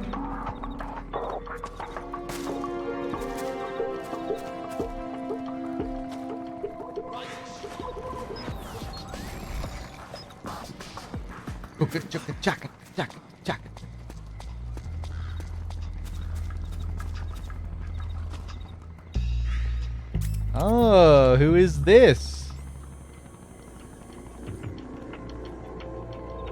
Huh.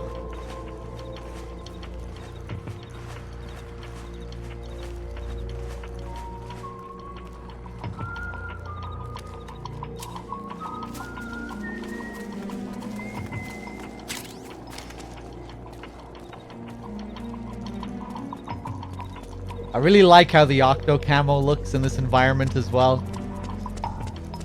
In And the darkness, something about it looks very sleek.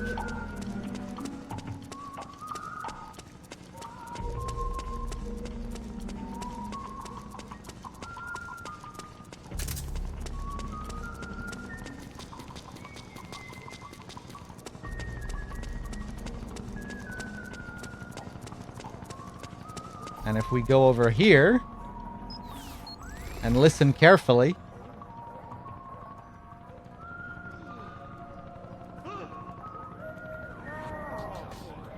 no!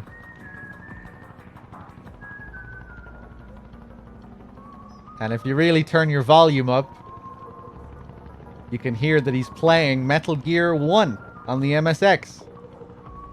You can hear the alert go off, he screams out, and then you hear the alert theme.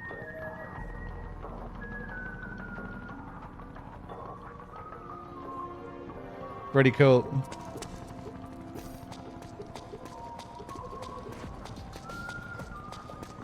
You might think that's like really, really well hidden. Like, how is anyone supposed to find that? But that's something that they reveal in the Integral podcast, which released with the game. Metal Gear 1 is hard, man. It's hard to play that game without getting caught.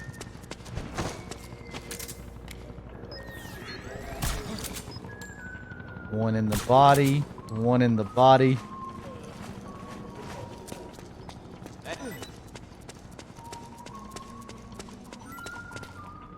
And hey, it's this guy again. Who is this? That is a strange looking leg. What is up with that foot? Hey there.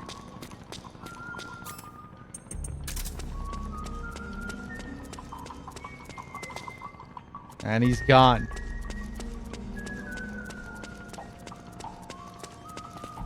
And now he's back. What if we try and shoot him?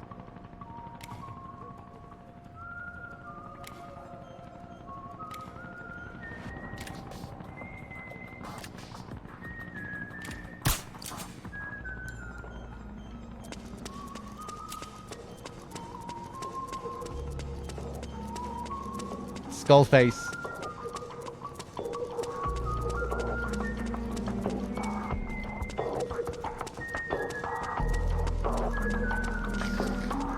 Would he read a Playboy there? No.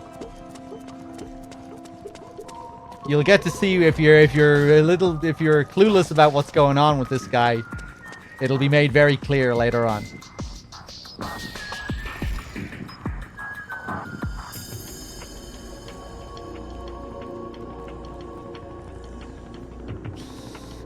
Oh, I bet these guys are going to wake up before the resistance guy passes them because I was fucking around there. Let's go, let's go.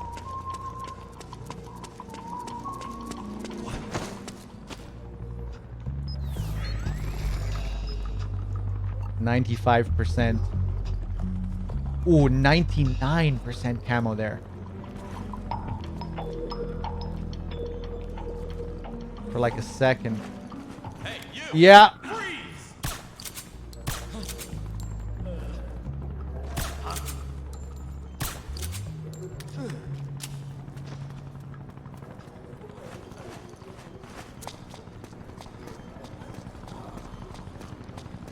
Okay, he runs off. I don't think he's going to change his course too drastically, though.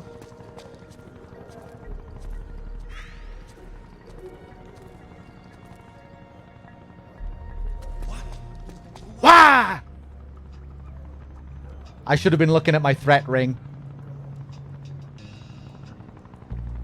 Must be your imagination. Yeah, exactly.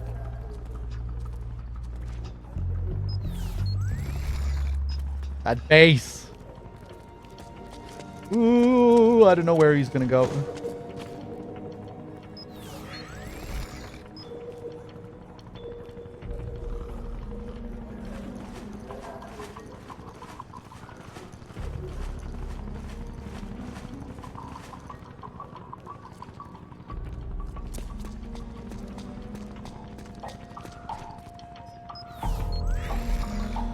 How much does it take for a single tranquilizer body shot on the boss extreme? This is something I've been meaning to test. It always feels to me like these guys in Act 3 go down way faster than the other guards. If you shoot a guy here in the body with one trank, I think they drop like 5 seconds later. But I'm not sure if other guards are like that in the other acts.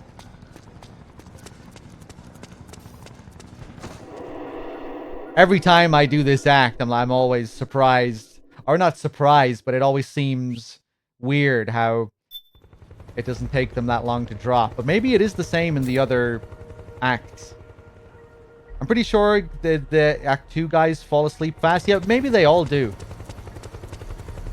Because it would be kind of weird if these guys were different from the others in that way.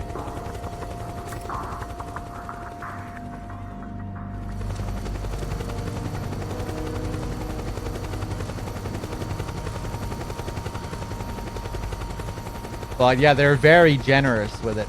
Like, watch this here. We have like 5 guys all next to one another. Except I missed my shots. Look out! Searchlight. Find something nearby to hide behind. Stay out of the light. Acknowledged. Sending reinforcements. Use extra caution. Pump, pump, pump, pump.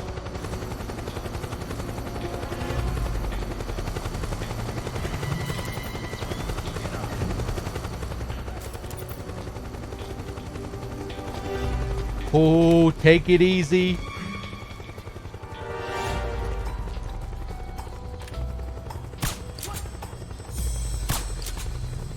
Going to first person there to get a more precise shot. Another guy up here.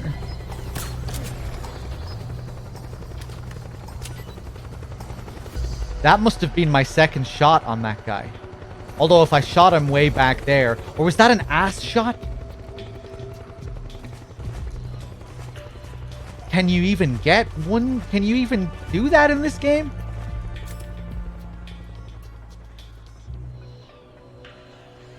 Can you get one hit ass tranks in this?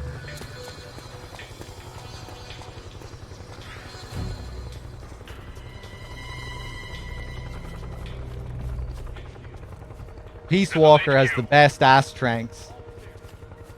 Understood. The state of alert has been lifted. Resume positions.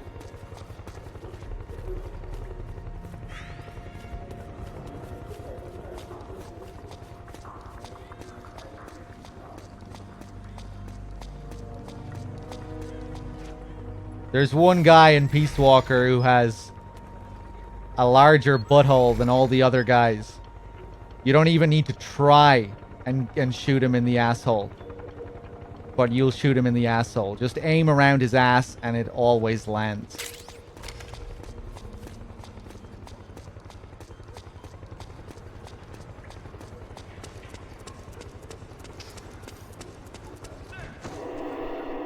You'll see him later.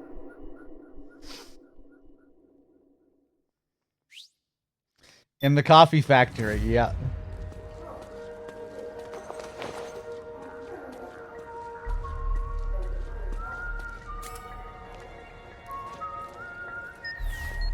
Wait a second.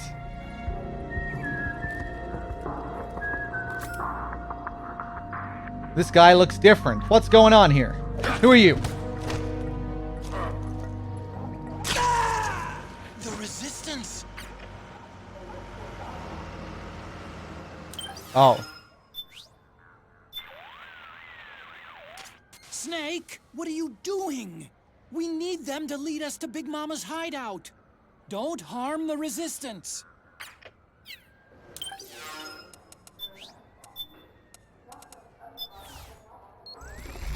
So here we're gonna change our outfit a bit. Lovely. And in order to get this guy to respawn, Watch out for them, Snake. We're just gonna do a lap of this place.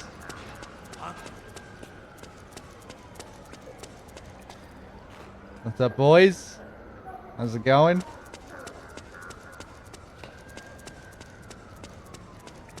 This is a cheese strat for dealing with these guys. If you wear the outfit with one of the face masks that you get, you can pass as a civilian.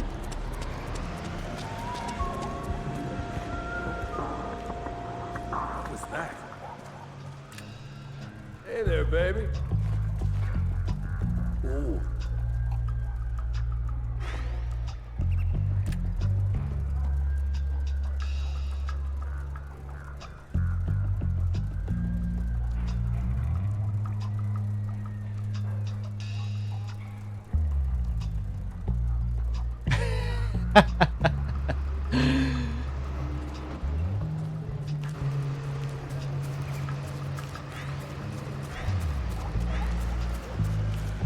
He likes this. He's getting off on this.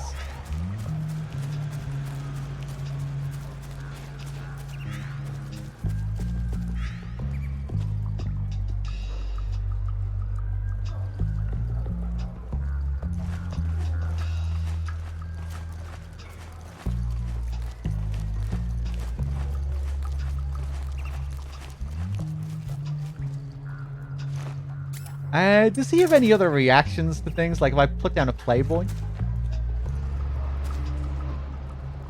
Doesn't say anything about that. No, he's still... Who needs Playboy when you have the real thing?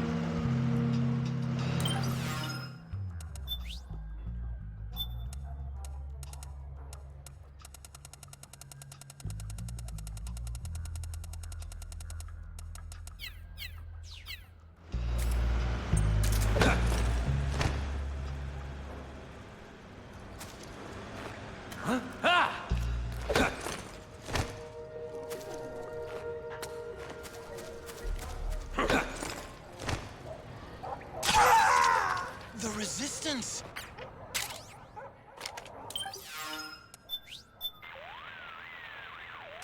Snake, do not kill the resistance. They're our only means of finding Big Mama's hideout.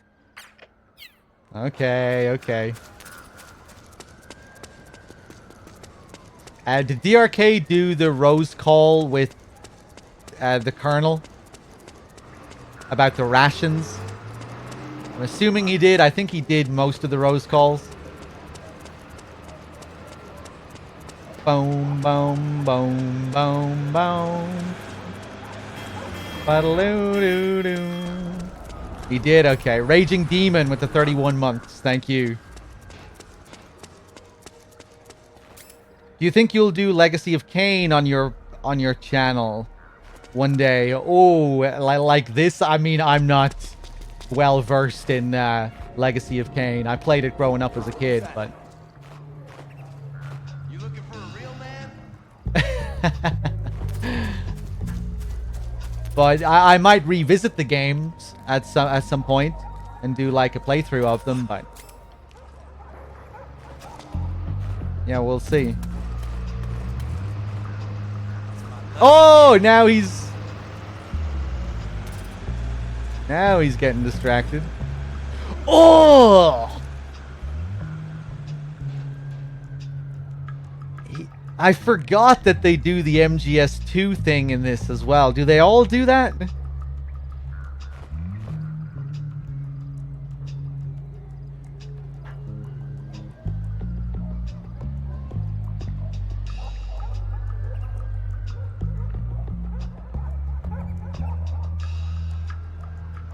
Yeah, the shivergasm.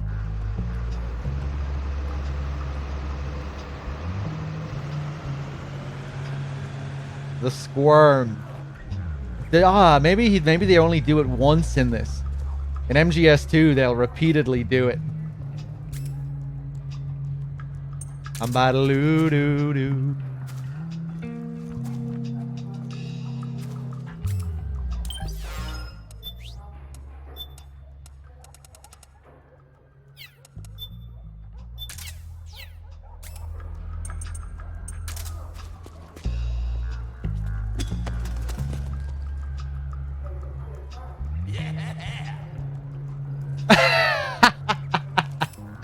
Did he notice? Did he see me there? Damn, he likes that, yeah? Did that tingle? That make your ass tingle? Oh, now he's noticed the other magazine. Okay, fuck off! Now we'll see the animation. Oh, wait, no, he's tying his shoes. Okay. What the fuck are you doing?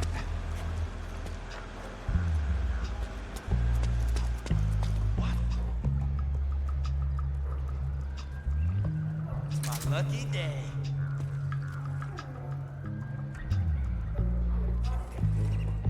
Oh, that's so nasty. Oh my god. That makes me shiver.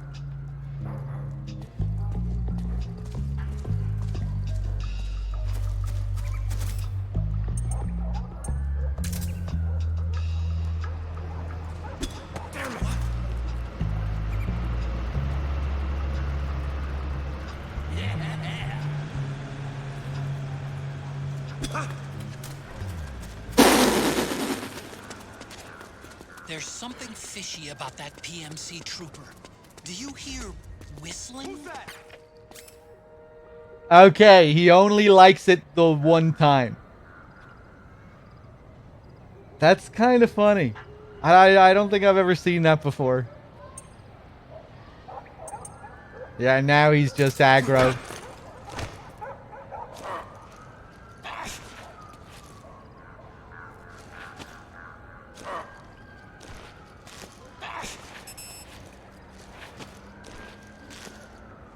All I want to do is stab you. Thank you. The resistance.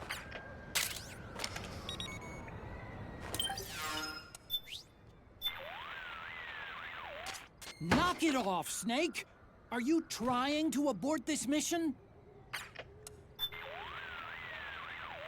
What's on your mind? Just checking in. Your psyche is in excellent condition. Everything looks good to go. Great. Thanks.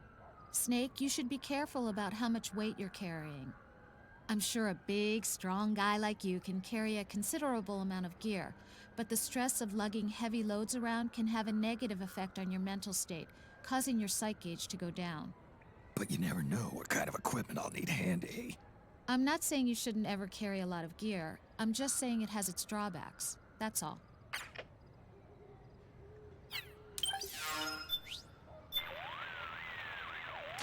Hello, Snake.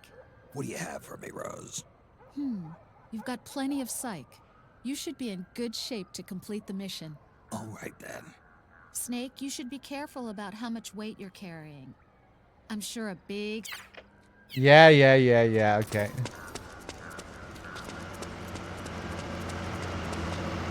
Dim, I'm not sure if I'm familiar with the funny crippled walk that they have.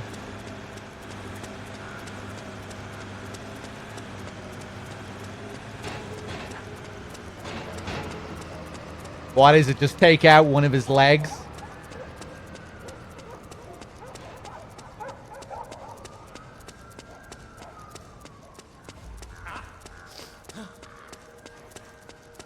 Huh?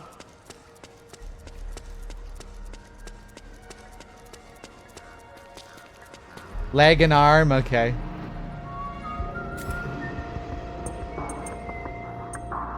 What's that? Hey there, baby.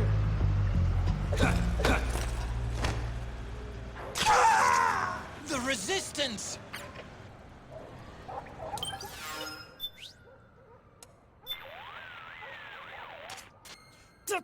What? Snake? There it is. That's the last one that you get.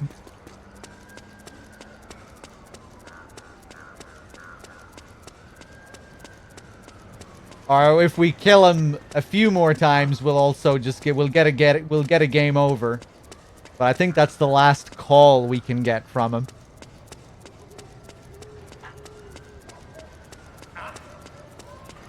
Boom, boom, boom, boom, boom.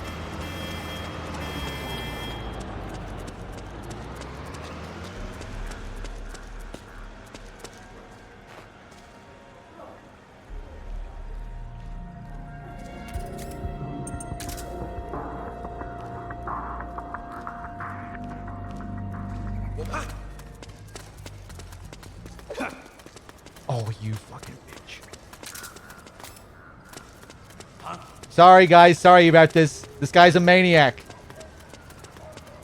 Don't worry, though. I have it under control. Who's that?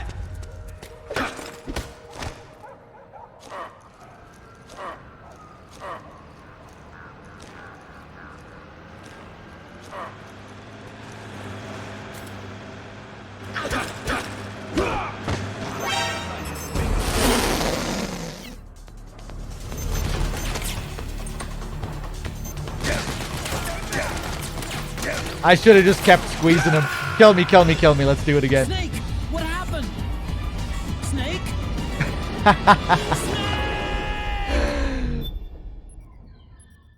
Damn, I didn't think they'd see me. I thought I could just about get away. Okay, let's wait for him to come out.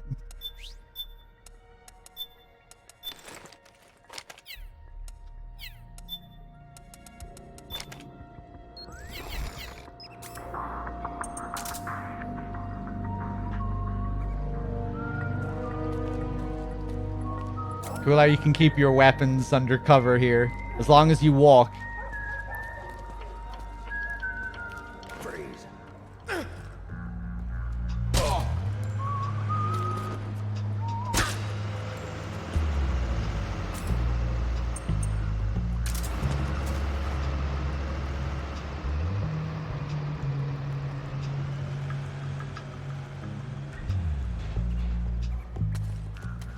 Oh, yeah. I remember this. Oh, no. Fishy about that PMC trooper. Do you hear whistling?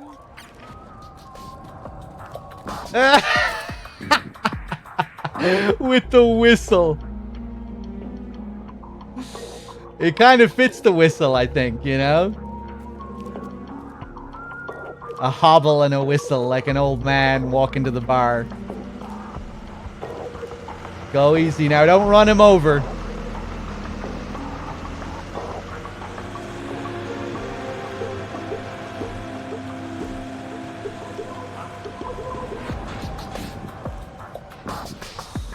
Well, I hope you're happy. Now this is going to take twice as long to get to the end.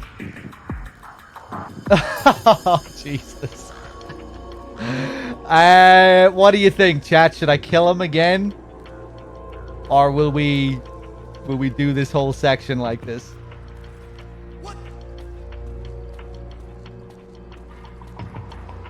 I mean, I guess it won't take... Oh, he can speed up when he wants to. Okay, right, no, we'll keep going. Maybe it isn't that much slower, actually.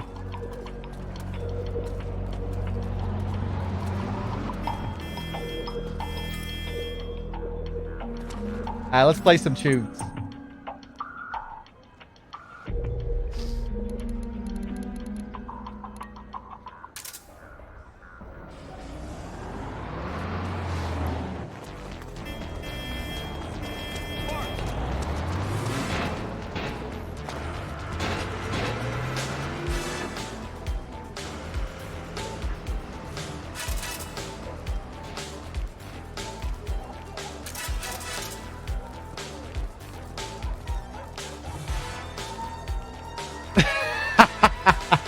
Look at this guy leading the crew.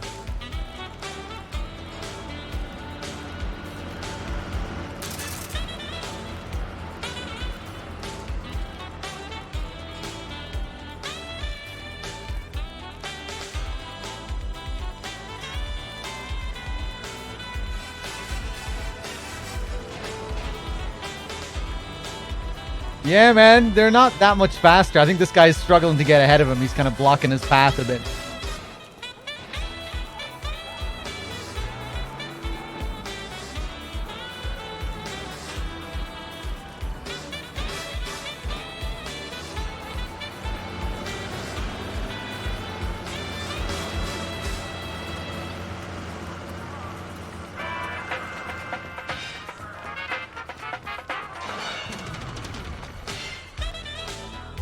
Jamie, I've become a junker.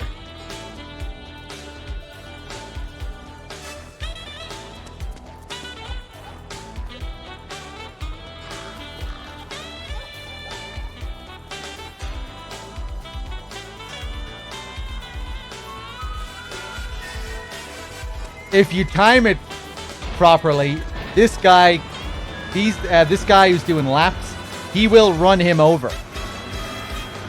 He can walk into his path and get run over.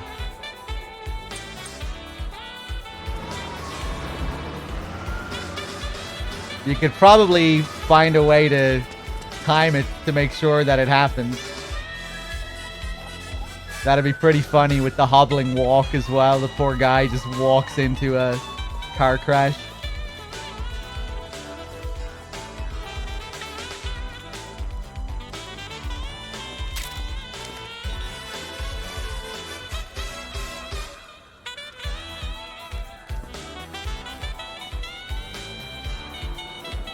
Jamie, I have amnesia, so I've become an asshole.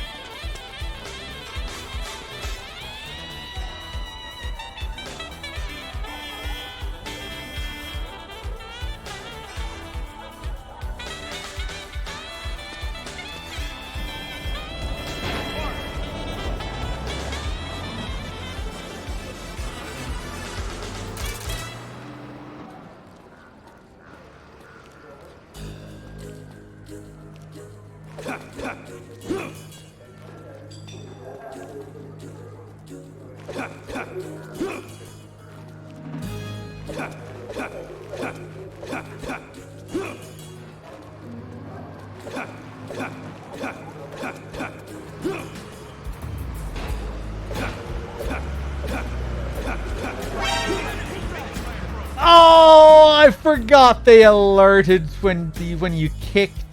Do they even alert when you punch? Oh!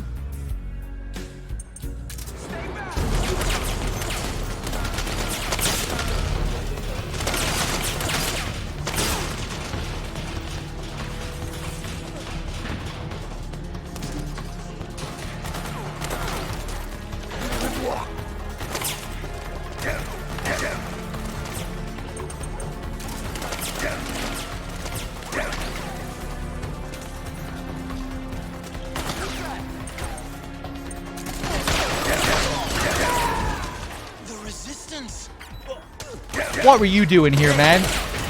Kill me, kill me, kill me, kill me. Let's do it again.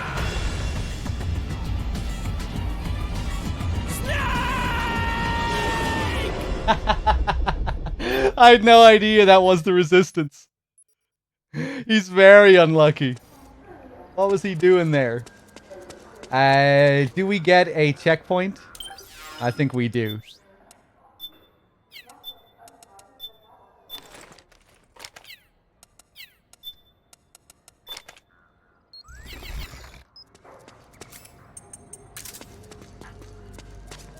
I've made that mistake so many times.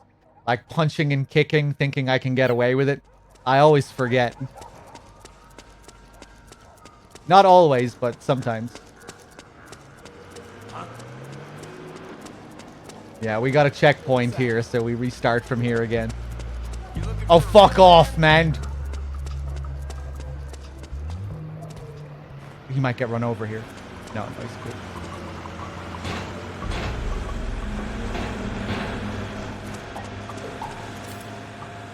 Okay, let's take that one from the top again.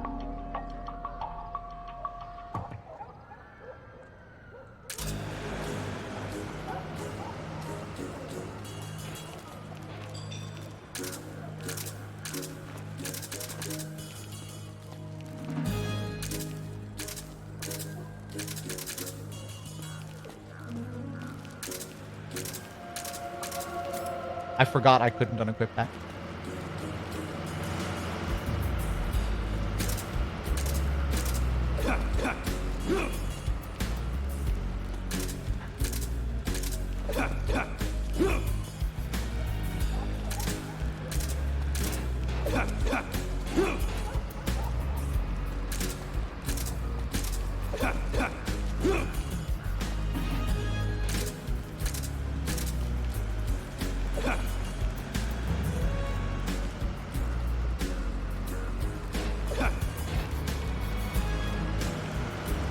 I'm gonna be careful.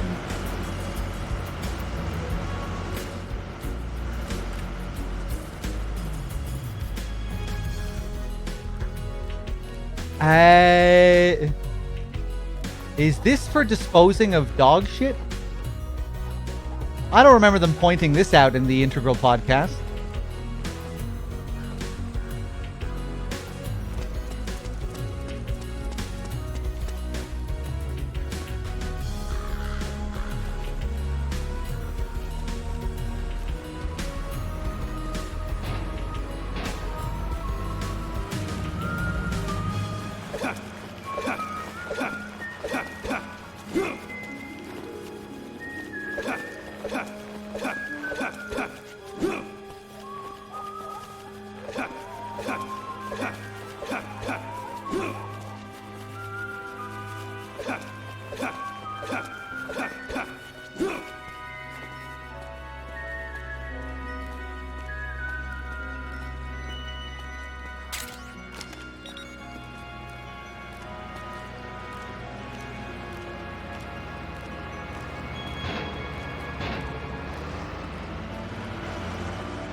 That would explain everything.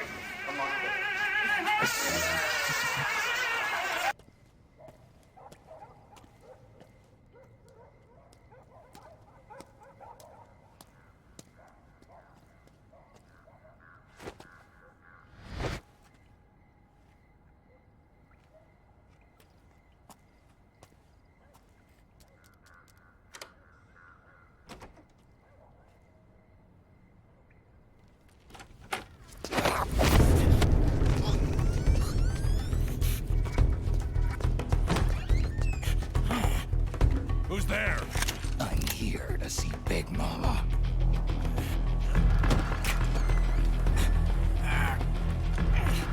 Is this the guy? What do you think? I didn't hear him coming at all. He's gotta be the one. Yeah, but look at him. He's ancient.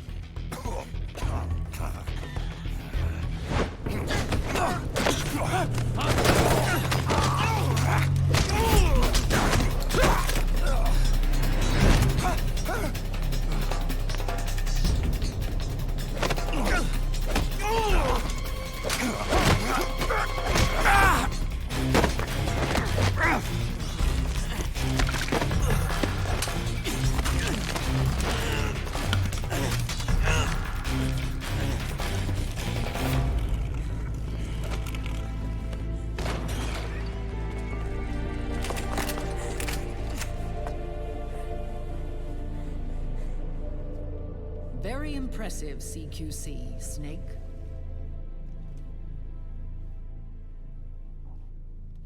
No doubt about it. He is the legendary soldier. Call me Mama. Big Mama.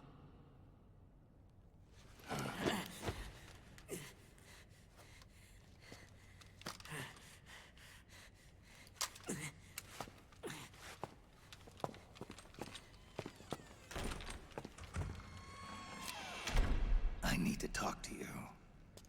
Raiden sent me.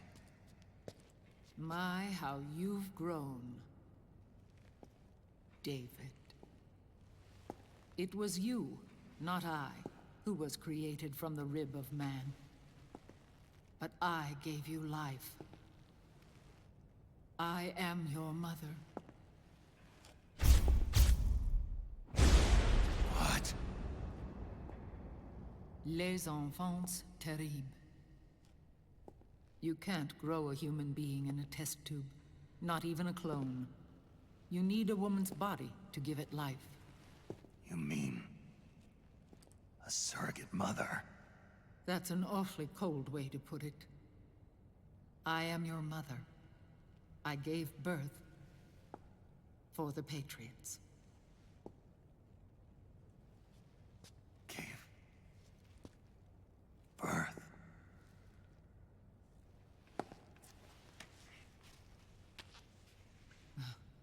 The forbidden fruit. Appropriate. No?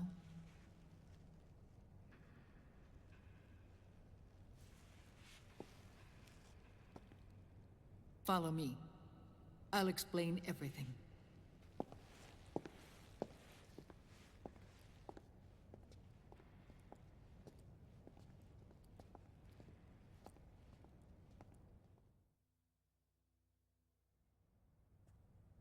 The man who wants me dead is Liquid, your twin.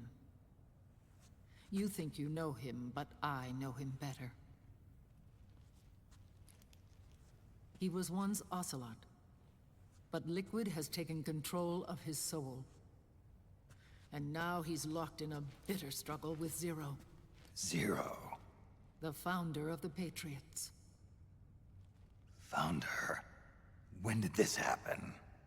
40 years ago. During the Cold War, when the United States and the Soviet Union were still at odds.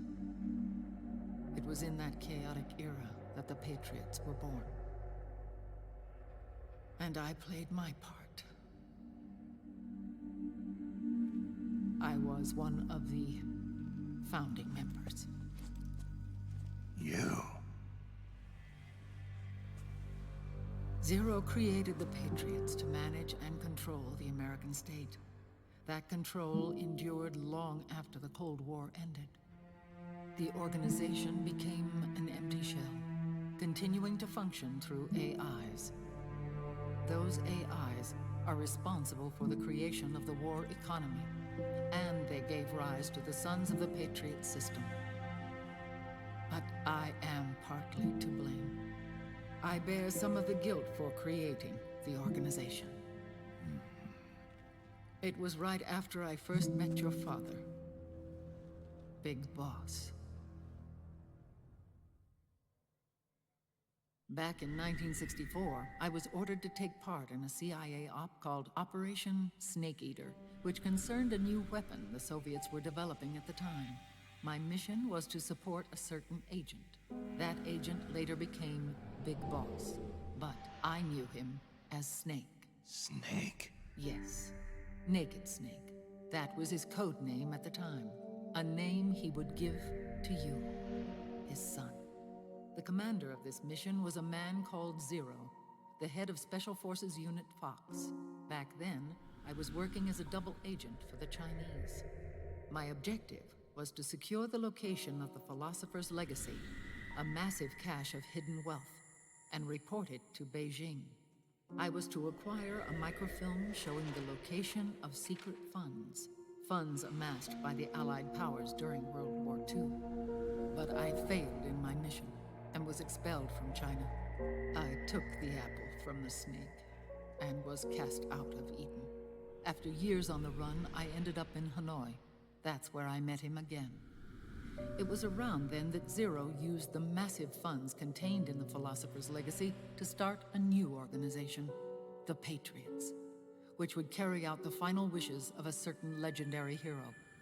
The initial membership consisted of Big Boss, Sigint, Paramedic, and their commander, Zero. Oh, and there was one more who we mustn't forget. He stayed behind in the Soviet Union to support the group as an informant, Ocelot, who is now Liquid. After your father rescued me in Hanoi, I went to America and joined their organization. Zero's goal was to achieve a unity of thought and awareness. He believed that was what the boss wanted, and the rest of the Patriots followed his lead. The boss? The boss was a legendary hero from the Second World War, known as the Mother of Special Forces. She had an almost overwhelming charisma about her. The CIA feared this, so they had her eliminated. If she had survived, the world of the 21st century might have been a very different place. We were all influenced by the boss's will. It was what drove us to create this organization, to be closer to that spirit. Zero decided that in order to lead the people, we needed a special kind of icon. So he turned to Big Boss, the last son of the boss. He shared more of her life than anyone else. It was Big Boss, the true heir to her legacy, who was best suited to play this role. Zero elevated Big Boss, the hero who saved the world, to the status of an idol. The truth behind Big Boss became riddled with exaggeration, misrepresentation, and outright lies. Zero disseminated these stories among the masses and gathered the rich and powerful to his banner.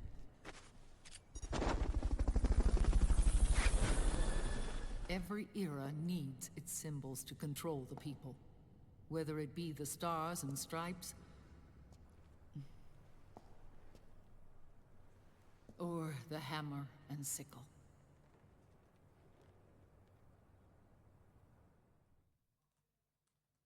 As the times and currents of politics changed, so too did Zero. Eventually, he became a prisoner of his own lust for power, sparking friction between him and Big Boss, who resented playing the puppet. With Big Boss drifting away, Zero realized he would need insurance. Something that would perpetuate the existence of Big Boss, their organization's icon. And so Zero secretly embarked on a new project. Les Enfants Terribles. Its goal was to create a clone of Big Boss, the ultimate soldier. The project was led by Dr. Clark, known at the time as Paramedic. After dozens of failures, they finally, miraculously, succeeded in producing a fertilized egg. The egg used in the successful in vitro fertilization came from Dr. Clark's assistant, a healthy Japanese woman. Blood from the east flows within your veins. Give birth to Big Boss. To realize this, I asked to serve as the surrogate mother, and was more than happy to carry you in my womb. I loved him. 9 months later, I gave birth to 2 Big Bosses, you and Liquid. It didn't matter that you were clones, or that they had manipulated your DNA. You were born the same way as any other normal child, from your mother's womb. But Les Enfants Terribles proved to be the final straw for Zero and Big Boss. Determined to oppose Zero and his plans, Big Boss broke away from the Patriots. He left the States, created his own mercenary company, and drifted around the world.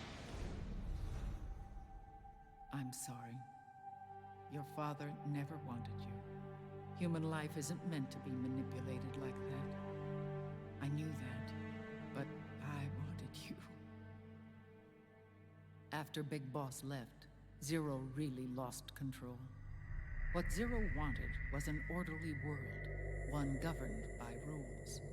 His fortune grew through countless wars, and his words influenced decision-making all the way up to the Oval Office. As the world saw the rise of digital technology, IT, the internet, and genetics, the Patriots' power grew immense. Their roots spread and took hold throughout the globe.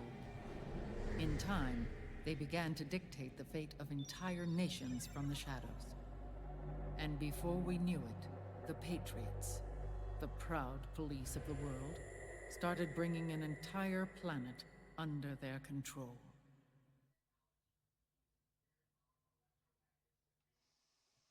So here we go. One of the most controversial scenes in the series, one of the biggest lore dumps. This massively reshaped the lore, shaped the rest of the lore and story going forward with the next two games after this. Controversial because it explains who the Patriots are. This was the big thing. With MGS2, they intended to leave those mysteries as mysteries. That's why they ended up going into the past with MGS3 to avoid having to follow up 2, which was just supposed to be this big experiment left open to interpretation. What was real? What wasn't? The identity of the Patriots and all of that, it was never supposed to be explained. But with fan demand and everything, they ended up making 4 to give people the answers that they were craving, to give people their explanations. Some people like it, some people don't. I'm definitely in the latter camp where I would have preferred it to have been left as a mystery. Especially the whole Zero thing. I really struggle to like buy Zero as being this major character now. You know, he becomes such a prominent figure now. And in MGS3, there's not really much to him, really. This game wants to make us believe that his love for the boss was almost equal to that of Snake's. You know, that they both idolized her. But in MGS3, you learn that he went back to the SAS. You know, they have a long history together, Zero and the boss. They went back. They go back to the SAS and all of that, but you don't really get the sense that has this like deep love for her in the same way that Snake does. But yeah. Some people like that they got the explanation at least.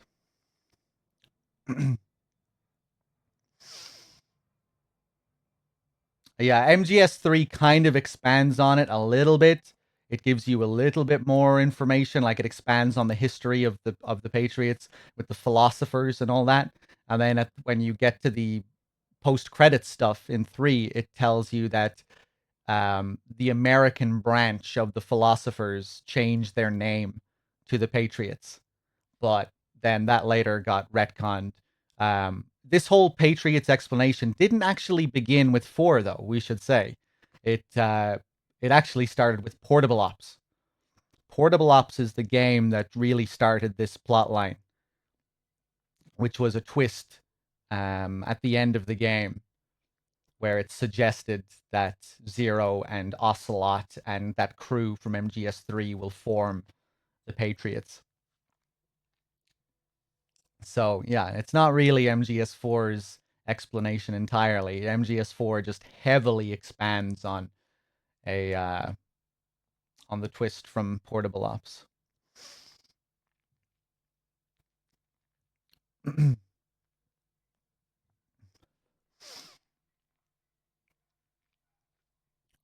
One second, let me scroll up in the chat here.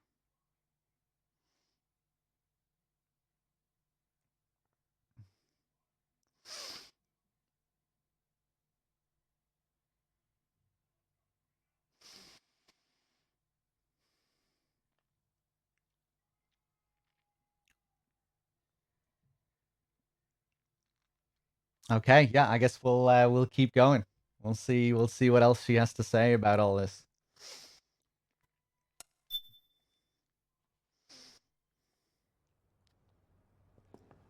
Their intentions were fair, but their execution was flawed.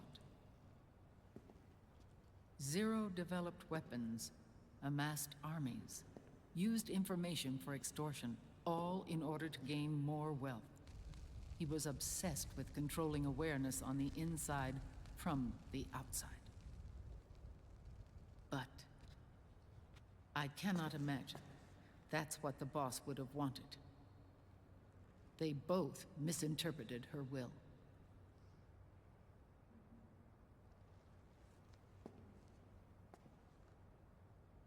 And their absolute reverence for her drove them apart. So began the war between Zero and Big Boss. Opposing interpretations, each striving to realize the boss's will. Everything you see today stems from their Cold War.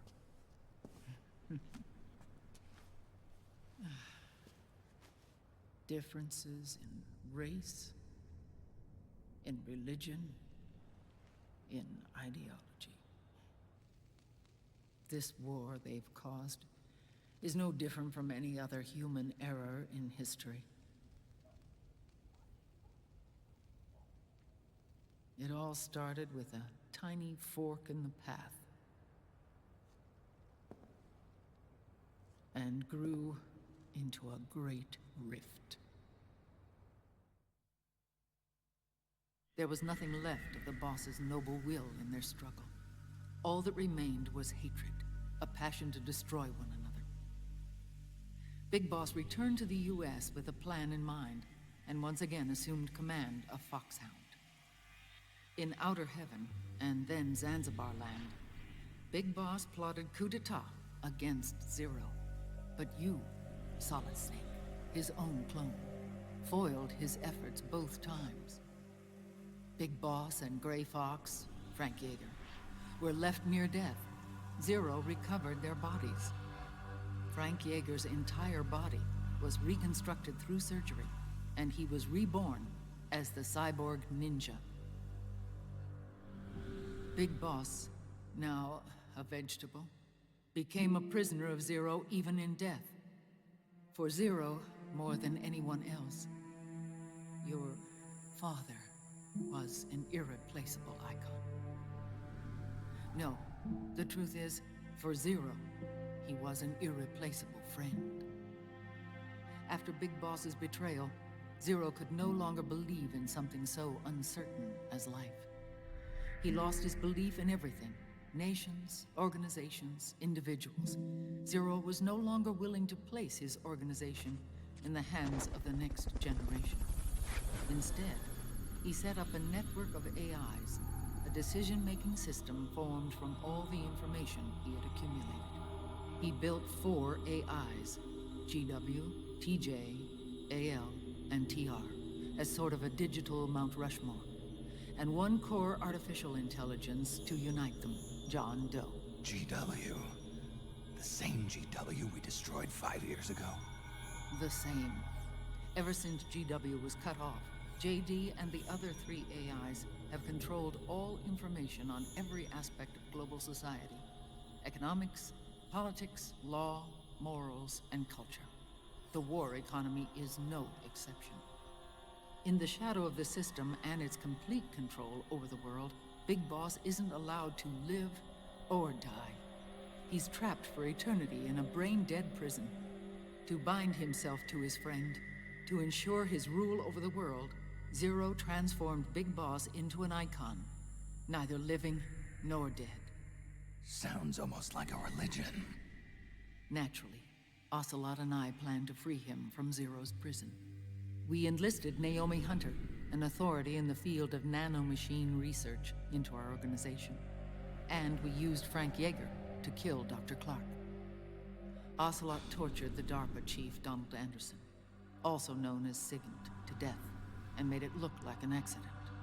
The Shadow Moses incident. With Paramedic and Sigint dead, Zero was the only one left. But we too paid a price. I lost Ocelot. Ocelot wasn't fighting for the Pentagon or the Russians, and certainly not for Zero. He was fighting for Big Boss. He idolized him.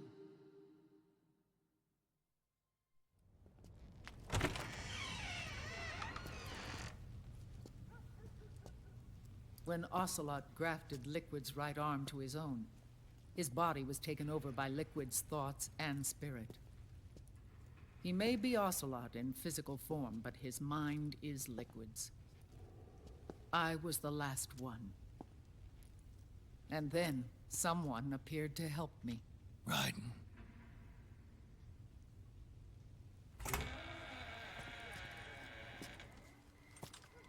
It was when I met him that I finally discovered the location of Big Boss.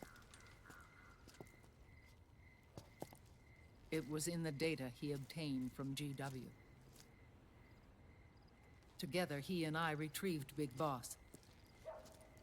But Big Boss was still asleep, as Zero had left him.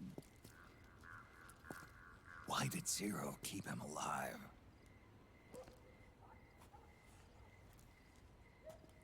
People need heroes. Zero wanted to create a messiah. A legend that would never die. Liquid is after Big Boss's body.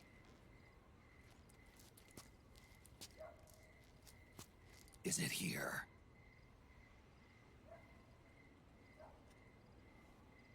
I'll take you to meet him.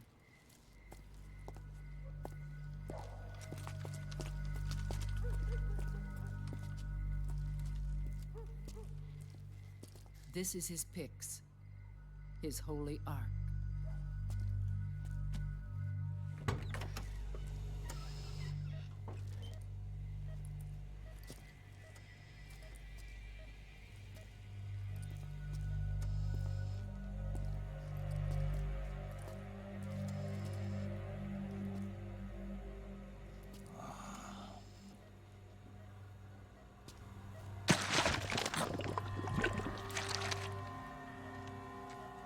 His body is alive, but his consciousness is locked away by nanomachines.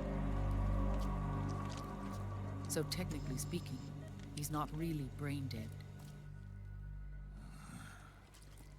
We can't allow Liquid to inherit the same sins that corrupted Zero, manipulating people's minds for the sake of his own ego.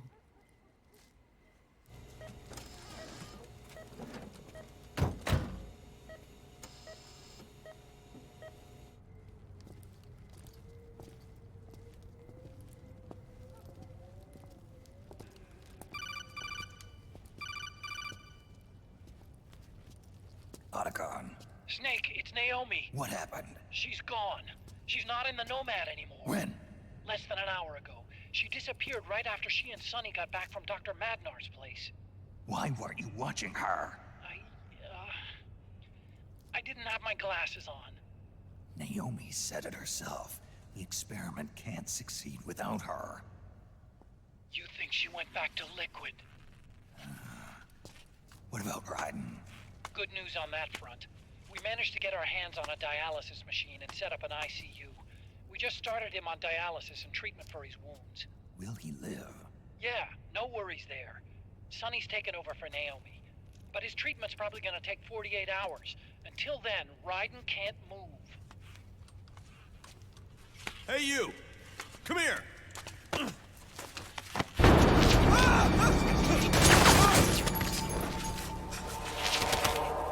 What the hell is that? Move!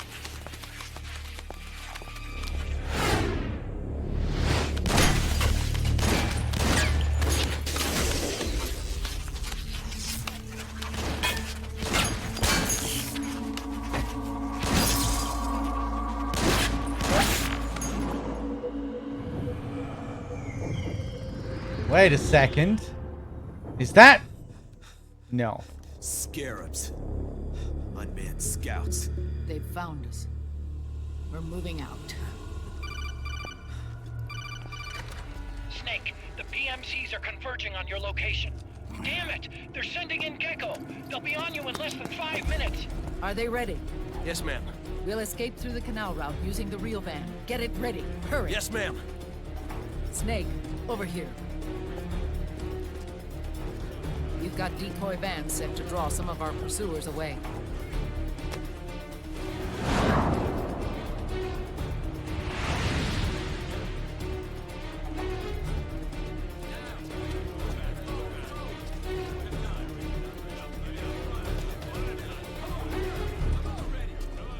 All of these children were orphans. They work in arms factories. And when they grow up, they want to join a PMC. They seek revenge on other companies, PMCs that killed their parents, and use their earnings to support their younger siblings. There are countless child soldiers like these in the PMCs. Nowadays, anyone with a computer can get combat training. The FPS games that these children love are distributed for free by these companies. Of course, it's all just virtual training. It's so easy for them to get absorbed by these war games. And before they know it, they're in the PMCs holding real guns. These kids end up fighting in proxy wars that have nothing to do with their own lives. They think it's cool to fight like this. They think that combat is life. They don't need a reason to fight. After all, for them, it's only a game. Zero is the cause of all this. Defeating Liquid won't change things. Unless we stop the Patriot system, the cycle will go unbroken.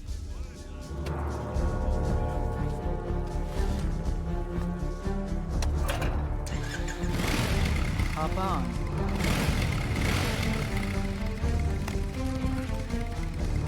Hold on to me.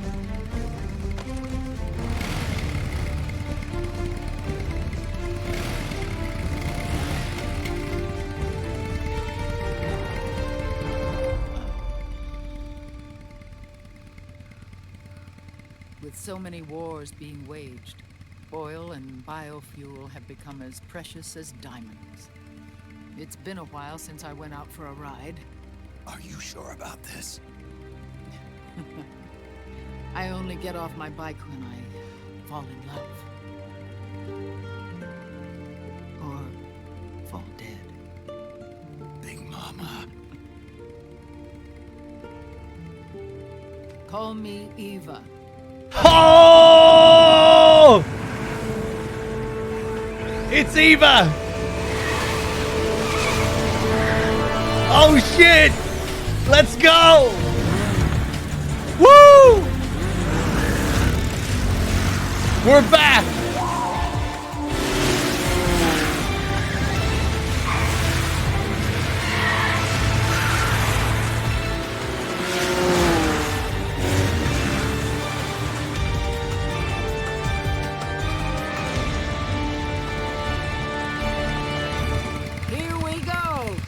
Here we go!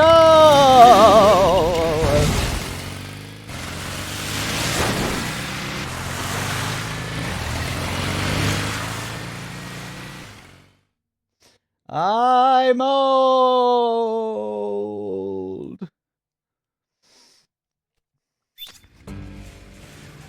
We have to keep Big Boss's body out of enemy hands, no matter what. Get the body safely to the canal assembly.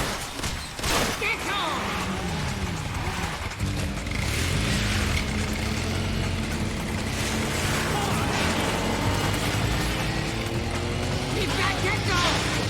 I can't wait to still be streaming this game when I'm as old as Eva. Probably gonna happen as well. Won't be so funny then.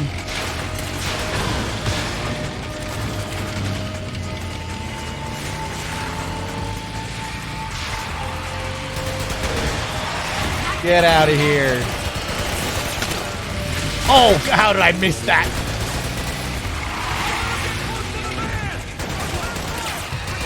Oh my god, this guy, he's invincible.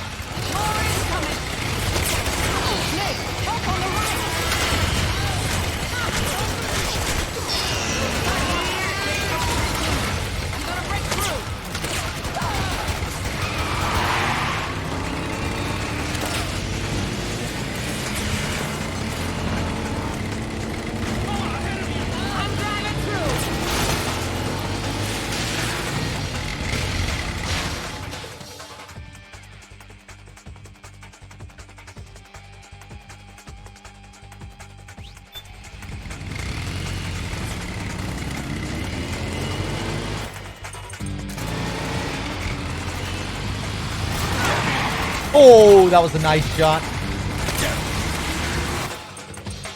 Bad luck there with the shots I took.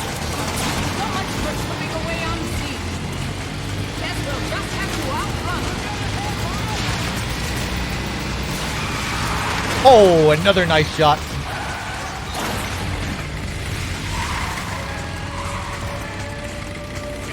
Let's see if I can get this one.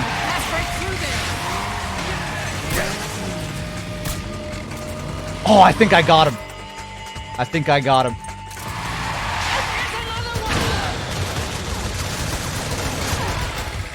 Fuck it, lethal these guys.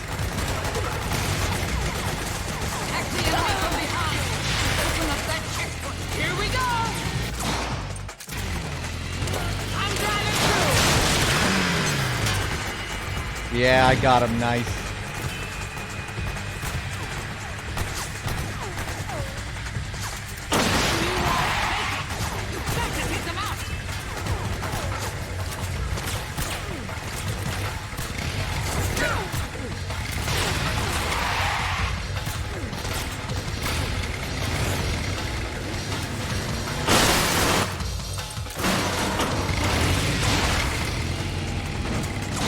Here they come! Snake! Here we go!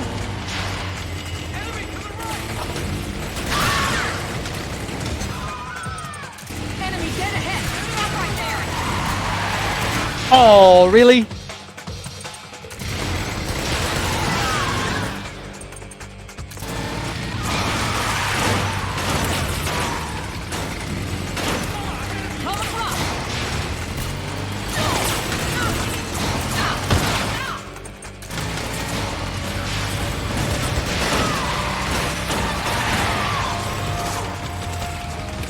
Need help in front!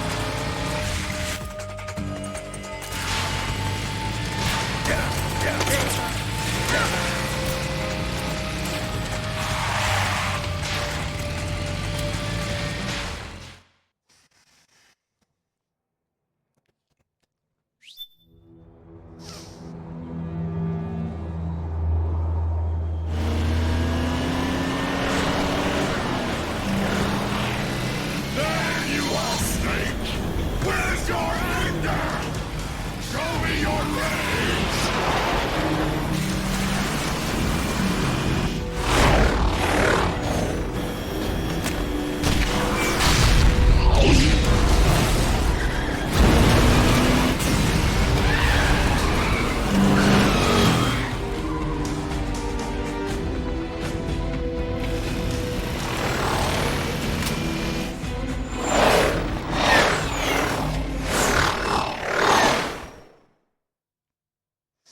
Sweet.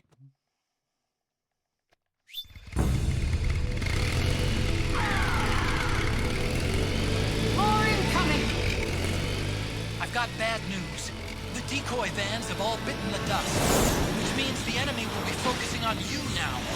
I just need you to hold them off a little longer. That's what...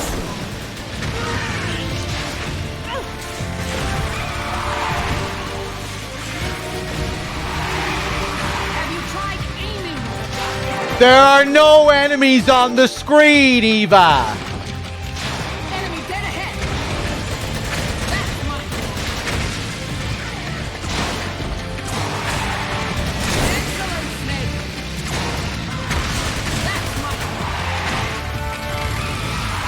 Need help on the left! Excellent, Snake! Enemy dead ahead! Woo!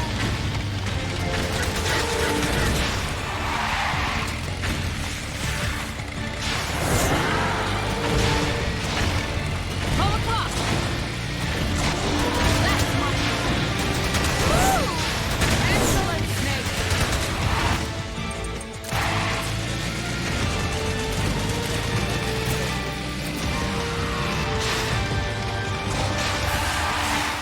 Nice work.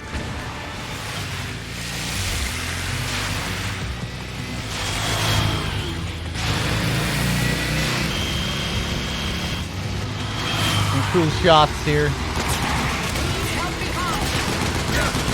Ah! Fuck.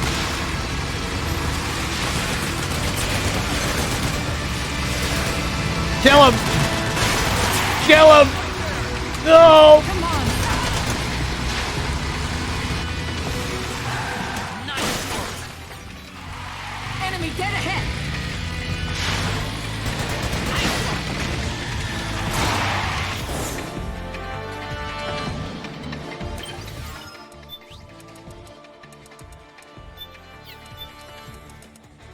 I don't know why I'm doing this. I'm playing so casually here, but smoke grenades can be good here.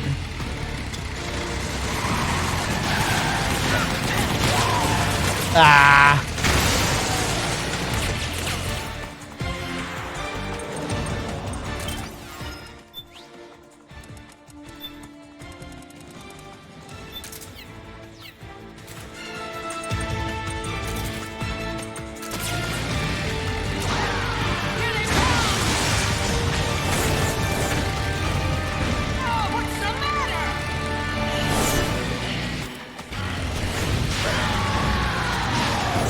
Enemy dead ahead. They're coming for us.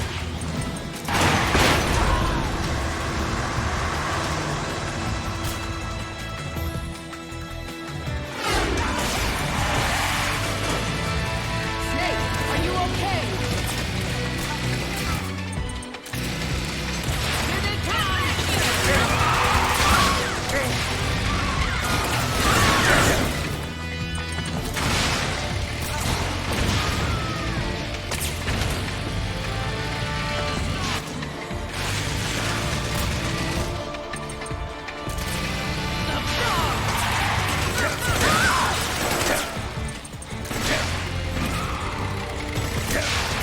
Ah, fuck.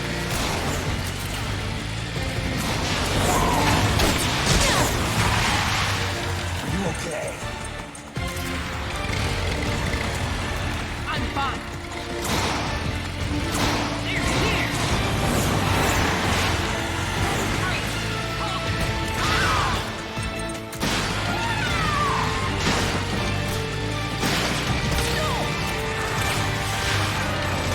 Oh!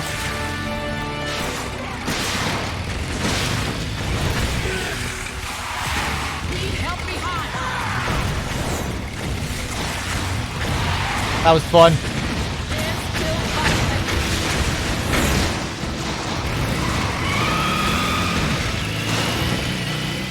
I think we lost them.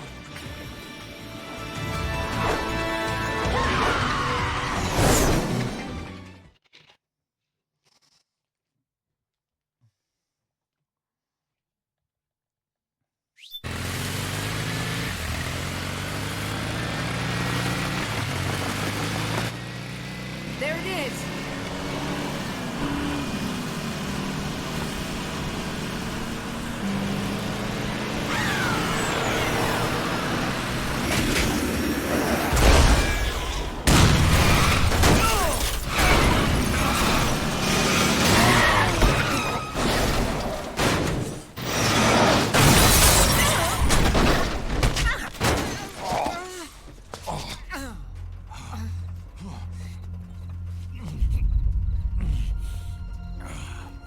Are you okay? Big Mama, come on. Stay with me. Eva, I need you. Is that you? Snake.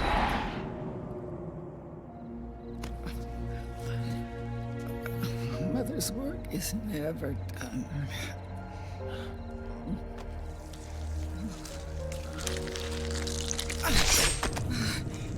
Big Mama.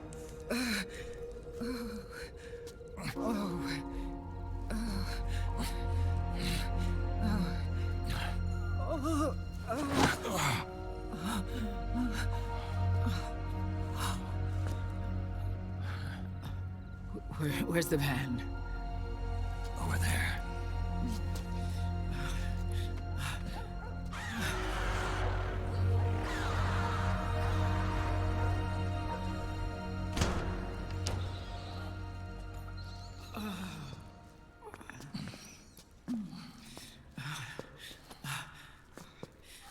children.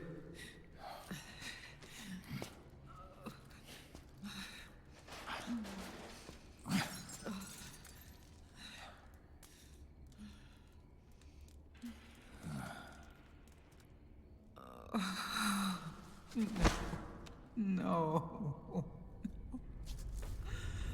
I'm so sorry.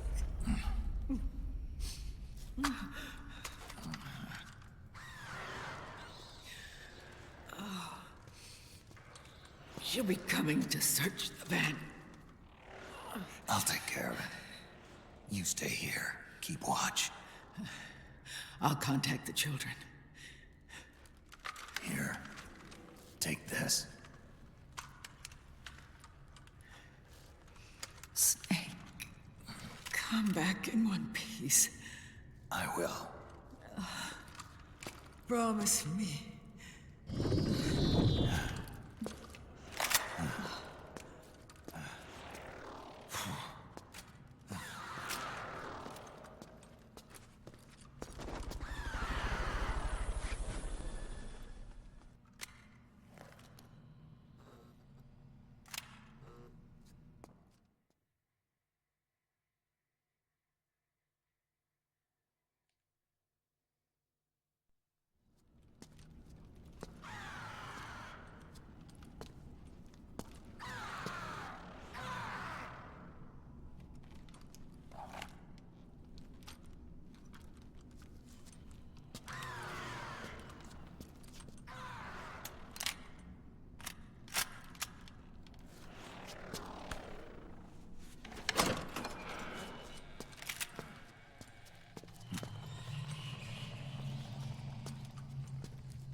Give me your anger, Snake!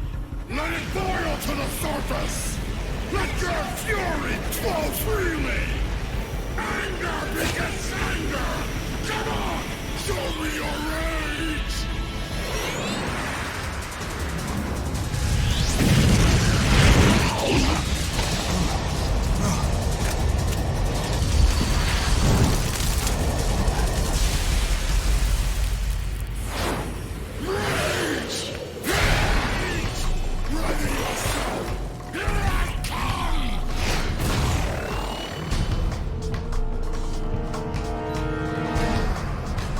Let's do it. Everyone's favorite B&B fight.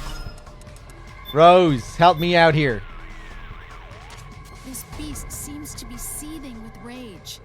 Anger causes us to lose self-control, making it the most dangerous emotion of all.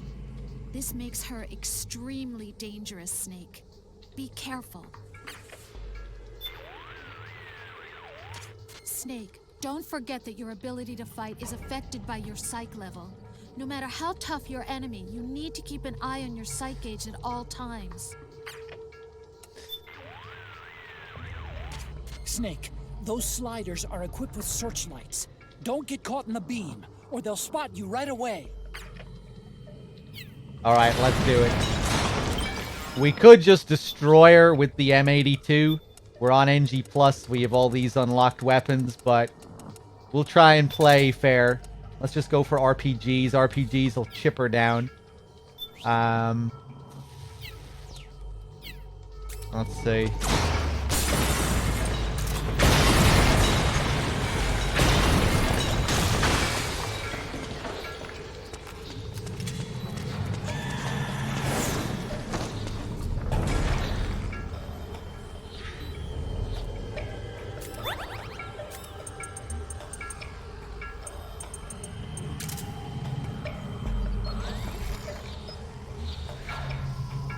No, Crying Wolf is next.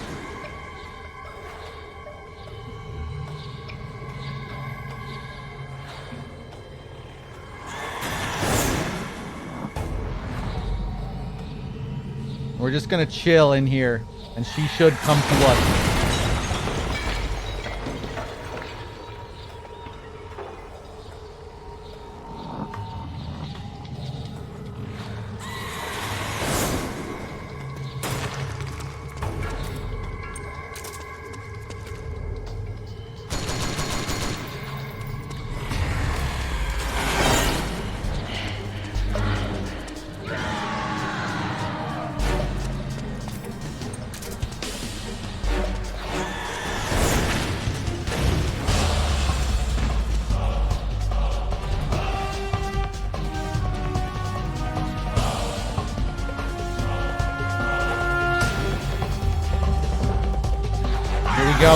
Here we go. Open your wings.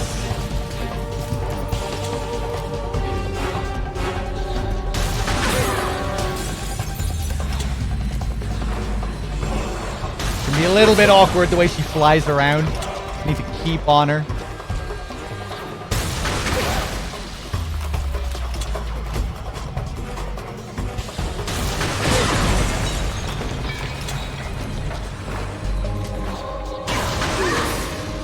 Ah, fuck.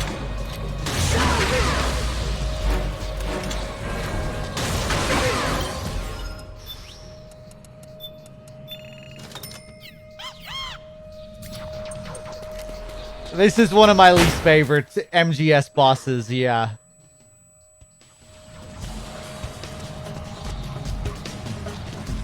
Okay, now she might be going to cool down. Run, Snake! Run! There's just not much to it, I don't think, really. She doesn't have too many interesting patterns. She flies around. She has those things that look for you. If they catch you in their searchlights, she'll come for you, and when she takes enough damage, she'll overheat and she'll need to go and cool down. That gives you an opportunity to shoot at her. There's not much that's really interesting about it, I don't think. Yeah. Here we go. Let's see if we can actually land the shot this time.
Here she comes. I think.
anger. I'm not angry.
Let me out of this cage.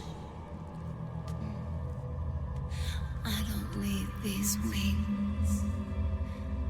I don't need this range.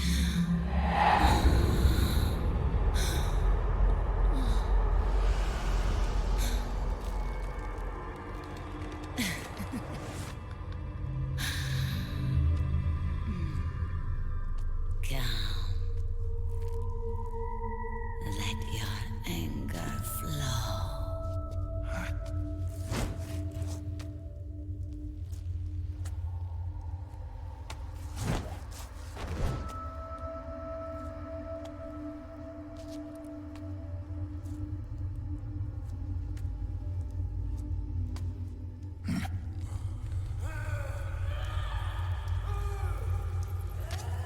Snake!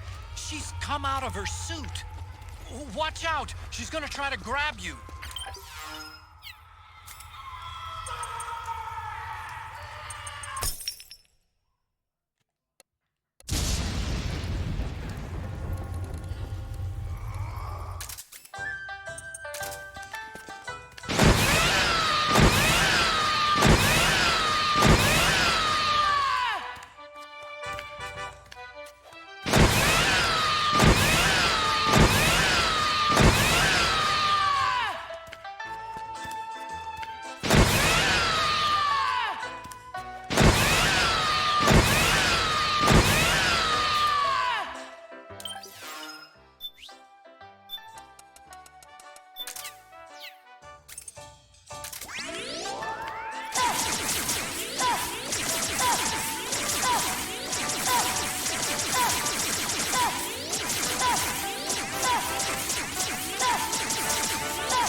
Sunlight!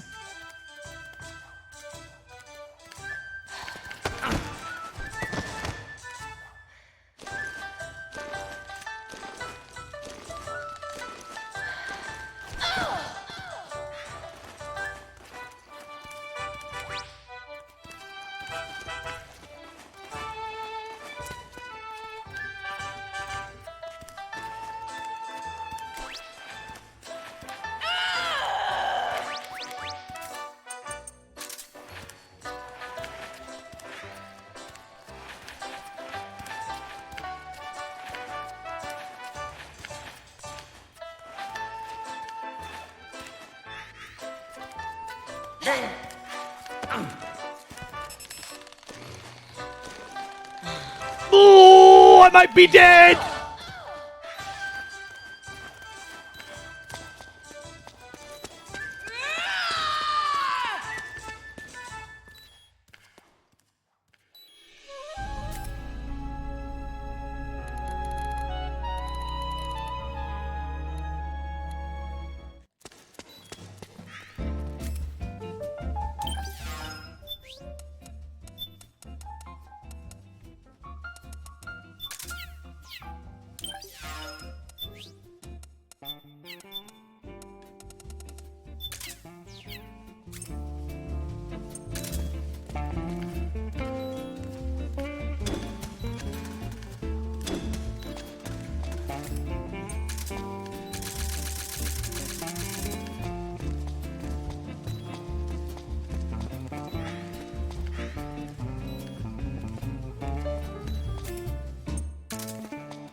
with me.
I'm dead! I'm dead!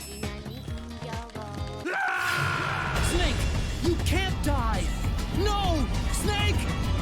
Snake!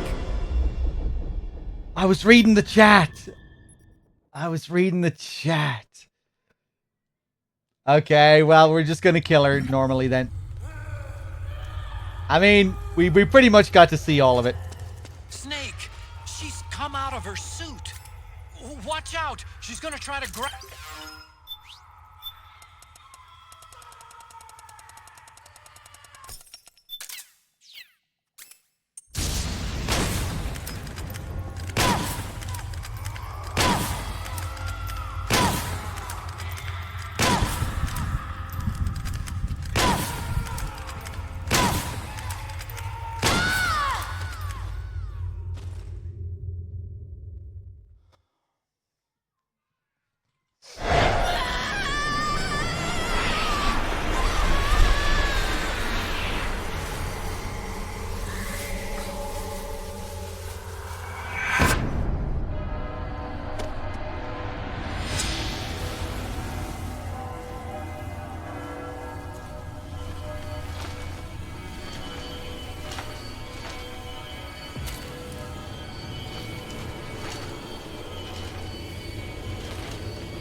Way to bring that bird down, Snake. Drebin. And you got yourself a souvenir, too. A grenade launcher. Nice. That's a real user-friendly weapon. Not much use to me without an ID, though. I'll launder this one free of charge. What's the catch? Only that you give it to me when you're done with it. A weapon with that many decades of rage stored up inside it? Now that's a collector's item. How old was she? I'd say about 20. But she had years of soldiers' rage hidden away in that youthful body of hers. Soldiers? Yeah, the soldiers of Ake. A place that hasn't seen peace in a long, long time. She was captured by one side or another, and kept caged up like an animal, along with God knows how many other kids. Anonymous violence. Exactly. It's unknown whether her captors were with the government or the rebels. In any case, they got their kicks by abusing these helpless little kids day after day after day. That constant barrage, that battlefield rage slowly built up inside their bodies, their minds. The kids tried to keep each other's spirits up, always clinging to the hope that someone would come to their rescue, barely surviving off of scraps of food. But those soldiers didn't stop. They called the kids parasites and shit-eating ravens, beat them even harder. Then one morning, the soldiers just up and left, leaving the surviving kids to be eaten alive by the birds. Almost like one of those sky burials. One by one, their bodies were picked apart by ravens' beaks, until finally the flock came for her. But by some miracle, their beaks cut her bonds instead. And like that, she was liberated. In that instant, she was filled with an uncontrollable rage, and it smothered her soul. She ripped the ravens pecking at her to pieces, and then went after the soldiers. And when she finally caught up with them, she waited until nightfall like a hunter awaiting its prey. They say that when a raven cries, a man dies. And that's exactly what happened that night. Screeching and cawing, she killed every last living being in the camp. Both the soldiers and the civilians they'd enslaved. In her eyes, there was no longer a difference. The cruelty her friends had suffered, the pain and humiliation she'd endured. Hers was the distillation of the rage that decades of war had imparted on those soldiers. It was her strength, and her greatest weakness. You're something else, Snake. You managed to cleanse Raven of her rage. No, seriously. You're the seed of war. In fact, I'd say you might even be war itself. Drebin? Maybe it's still too early to tell. You still got half the B&B Corps ahead of you. Keep your eye on the ball, pal.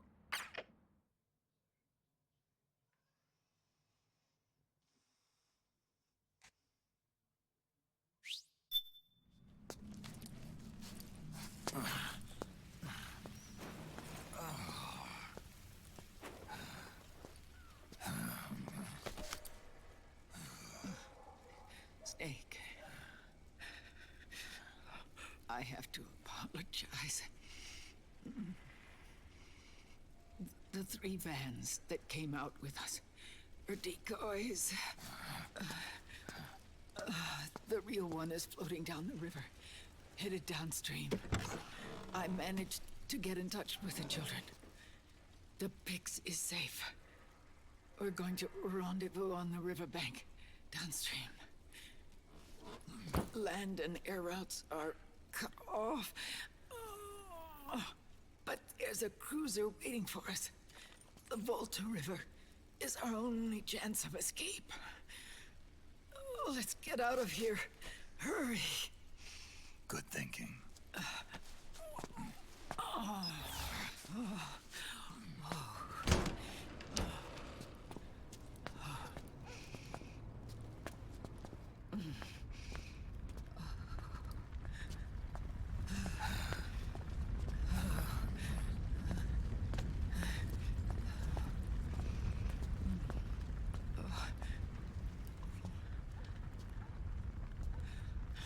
This way.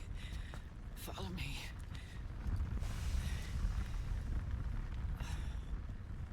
I don't need to feel the wind anymore. There's no need to keep lying to myself.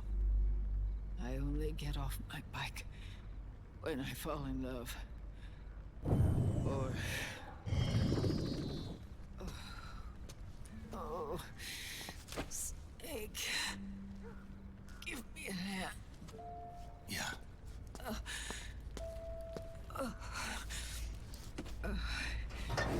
The underground aqueduct leads to the river. There should be fewer of them down there. Oh.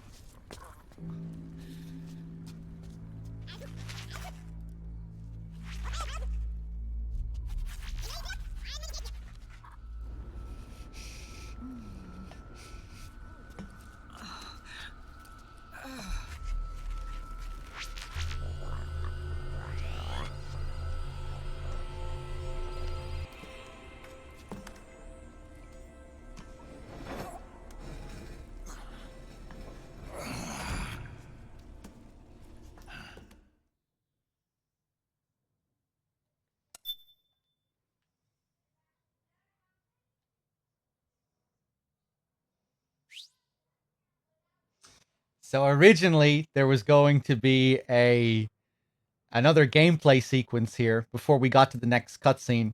An escort sequence with Eva to mimic the end of MGS3 again, where you would have to go through the sewers before you found your way to Ocelot, and you would have to, you know, evade enemies and whatnot. I think in MGO they have the map that was going to be used for that.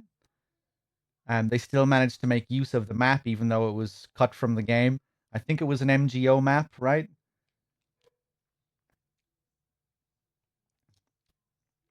I think, anyway. Maybe someone can clarify. I think it was in MGO. MGO 2 added it as DLC. Right. And I guess when you finished it, you got to the end here, and then this scene triggered.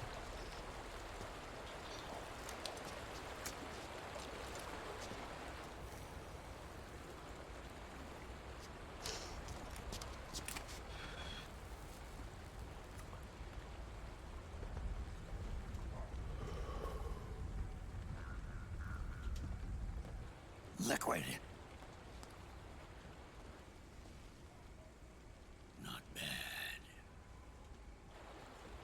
Where's the pigs? That no longer matters. Where is it?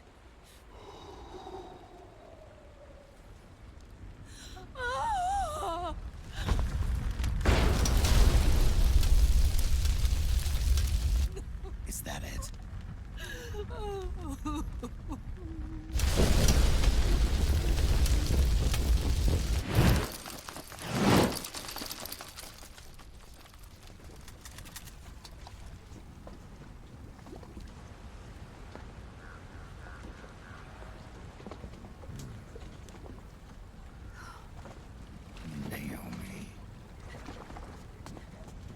Naomi told me everything. And now, thanks to her, I finally have it. The thing I've sought for so long.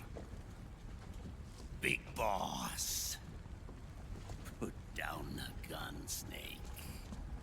It's already too late. You almost did it. But it looks like I win after all.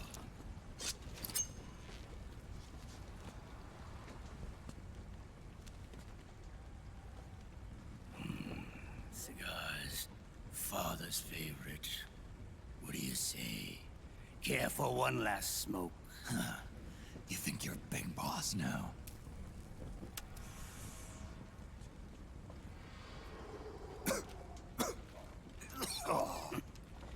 Guilty as charged.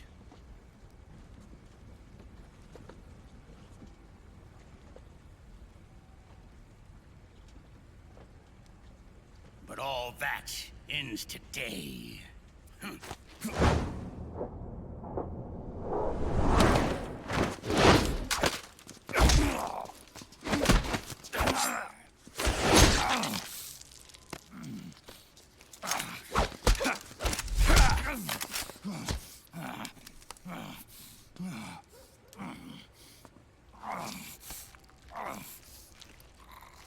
Nice try. But when it comes to CQC, I've got the upper hand. Even if you do get a hold of the system, you'll only have one part of the Patriots AI. The military part.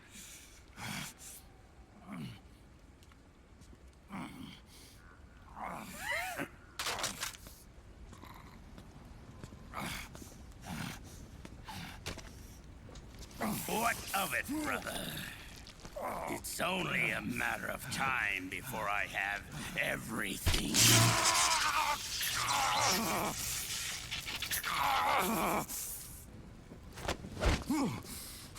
Remember GW? The AI they think they lost? It's mine. A part of my army. Impossible. We destroyed it.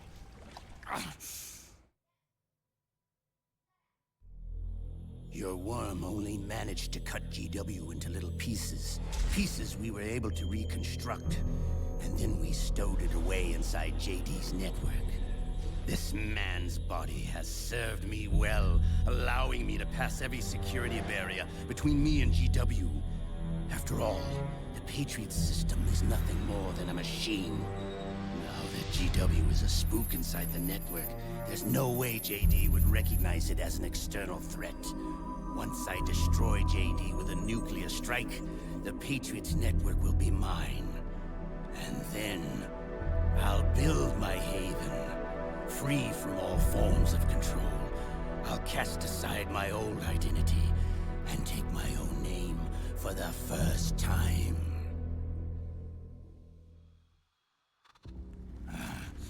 Liquid, you're planning to recreate the Patriots.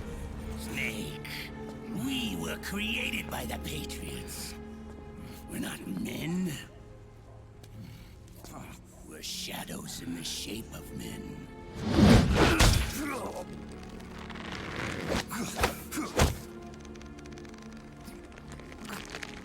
We're freaks who never should have existed.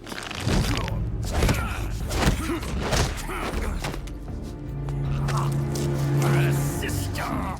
Insurance that future generations never prosper.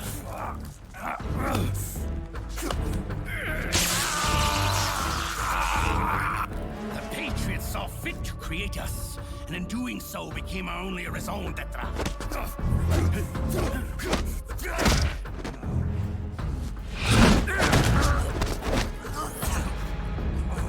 I won't fight my fate any longer.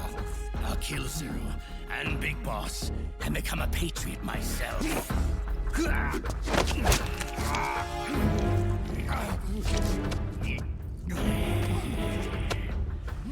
all began with Zero and Big Boss. Our purpose in life is to fulfill our destinies. And once all is returned to Zero, the world can be reborn.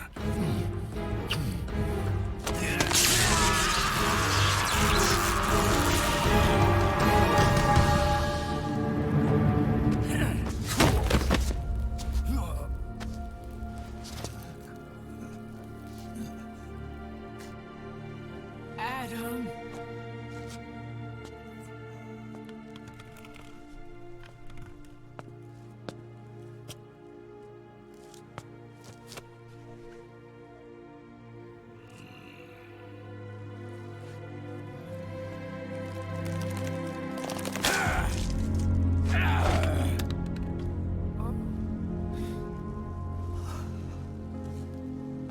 So long as we both live, the world will not know an age of light. If we're to pass the baton to the next generation, the only choice left to us is death.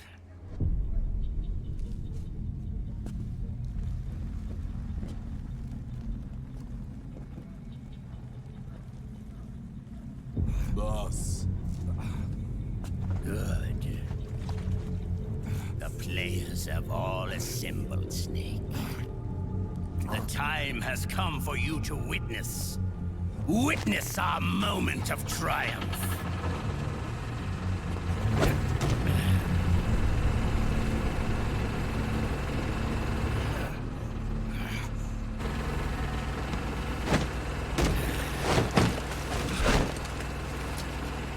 Go!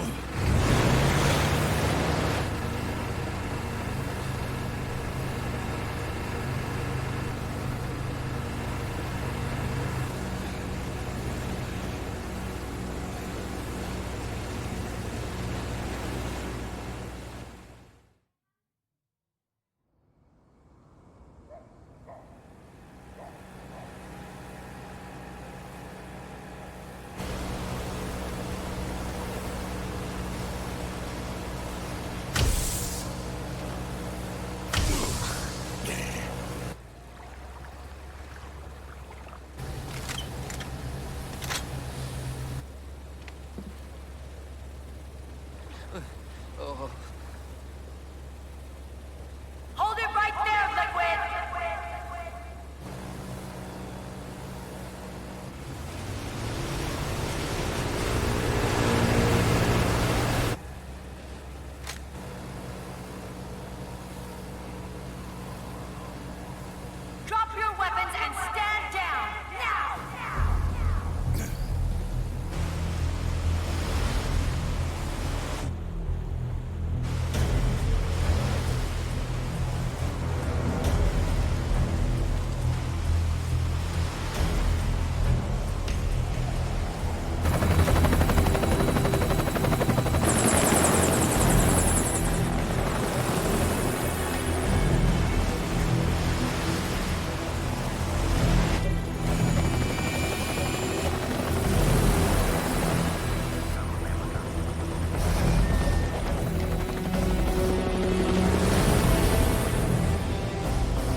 Drop your weapons and put your hands up!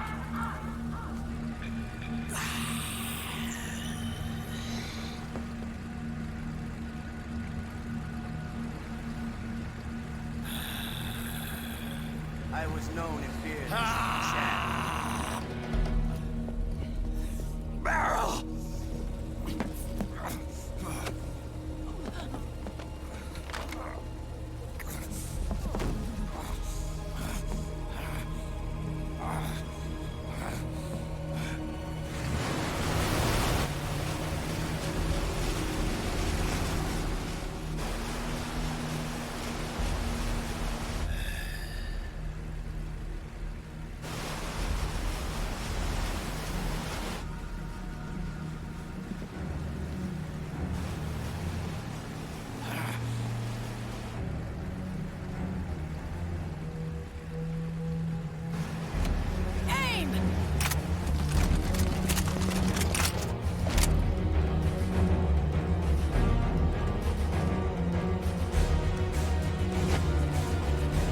Liquid!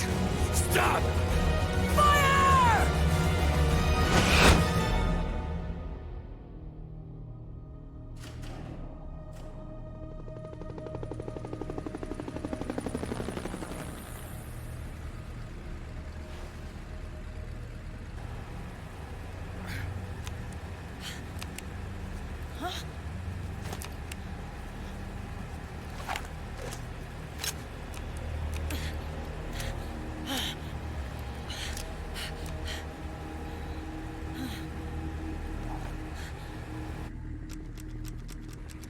What?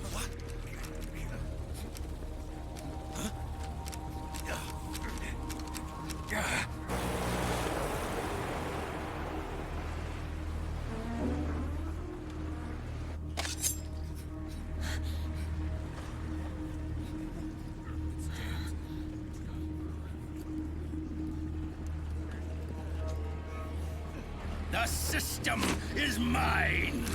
Your guns and your weapons are no longer your own. Behold, guns of the Patriots.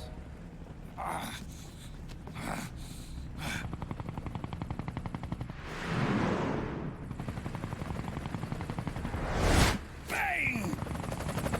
Bang!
Let them have it.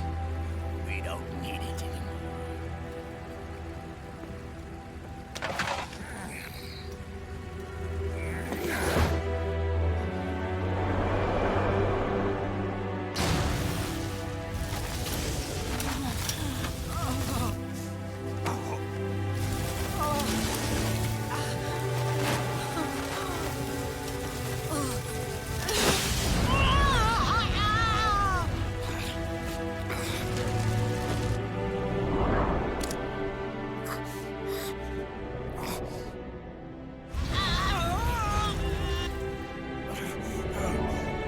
So long, Snake.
You and me, we were great partners. No. Great friends. Meryl! Meryl! Meryl!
Meryl, don't give up on me.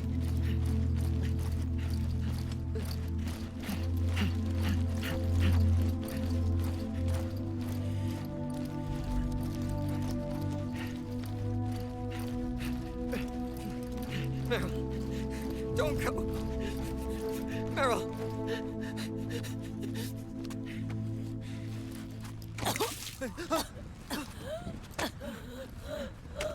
Meryl. Meryl.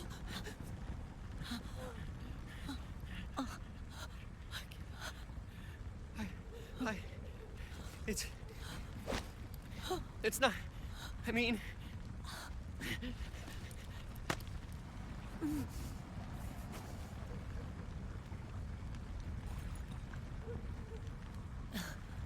Thank you.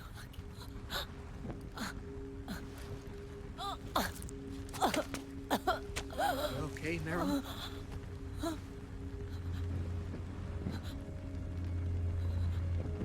Hey, if it's all right, call me Johnny.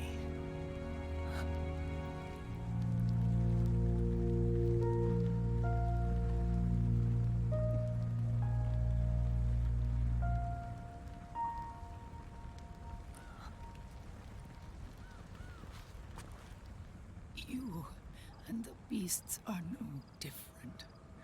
Scorched shadows born to the world. When a beast steps into the light, unless the light is put out, the shadow cannot be erased.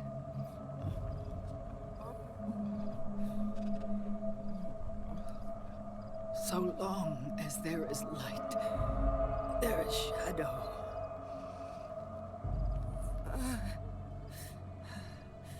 To return everything to normal, the light must be extinguished. And when that happens, you will be too.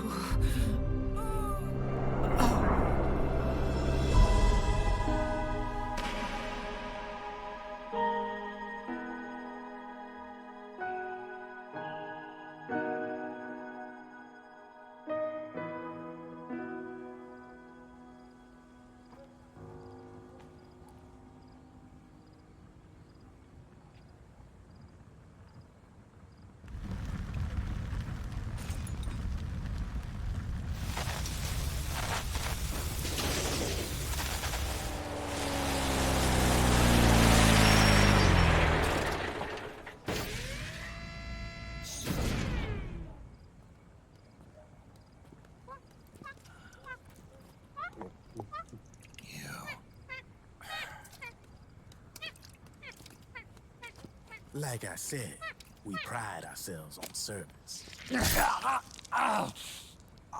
Come on, let's take this guy to his friends.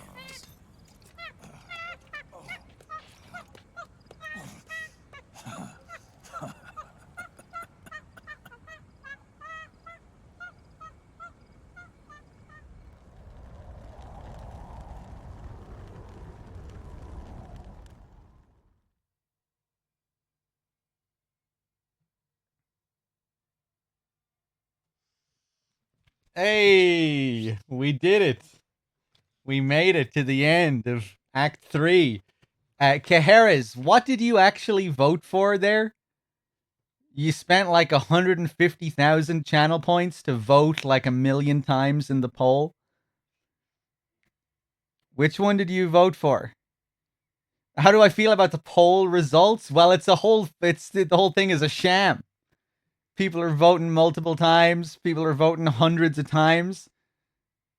You know, what does it really say? It doesn't give us any idea of how people feel if, you know, one guy is voting 100 fucking times.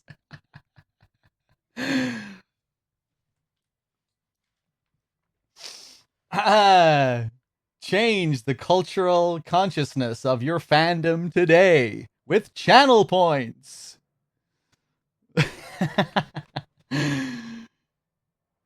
Which one did you vote for, Kaharis? I think the people voting hundreds of times really says a lot about their convictions. Oh, well, I don't give a shit about one person's fucking conviction. All we can talk about then is this one person and their conviction. What does that say about does that mean that everyone who also votes for whatever he voted for also has that same level of conviction? I don't know. All that does is tell us about Kiharaz's conviction. I don't give a shit about his conviction. His conviction can go, he can stick his conviction up his ass. You voted cringe? So you added an extra 100 votes to cringe all by yourself. So most people were voting for Kino. Okay.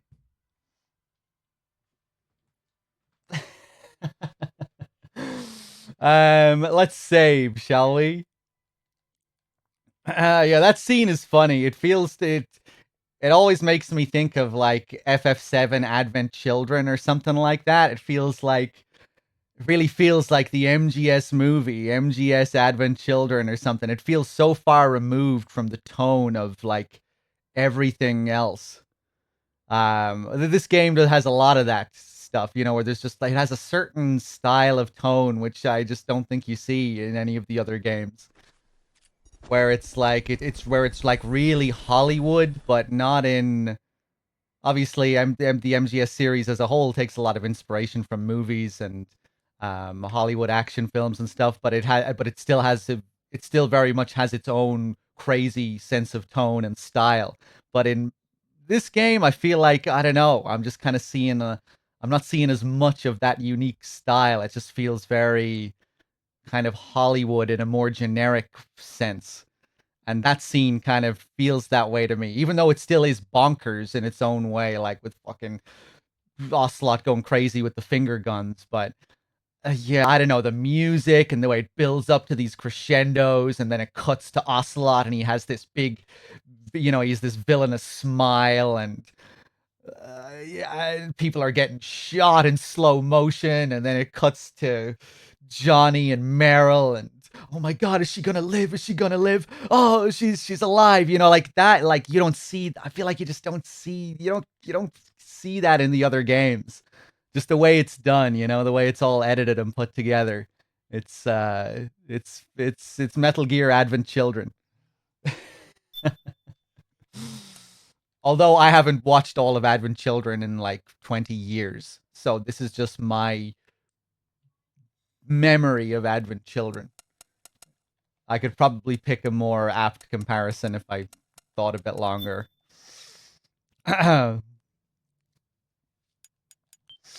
Let's save.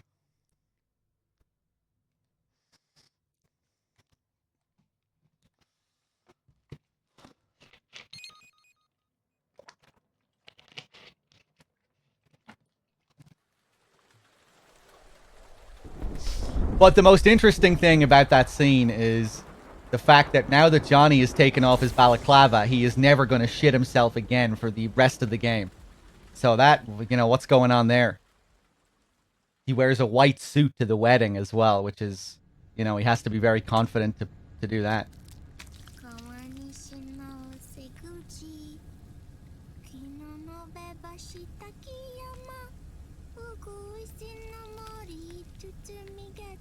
Advent Children is way worse than this. You're crazy. I mean, it's silly comparing a game to a movie, but... because this game is 7 movies.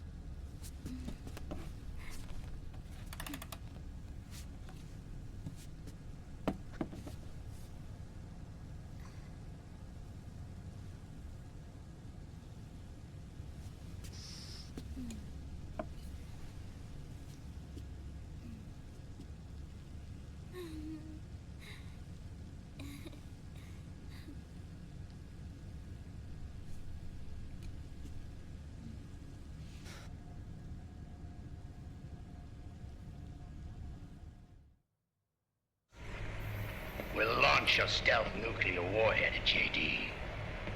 I thought you couldn't control the nuke with GW. We can't. We've taken over their guns and heavy weapons, but the WMDs are still under JD's control.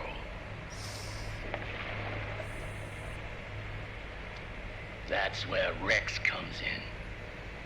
I know where to find nukes they don't control. Vamp, how long until Rex is ready? All that's left is the final check. We've identified JD's location through GW, an abandoned 20th century satellite orbit, disguised as debris. A clever place to hide. Satellite orbit. With a stealth nuke, there's no need to worry about the Patriots intercepting it. By the time they realize what's happening, it'll all be over. Once JD, the core AI is destroyed, GW's priority will rise to 1, and all the systems under JD's control will then be ours to command. Now go, prepare our haven. Yes, boss. What the devil is this?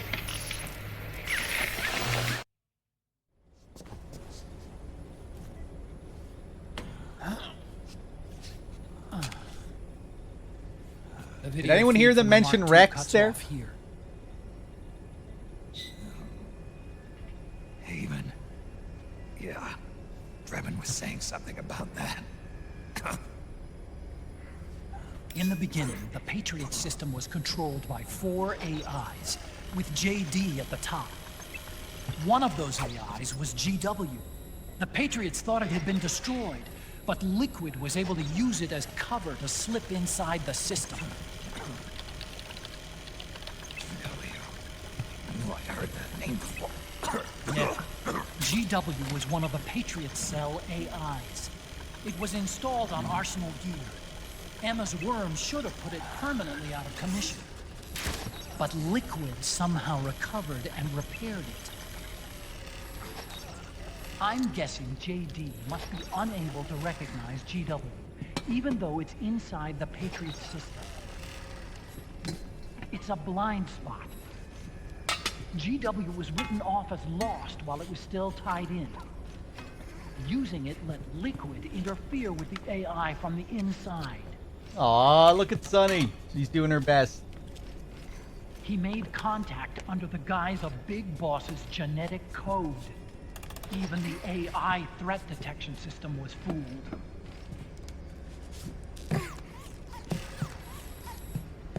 He's on the network. Free from oversight from Patriots AIs. It all makes sense now.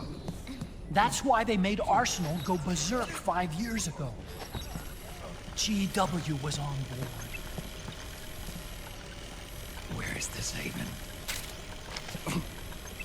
Where is their base? Don't worry. Mei Ling is using the position of the Mark II's last transmission to predict the course of Liquid's ship.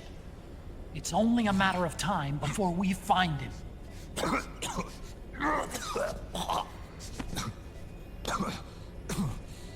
But that's not all Liquid said. Something about Rex being ready. Rex? You mean Shadow Moses?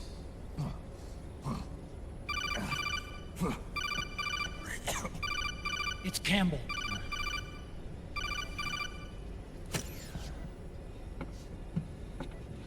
The U.S. military systems are all in Liquid's hands now. The regional systems Hi, have Colonel. all been shut down. Guns are falling silent across the Earth. It's the first total ceasefire in human history. How's the White House responding? The public? The president has yet to make an official announcement. But the media is starting to pick up on it. The information's gonna be controlled anyway. Not this time. The war economy is ground to a complete halt.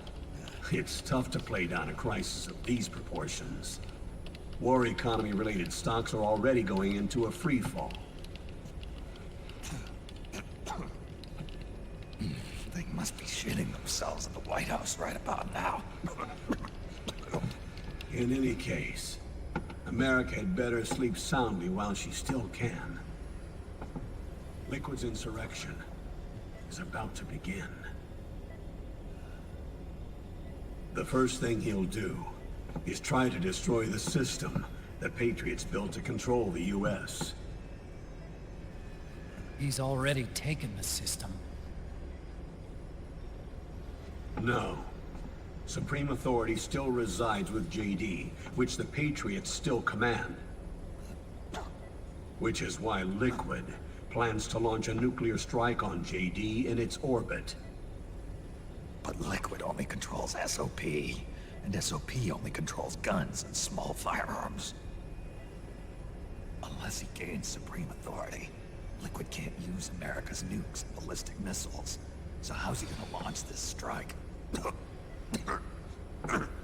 Good question. The U.S. converted its nuclear arsenal to reliable replacement warheads 2 years ago.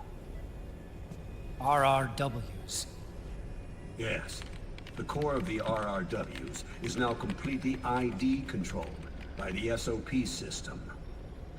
You'd need supreme authority from JD itself to control them, and they can be shut down remotely in case of an emergency. All the old nukes were pulled out of service when they deployed the replacements.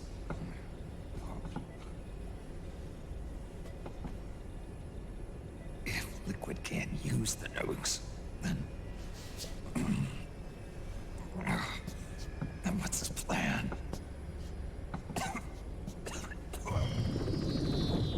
That's it. He's going to use Rex. What?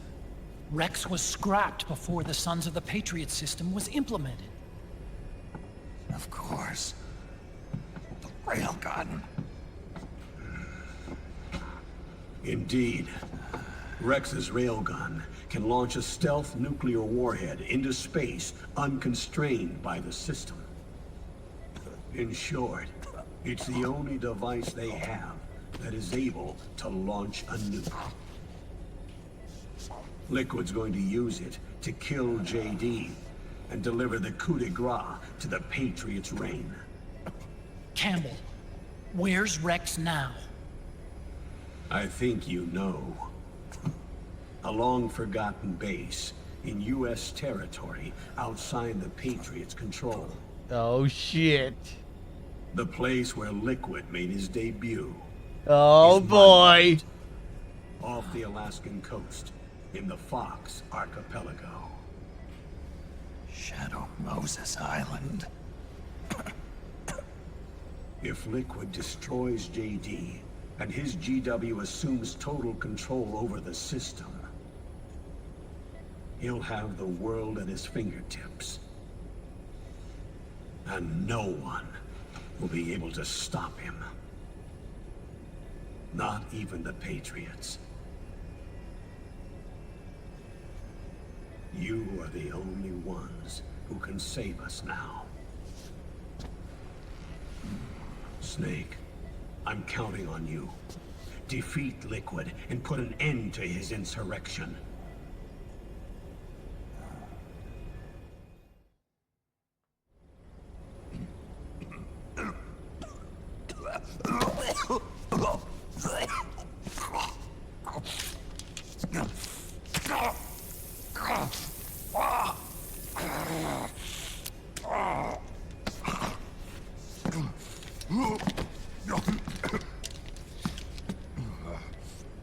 Enough is enough, Snake. You can't take any more of this. I'm not dead yet. That's not what I mean. You can't beat Liquid.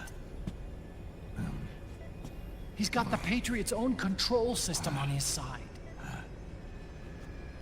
Not only are weapons useless, but the US military is in shambles. And even if it weren't, Liquid's got enough men and machines to match it.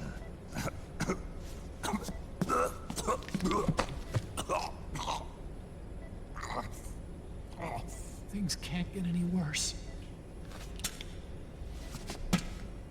Face it, Snake. We've lost.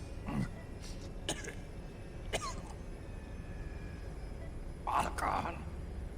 We never stood a chance.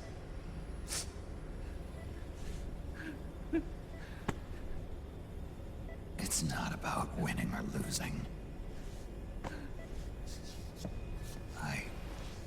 No. We started this.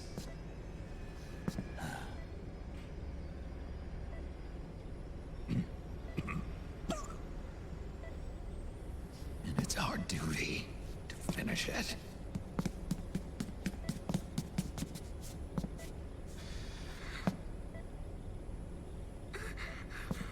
Sonny. No! Jack can't go. He's not ready yet. He needs to rest. Let me go, Sonny.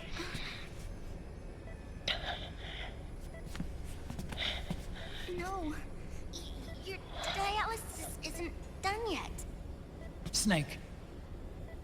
He's not ready yet. Snake.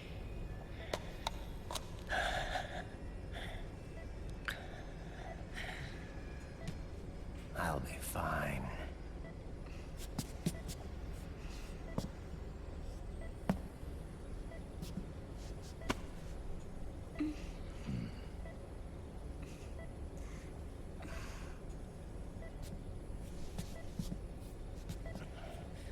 From now on, I'm living my life by my own will.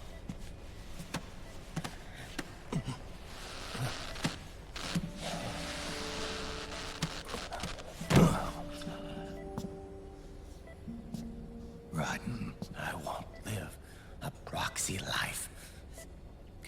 A slave to someone else's will. I'm a shadow. One that no light will shine on. As long as you follow me, you'll never see the day.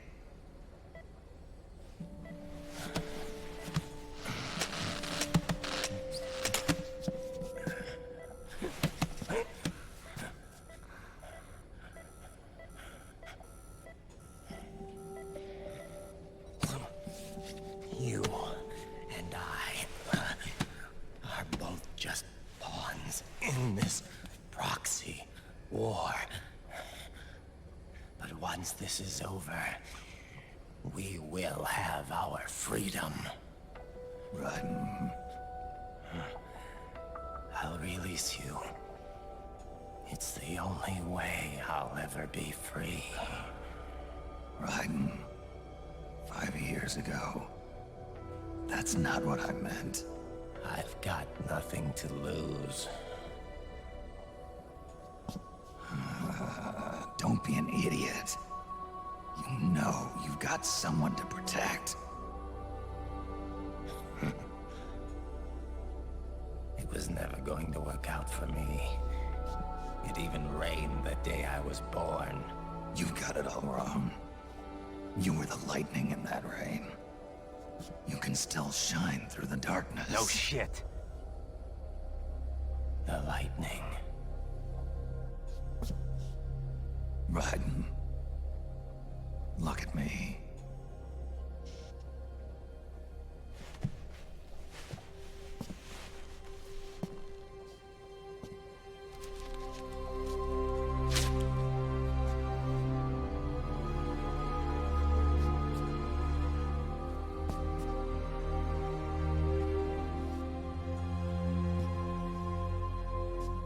Do you see this?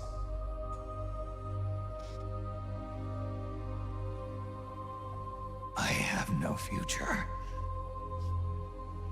In a few months, I'm going to be a weapon of mass destruction. You have a family. I have no family.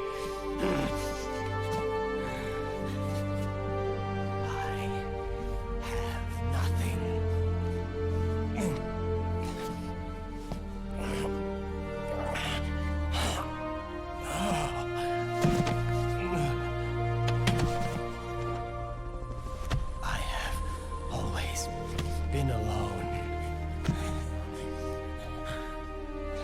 Always.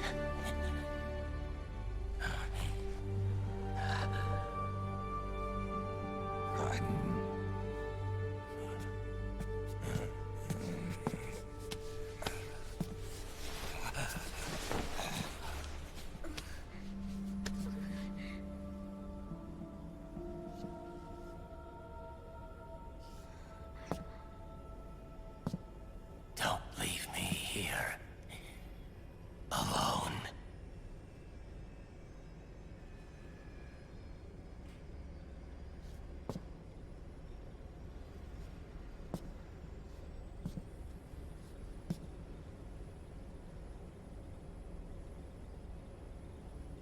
my fight.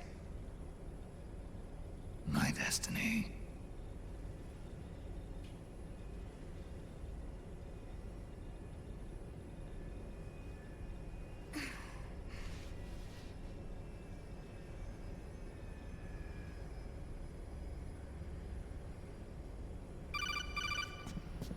Whatever.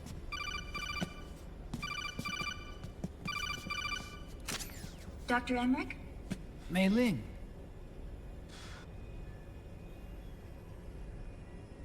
I got the results back. It's official. He's on Shadow Moses Island.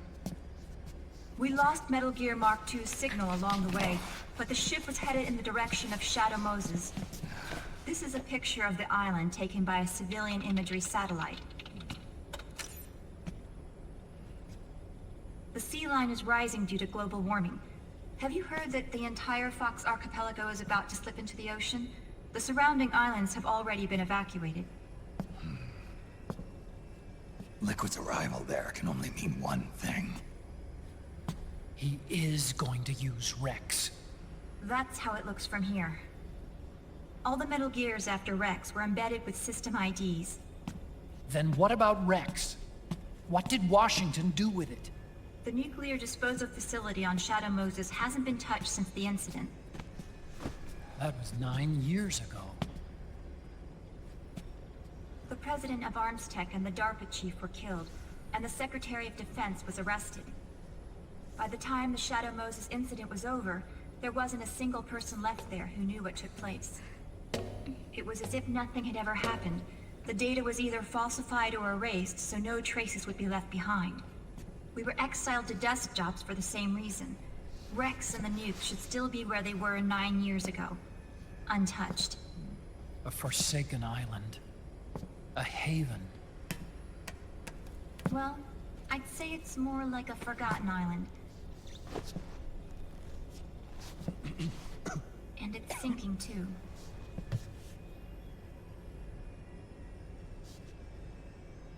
I thought I'd never go back.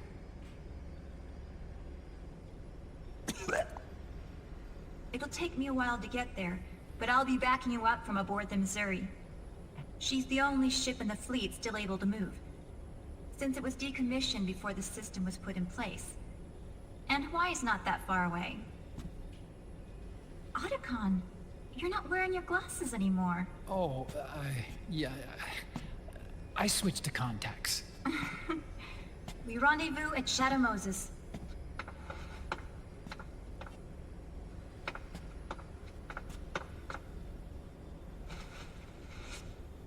He who submits to heaven shall live. He who defies heaven shall perish.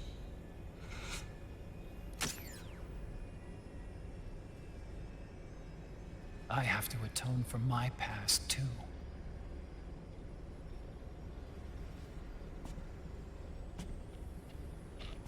Rex is a beast, born from my research.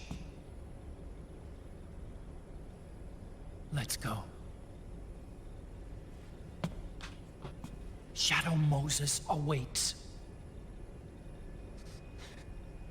So dramatic, Otacon. Take it easy, man. Shadow Moses awaits.